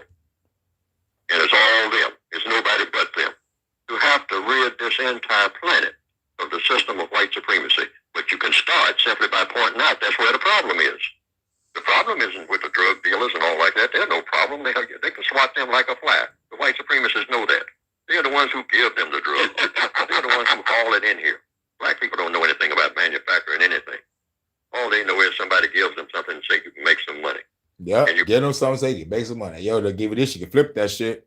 I give you this, you can flip that shit. I give you this, you can flip that shit. I give you this, you can flip that shit. Give you this, you can flip that. Oh, that's a song. I give you this, you can flip that shit. Hey, give you this, you can flip that shit. Hey, if I give you this, you can flip that shit. Hey, if I give you this, you can flip that shit. Hey, if I give you this, you can flip that shit.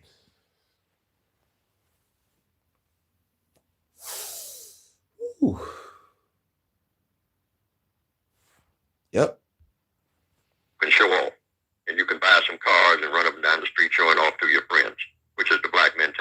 They know us better than we know ourselves. That's why they can manipulate us.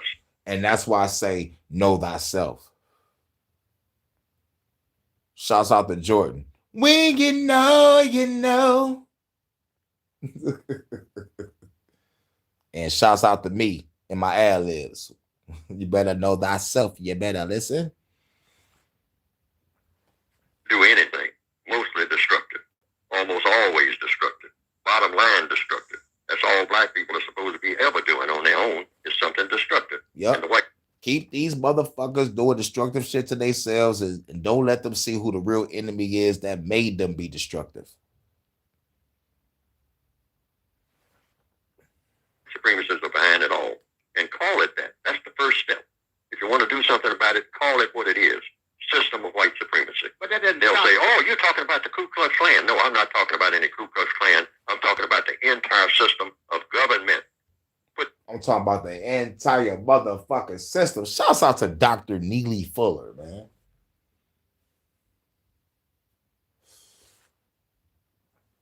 The label on it that you should have. The system of white supremacy is the name of the only government on the planet.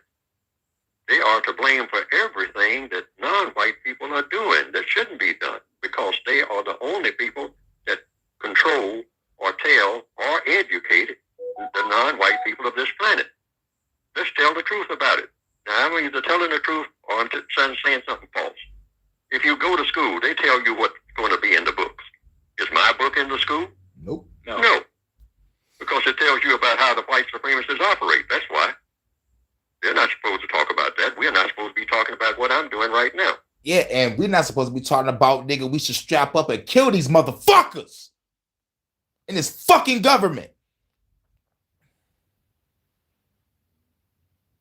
He's talking about talking. I'm talking about motherfucking talking, strategizing, and doing. So the question might be raised. Why do the white supremacists allow me to talk like I'm talking? Yeah. Why do the evil government allow me to talk? Because you know why? I'm going to say it before Neely Fuller says it. I'm going to say it right now because none of you people are listening to me.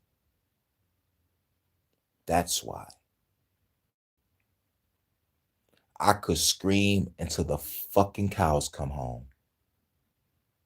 But the moment each and every one of you in the chat or anybody that's going to watch this on the playback, the moment y'all start taking action on y'all end in y'all states and promoting my message, that's when they act against me. Till then, it's going to be all digital attacks. Shut down my live, freeze my chat, give me copyright strikes, give me copyright claims, age restrict my video, or get rid of my channel again like they did before. That's what I got to deal with. But the moment each and every one of you start acting on the behalf of the revolution with my music in your background as your soundtrack, that is when they're going to take me out, or at least try. And I'm ready. Fuck the world, fuck my moms and my girl. My life's fucked up like a Jerry curl. I'm ready to die. Biggie.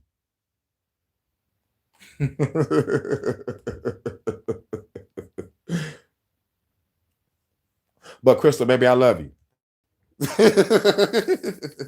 know Biggie said that shit, man, but I love you, baby.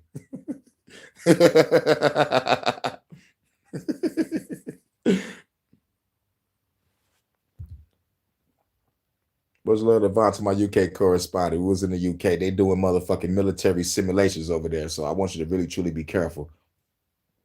Keep your eye out on what's going on. They might do another scamdemic and they might start over there first. Because whenever they do these type of military drills, Vonta, they always motherfucking plan the motherfucking shit either a month later or a year later. So just keep your eyes out over there. Because I don't like this. I don't like this at all. They already motherfucker got 3 million plus people that hate this digital ID. We had 100,000 plus people at the protests. And now they're about to try to do a scandemic. Nah, they're going to try to do that to try to get y'all out the streets and get y'all scared. Nah, don't fall for that shit. Don't fall for it. Don't fall for it. Whoop they ass. Burn that bitch to the ground if you have to. Keep that sniper polish, baby, and keep it by the window. Smash it by the window. They are very intelligent. What they do is say, who's listening? So when they say that nobody's listening, nobody's using the term white supremacy, system of white supremacy. It's all the fault of the white supremacists, since nobody's saying that in one voice, in a loud voice, where it bounces off the walls everywhere, in every place, in every office, in every factory. The system of white supremacy is what's in place, the only government in the world. Nobody's saying that, but maybe Neely Fuller and a few other oddballs. So as long and a few other, yeah, I'm one of them. But I'm saying kill the whole fucking government and evil in general. Because it's like Michael Jackson said, don't matter if you're black or white. Bam, bam, bam, bam. Oh, if you evil, nigga, you dead. But thou should not kill. Killing is evil. Well, let's ask ourselves this question, chat. Because I don't think we asked ourselves this question. Is killing evil an evil thing? To some people, the answer is simple, and it's not a really difficult answer. But to some people, it's difficult because most people is still caught up in religion. But is killing evil an evil act? Is fighting and dying and killing for your freedom an evil act?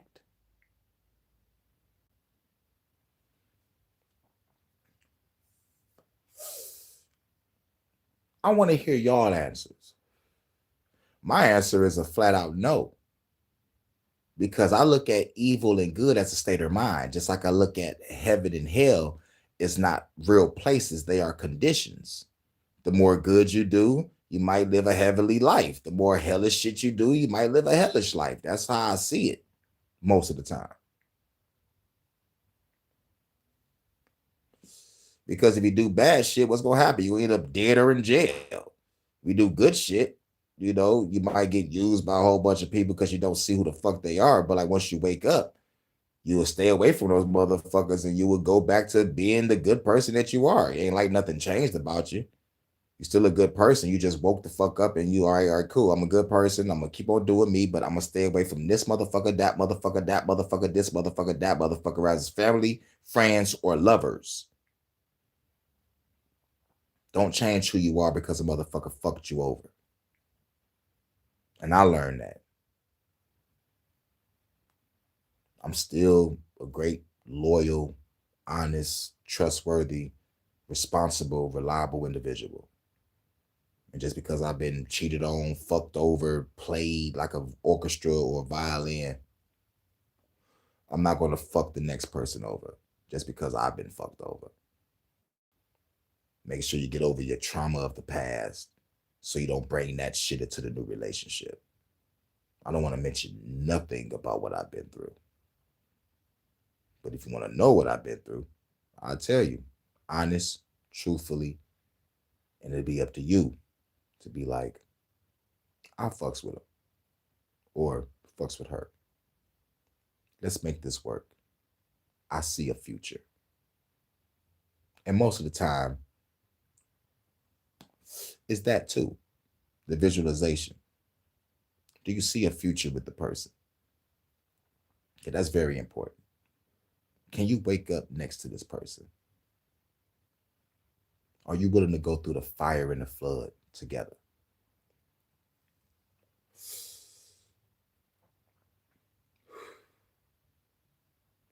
Some good ass weed. But let's get back. Because nobody's paying attention. We'll just keep doing what we're doing. Because they're not even identifying the source of the problem. Yep.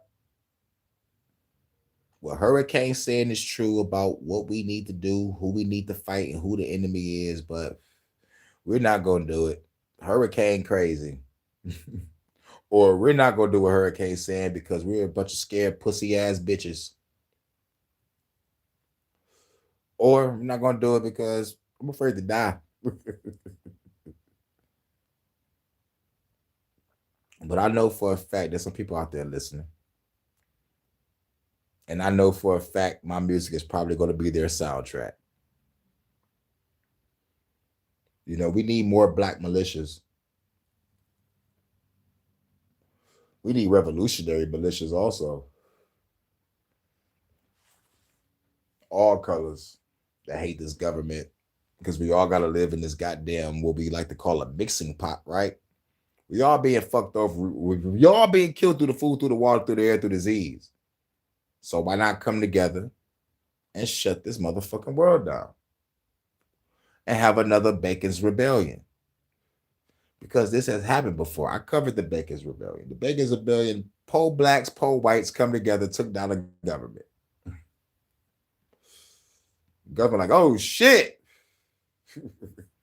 Let's grab the right people real quick. Tell them everybody to give y'all some money, some land, and some power. But you gotta take out the black people. You're our slave catchers and night watch now. But this Bacon's Rebellion, there is going to be no tricks afterwards. And if it is, it's going to be cut at the root. And like real shit. Of the problem. They're saying, well, this committee this, or this gang this, or it's the Crips and the Bloods. You know, and so if we can just get rid of them, the world will be a better place. No. They only exist on account of the system of white supremacy manufactures a system where it does exist. Exactly. Now, if y'all don't understand what the fuck he just said, we wouldn't have the Bloods and Crips if the powers that shouldn't be wasn't fucking our people up. Because in the beginning, Bloods, Crips, folks, Vice stores, whatever fucking set you claim, was created to motherfucking watch over their fucking community, create businesses for their community, and make sure their community was fucking safe from the evil motherfucking cops and military and feds. This is why I love The Warriors so much. The Warriors was a good movie too. Osiris running up all the fucking gangs. Cyrus running up all the fucking gangs. And told them niggas strength in numbers. In so many words. Then the evil motherfucker shot Cyrus because he was trying to unify us against the fucking police and the government. Blamed it on the Warriors, and the Warriors had to fight a shitload of motherfucking gangs to make it home. Wild ass movie. And it had a video game too. Wild ass movie.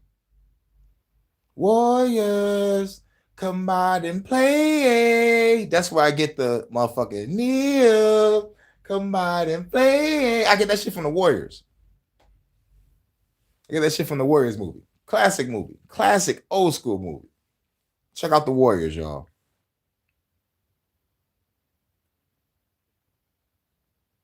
You cooked already. We up next. Oh shit. Should we come on show last night? Had mad beats. Wait, hold on. Wait a minute. What I missed? I think I popped up last night. I think I said salute. I don't think I stayed long. I was watching some other shit. I just said my salutes, said what up. Drop my likes.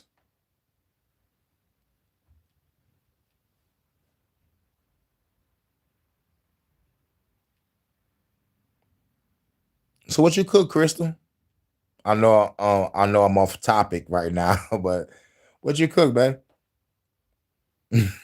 I'm hungry. I know you say something for me.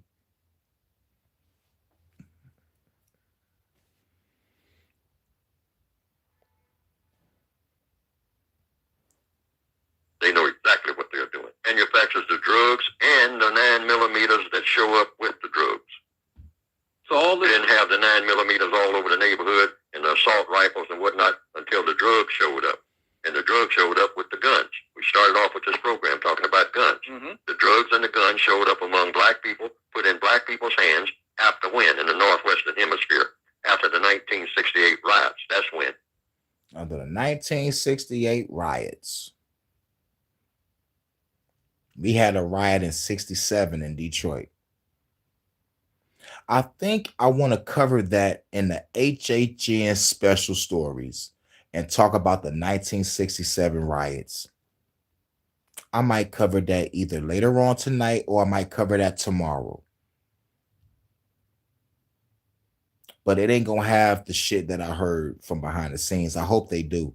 But the United States military was shooting at apartment buildings with people in it. I'm going to say that one more time. The military was shooting at apartment buildings with people in them.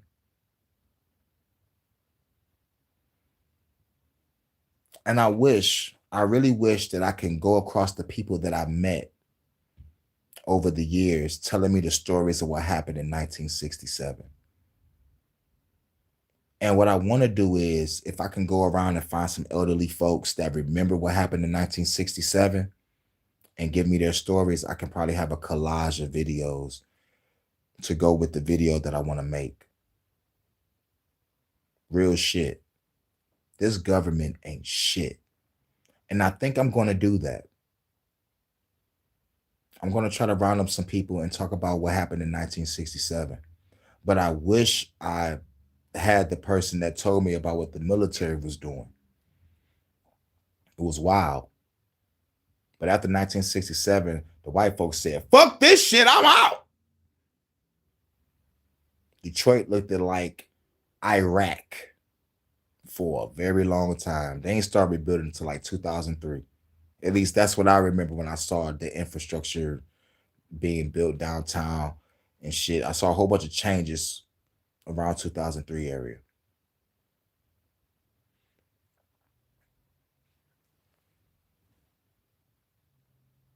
Any excuse to go Cougar Town, huh? What?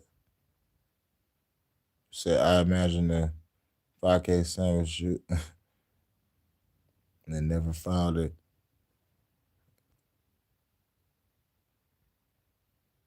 Any excuse to go to Cougar Town. What?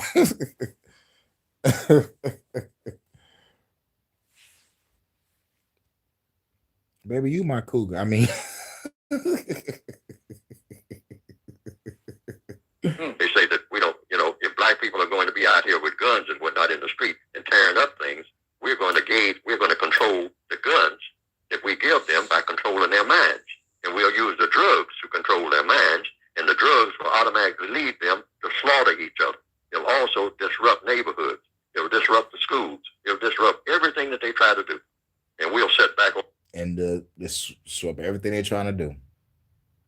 That's diabolical. On the other side of the fence and laugh about the whole mess because they haven't figured out yet who's pulling the strings.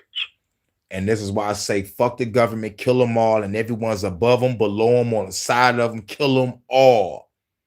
Hashtag fuck the fucking government.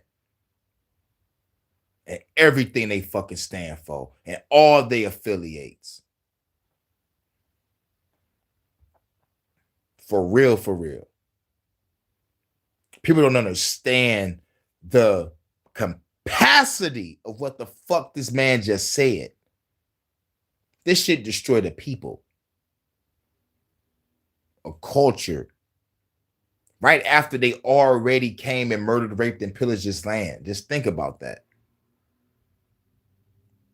Now we want to destroy you more mentally, more spiritually, more physically.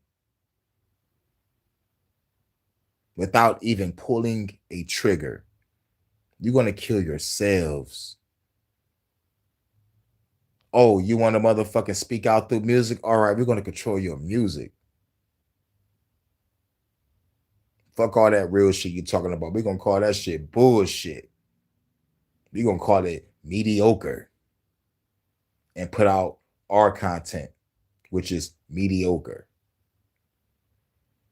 And you see people online right now with rap fatigue. We tired of hearing this bullshit because they shut down my shit or any other creative artist, whether it's music, art, literature, whatever. We want you people to be a destructive race like we called y'all when we got over here. Y'all the savages. So let's get savage. Since you want to call me that, I'll show you savage. I'll show you hell, fire, and brimstone. For I am the God of fire. I will take your breath while you stand, for I am the God of wind. I am the breath and the wrath of my ancestors that you fucking killed when y'all got over here. Bitch, I'm the God of storms. Not only I'm finishing where Public Enemy left off with this revolutionary content, but when I finally get on that battlefield, when I finally show this evil government, you fucked with the wrong motherfucker, it's over. I don't care if I'm alone in this. Somebody got to stand up and fucking fight. And since nobody don't want to fight, then I will be the warrior. I will be the one to fight. I will carve my name in history. I will be remembered. While everybody else call me crazy, just remember, bitch, I died for you. And you got to see my face, unlike that Jesus bitch you worship.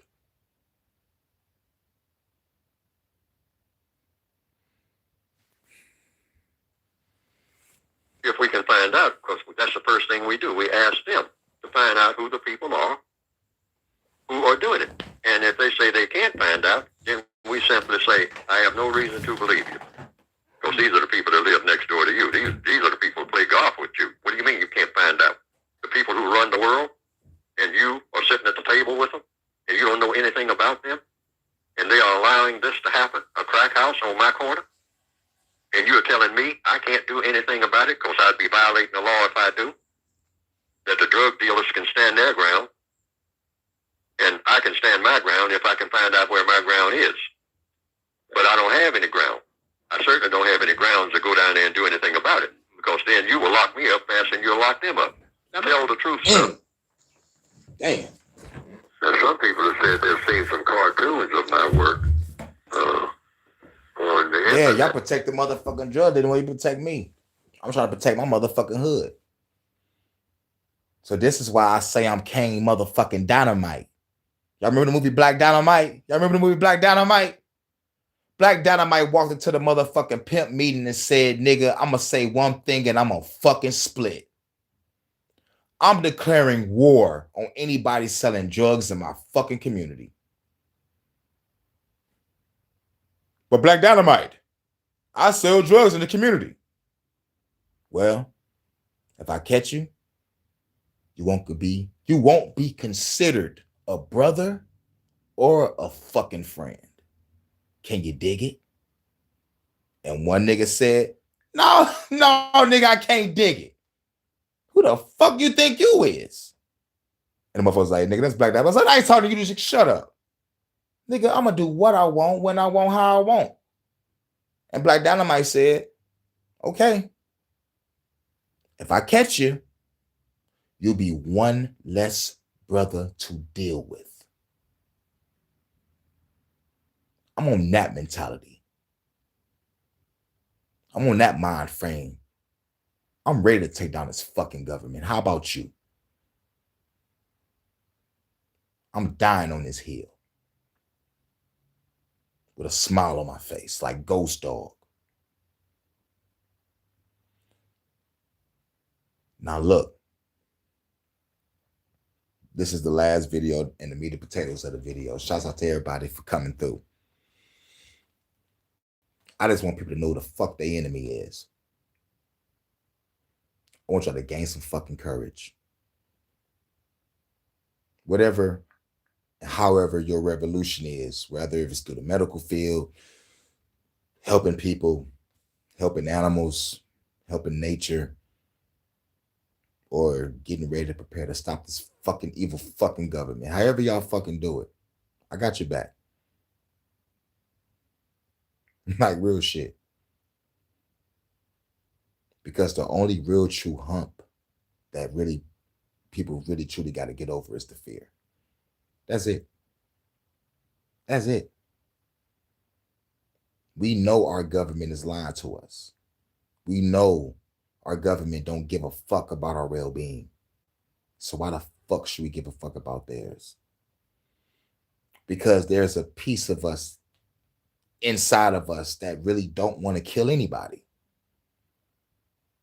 We want peace.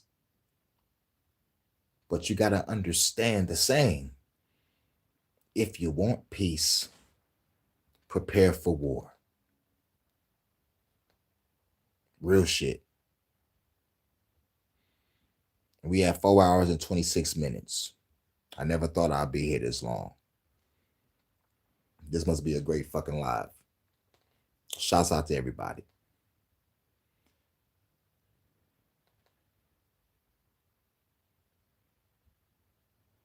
We got to stand up and fight. We know what our government is doing. Law enforcement, military, the secret projects. Ain't nothing so secret no more. We know who our enemy is. Now it's time to motherfucking fight. So we're going to play some songs and we're going to get up out of here.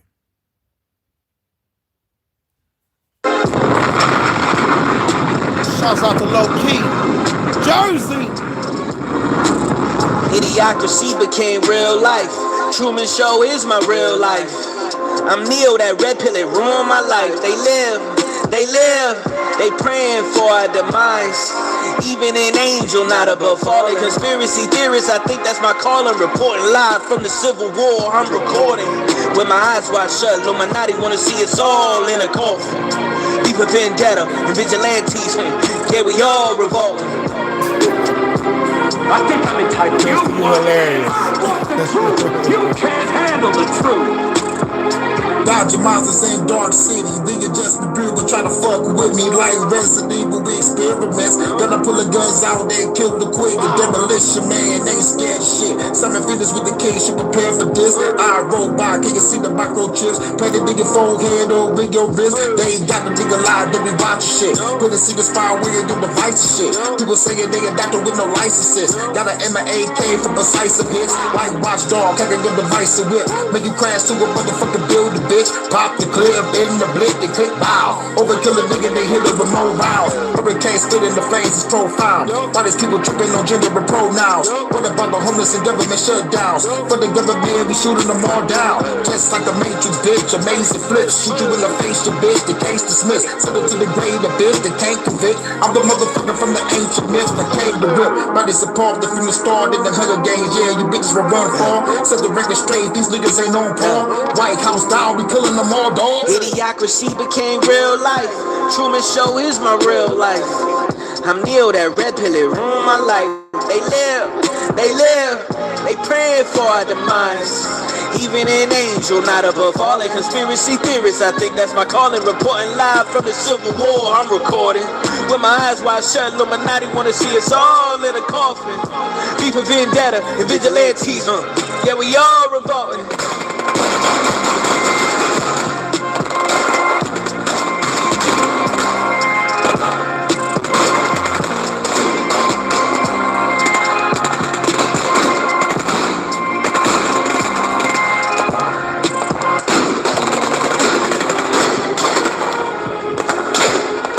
Son, we live in a world that has walls, and those walls have to be guarded by men with guns. Who's gonna do it? You?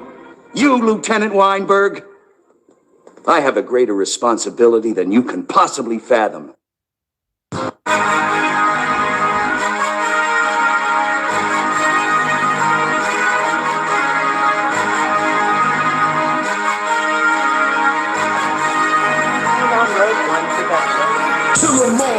don't give a fuck.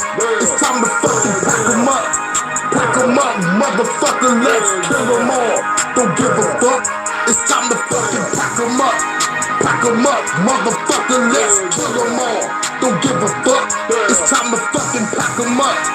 Pack them up, motherfucker, let's kill them all. Don't give a fuck. It's time to fucking pack them up. Pack them up, motherfucker. We gon' shoot a cop, shoot a fan, shoot a judge in the head, prosecutor and the DA. We gon' leave them for dead. Don't like my music, so what? Get your crib blowed up. This is war music, only real rebels show up. Infiltrate a base, shoot you in the face. Lay the armory, pull off in the army tank. Fuck the government, shoot they ass to shit. Monetary system dead, time to roll bricks. Loading up the brick, time to catch some bodies, bitch. Everybody gon' be dead in this fucking lobby, bitch. Taking building down with the war leaders in it. Big bang attack, you can call me Vegeta, bitches. Kill them all, don't give a fuck. It's time to fucking pack them up. Pack them up, motherfucker, let's kill them all. Don't give a fuck. It's time to fucking pack them up. Pack them up, motherfucker, let's kill them all. Don't give a fuck. It's time to fucking pack them up. Pack them up, motherfucker, let's kill them all. Don't give a fuck. It's time to fucking pack them up. Pack them up, motherfucker, let's kill them all. Don't give a fuck. It's time to fucking pack them up. Pack them up, motherfucker. Shit, that's what's up. Salute, GBA Radio. What up, though? Man, I ain't get that package yet. Now, I don't want to say somebody stole the show off my porch. I highly doubt it. I'm in a nice, cool little neighborhood, man, but I ain't getting nothing yet.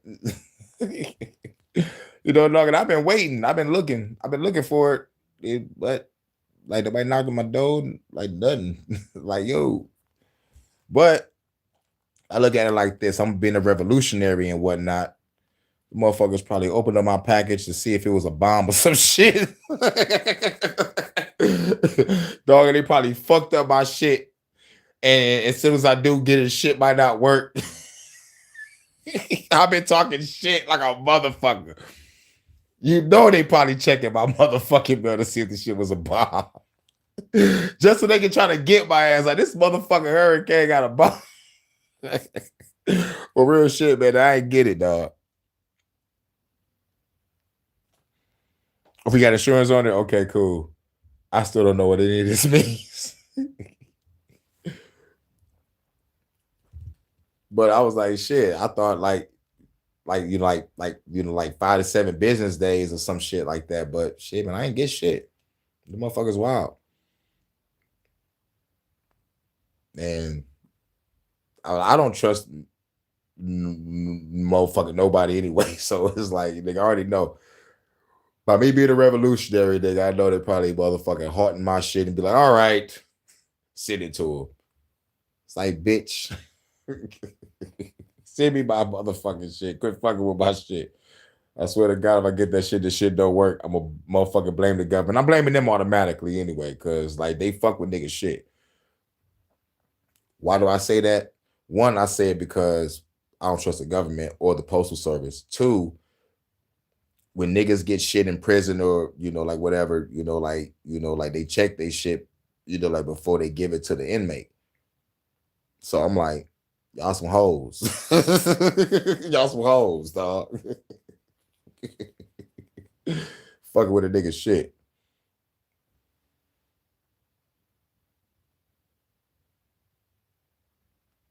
Yep, and it's the 25th. I ain't seen shit.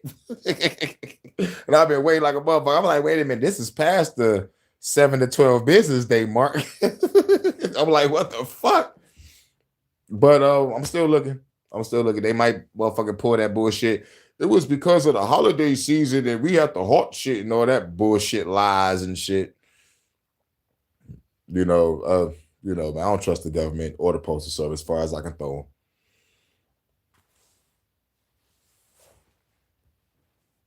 But what was the next song I was gonna play? Shout out to Relentless. Asiatic,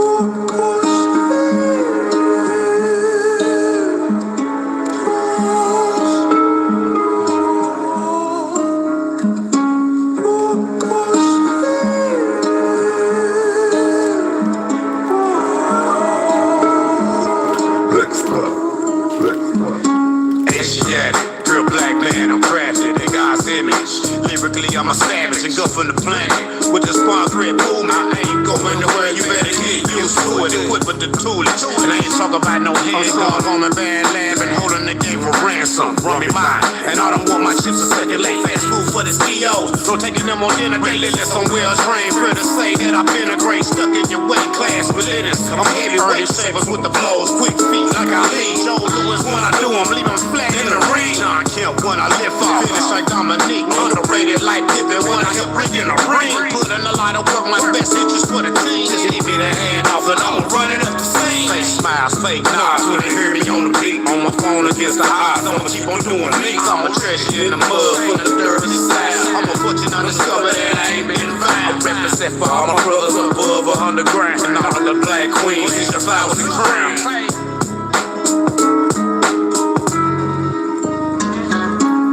You want this hip hop, the realest hip hop. Everybody love this hip hop, let's give them hip hop. You want this hip hop, the realest hip hop. Everybody love this hip hop, let's give them hip hop. You want this hip hop, the realest hip hop. Everybody love this hip hop, let's give them hip hop. You want this hip hop, let's give them hip hop. Everybody love this hip hop, let's give them hip hop. It's time to unload, the drama unfold. My 44 gold, taking your soul, never reload. Where do we go? The battlefield's bigger explode, but the government kill a ball with every flow. I'm the infamous lyricist to the feds. They never say money implement all the titles to kill a quick with these instruments.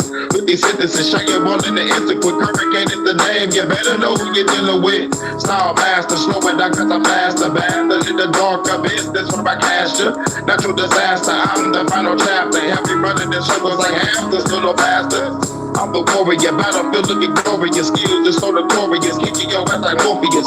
The anomaly, speaking new philosophy, speaking with the velocity, cause a lot of atrocities. You want this hip hop, the realest hip hop. Everybody love this hip hop, let's give them hip hop.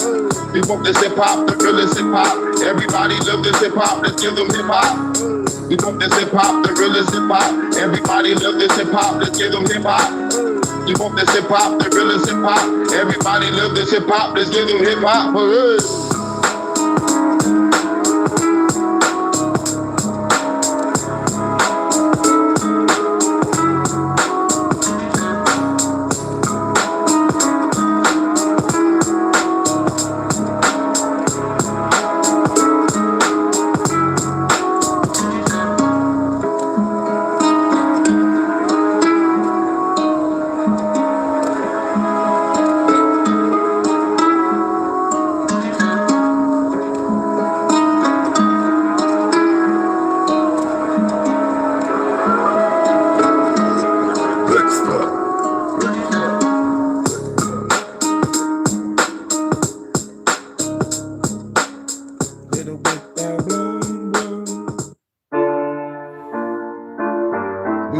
Comply with the motherfucking government. Fucking shout out to everybody, man. This is the longest I've ever been on live. This is a world record. 4 hours and 38 minutes. Let's go. Fuck. This is a world record. The Empire. Next level shit. Make them think they own grave with the shovel quick. But it can't be the name, I'm a boss. Metal gear on me, knock their motherfucking heads off. Raise the grave, make the dead walk. Raid every power structure in their motherfucking bed walls. About to creep in the White House. Where the fuck the president about to murk that nigga right now? Got my girl with the snipe rounds. Shoot the fed in his head cause the bitch wouldn't pipe down. Motor City is the fight time. Joe Lewis with the hands, give it to you, see the 9 rounds. You can hit that shit for 9 times. They say hurricane, put your gun down. I'ma tell them no, no, no, no, no.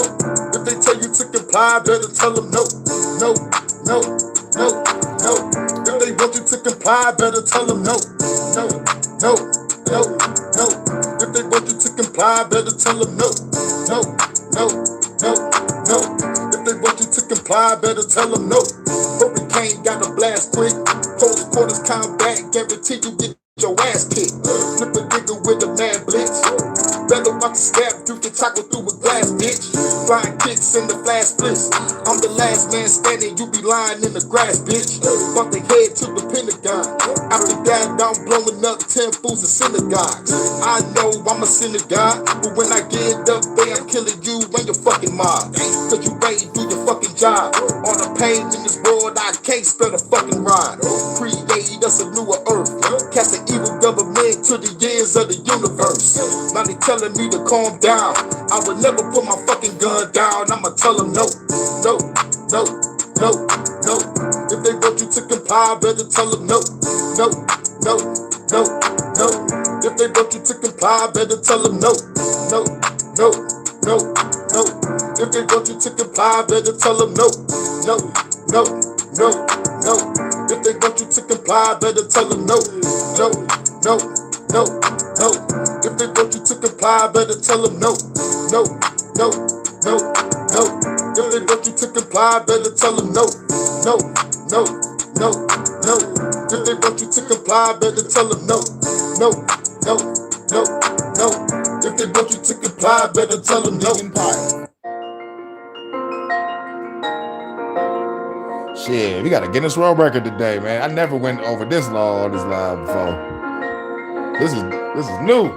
Fuck the law, we gon' get them all, we gon' kill them all. Fuck the law, we gon' get them all, we gon' kill them all. Fuck the law, we gon' get them all, we gon' kill them all. Fuck the law, we gon' get them all, we gon' kill them all. Let me kick it on, time to break you off, hit you with the song, off, take your head off, hit you with the wrong, hold off till the grave dawn, shallow grave them all, take off till I got the falls, hide it from the law, face off like a lit page, gauge with a switchblade, display your brain in case to the real page, horror shit, like a horror flick, bitch you wanna wish that I won't do all the shit that I wanna spit, fuck the shit, got a bunch of things on the bucket list, taking out feds, politicians in the government, music into your brain, watch it on the public, you will own nothing, and be happy, that's some sucker shit, I'm swamp, hit it with a bomb, call me Killer Kong, stab it with a bomb, fire them up like I'm just a bomb, it's the bomb, hit the bigger bombs from the bigger song, call them missing dog, coming out with a synagogue, the mall, we gon' get them all, we gon' kill them all, fuck the mall, we gon' get them all, we gon' kill them all, fuck the law, we gon' get them all, we gon' kill them all, fuck the law, we gon' get them all, we gon' kill them all, fuck the law, we gon' get them all, we gon' kill them all, fuck the law, we gon' get them all, we gon' kill them all, fuck the law,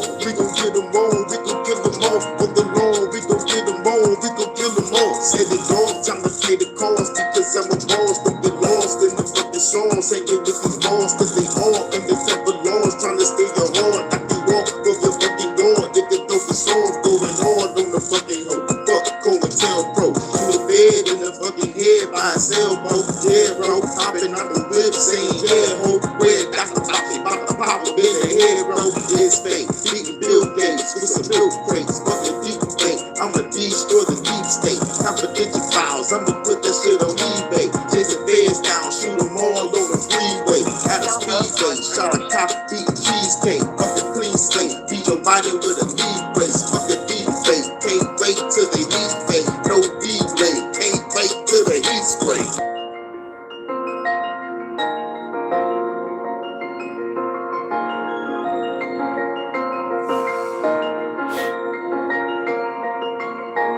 Oh, shout out to everybody. I'm gonna play my new track that I just got done dropping, I think yesterday or the day before.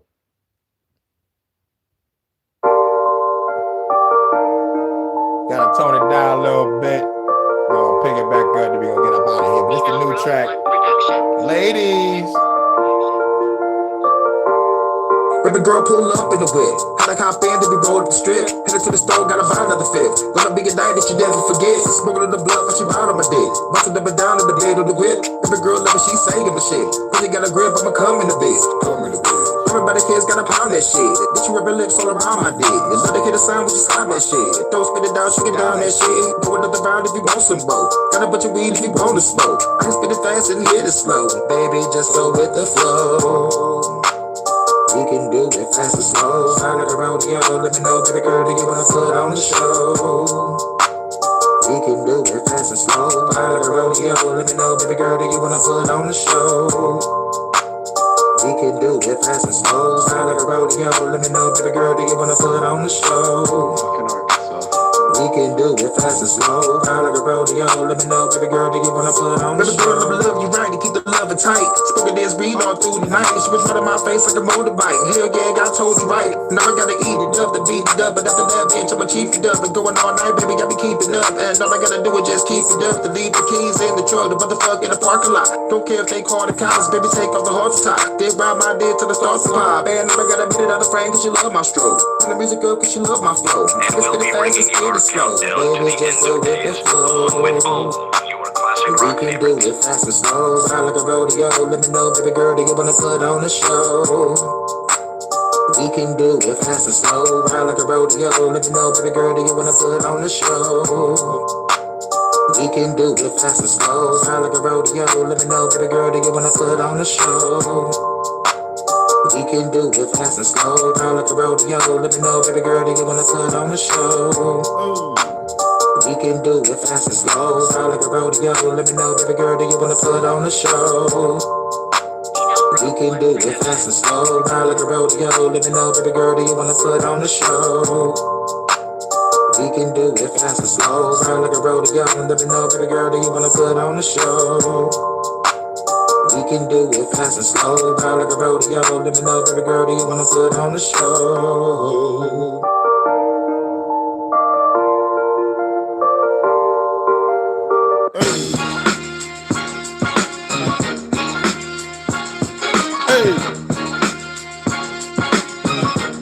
Hurricane, Bobby Gilbert.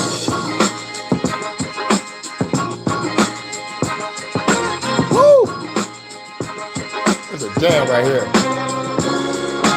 Walking through the sea so cool. All black, stay strapped, get clapped if you fuck with the crew. Nigga, you be up under my shoe. Turn blue, niggas get stumped out in my timber boots. Bulletproof all over the suit. Got it ordered. Custom made Cartiers and the fedora. Met me a fine ass chick at a Sephora. Hit it from the back, just smoked up on the quarter. Took it to the crib, the legs was on my shoulder. Briefcase style, well, yeah, I had to fold her. She said my meat good is better than Ponderosa. So I had to pound the pussy over and over. Now I'm out the door, the baby, the show is over. Headed to the block, you know I'm selling that motor. Haters talk shit, them knock your head off a shoulder. Territory mine, hey yeah, I'm taking over. I'ma show you how to do this, son. Hurricane be the name and there's only one. I'ma show you how to do this, son. Hurricane be the name and there's only one. Look, I'ma show you how to do this, son. Hurricane be the name and there's only one. I'ma show you how to do this, son. Hurricane be the name and there's only one. Blast with killers, we fast with triggers. Blast we fill up with Hennessy and blast some niggas. If a fair run up, gotta blast them too.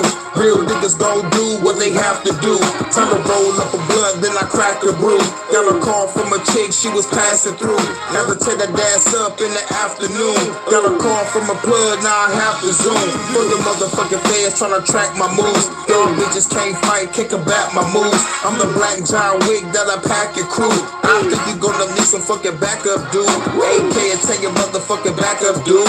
And your wife will think I'm a stand-up dude. I see you haters strap, bitch, I'm strapped up too. Shoot your ass in the head if you act up, fool. I'ma show you how to do this, son. Hurricane be the name and there's only one. I'ma show you how to do this, son. Hurricane be the name and there's only one. I'ma show you how to do this, son. Hurricane be the name and there's only one. I'ma show you how to do this, son. Hurricane be the name and there's only one. Let's go. It's that real hip hop. Hey, what it do? Vibe with the night.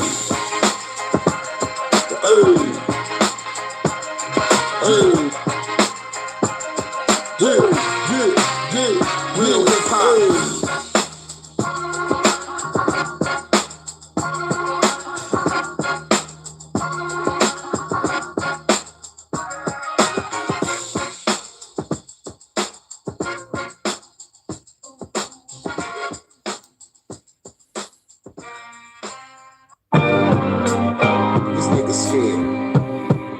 I gotta tone it down for y'all.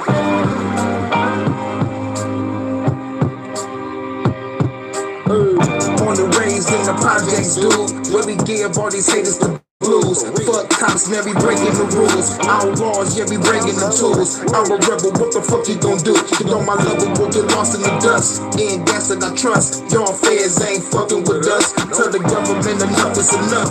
Pull up in the truck. Politician getting shot the fuck up. Like a Christmas tree, lighting them up. Got the Sprite in my cup. Sipping lean, about to light up a blunt. As I walk straight up to the front. Ayo in my hand. Understand, you ain't calling my bluff. Taking limbs off the body with shots. Then I blew up the spot. The whole scene is your burial plot. I saw the news and the aerial shots. I just ready to block this revolution. Are you ready or not? Let me hit you with this Detroit flow.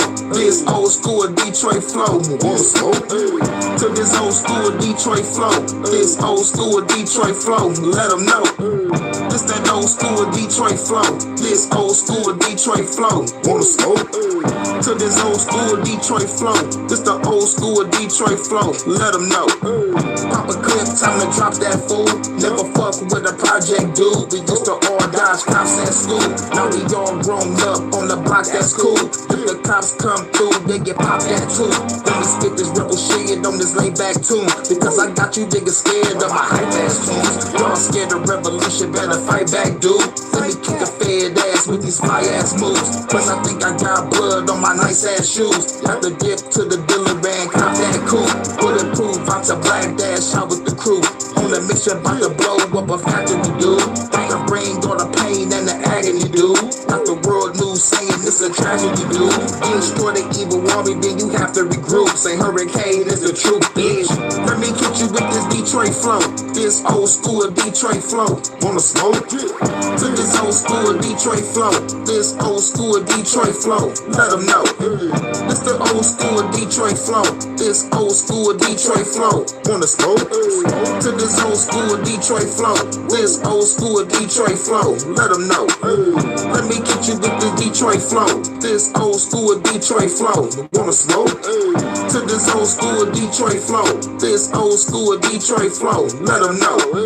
Let me get you with the Detroit flow. This old school Detroit flow. Wanna smoke? To this old school Detroit flow. This old school Detroit flow. Let them know.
That's a motherfucking hit.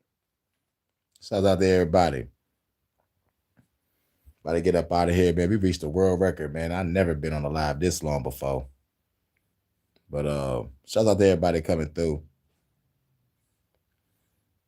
We need to smoke real quick. That smoke. We're going to play this. We're going to play one more, then we'll get up out of here. Let's smoke on that fatty real quick. Let's smoke on that fatty real quick, everybody. Grab your swishers and roll your blunts.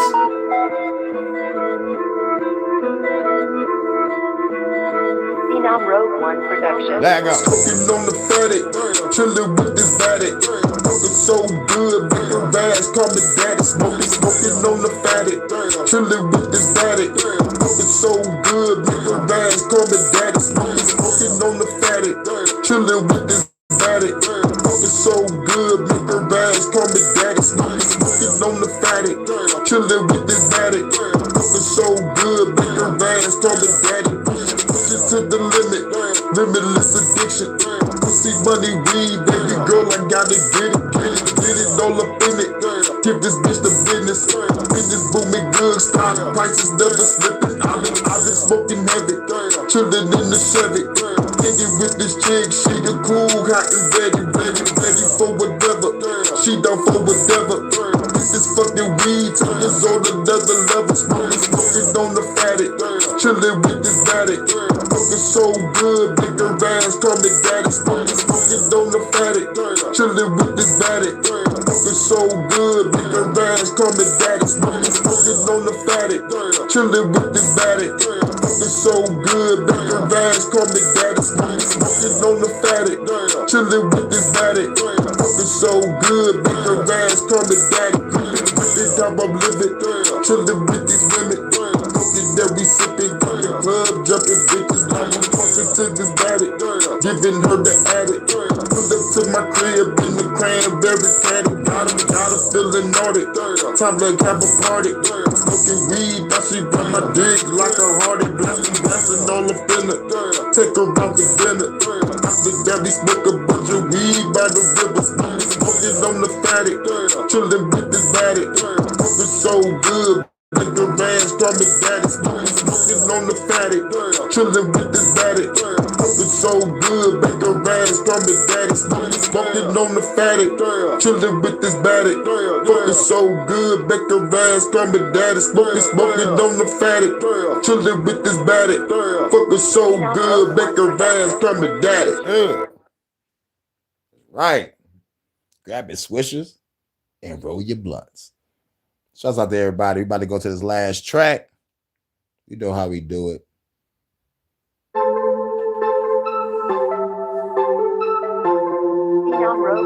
We about to get up out of here. HHN special report. Thank y'all for rocking with me this long, y'all. Shouts out to y'all was there in the beginning. For real. Rocking with me for 4 hours. Almost 5. Thank you. Thank you.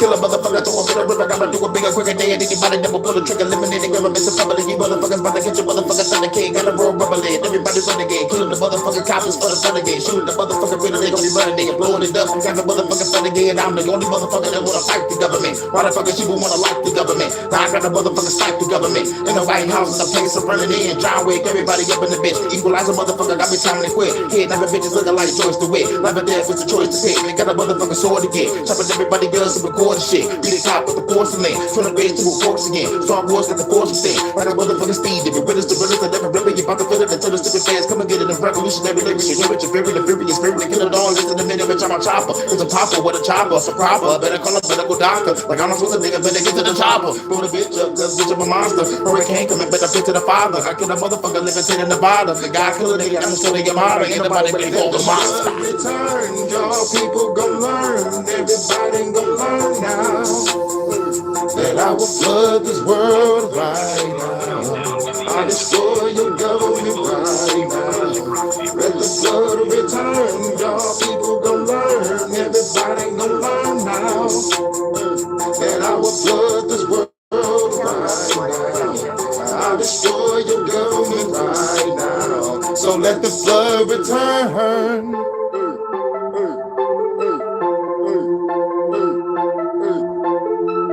I'd like to thank everybody for coming through and rocking with me for damn near 5 motherfucking hours. I was not suspecting to be on this bitch this long on some real fucking shit. I guess I had to just go with the flow, you know. Let's go. Shouts out to Live and Learn. Shouts out Jordan. Shouts out to Marvay. Came in the building. Shouts out to Edgar Mendex. Shouts out to I think a knot. I think that that's Tony Alloy. So like I think that's a knot. Shout out to Casino. Shout out to Abraham. We are in the building. And shouts out to Big Dog Philly OG. Much love to my goddess. Crystal is cool. Hey, baby. Check your message in a minute. I know you just sent me something. What you send me, baby? What you send me? And much love to my goddess over there in the UK. Hey, babe, my UK correspondent. Over there in the UK, let's be careful. They over there doing military simulations and shit on some scamdemic. And over here, whenever they did a scamdemic drill, the scamdemic happened. So it's like, yo, we gotta watch the government real closely, y'all. They on that bullshit. So you be safe over there, Vonta. Keep that sniper polished. Nah, much love again to my goddess Crystal. Hey, baby. You already know what it is. My sexy, independent, California independent researcher. And when I got up after this, the announcements, I didn't check my emails to see if I got any more beats. Otherwise, there is a song that I'm working on, but I'm trying to find the right style to do it because this beat is fucking different as fuck. Like real shit. Phenom be pulling beats from the goddamn ether. And like what I love about it is very challenging. I love the challenge and it let me express a different style that I can either manifest or create on my own or probably go into a style that I haven't used before or maybe like blend a whole bunch of shit together. But like, goddamn, this beat is different as fuck. So I'm trying to find the right shit. And we still got some music coming. You know what I'm saying? Once Low Key drop his verses, I got maybe 2 songs with Low Key coming. So get ready, y'all. Some music coming. And still got a couple tracks with Charles. So that's like the 4 tracks. You know what I'm saying? And Bearded, once he drop his verse, that'll be a track. That's 5 tracks. So you already know what it is. And Monkey Man said, send him something. Thing about Monkey Man is I gotta find the right beat to send him. I gotta treat it like how I treat Low Key. It's like I gotta find something that complements who you are. Because I can rap on any motherfucking thing. But I wanna just find something perfect. Something perfect. You feel me? Like how I did that Rebel shit, that motherfucking Life song. I had to grab Low Key for that beat, You know what I'm saying? I was like, I didn't find the right beat that'll complement his style and flow. So I need to find something that complements Monkey Man's style and flow, and then I'll be able to send something to him. But till then, I like, one day at a time. One day at a time. But shout out to everybody coming through. And y'all know how we ended. We at the 5-hour mark. God damn, 5 hours, man. I know I'm chilling. I know I'm chilling, nigga. For real, for real. Because I'm doing the Detroit After Dark tonight. I don't know. I'm not sure. I just got done doing 5 hours of talking. Like real shit. I'm gonna be on chill mode for the rest of the goddamn night. Like real shit. I think I should just get ready to make me something to eat. Probably some fries or some dogs or something. You know what I'm saying?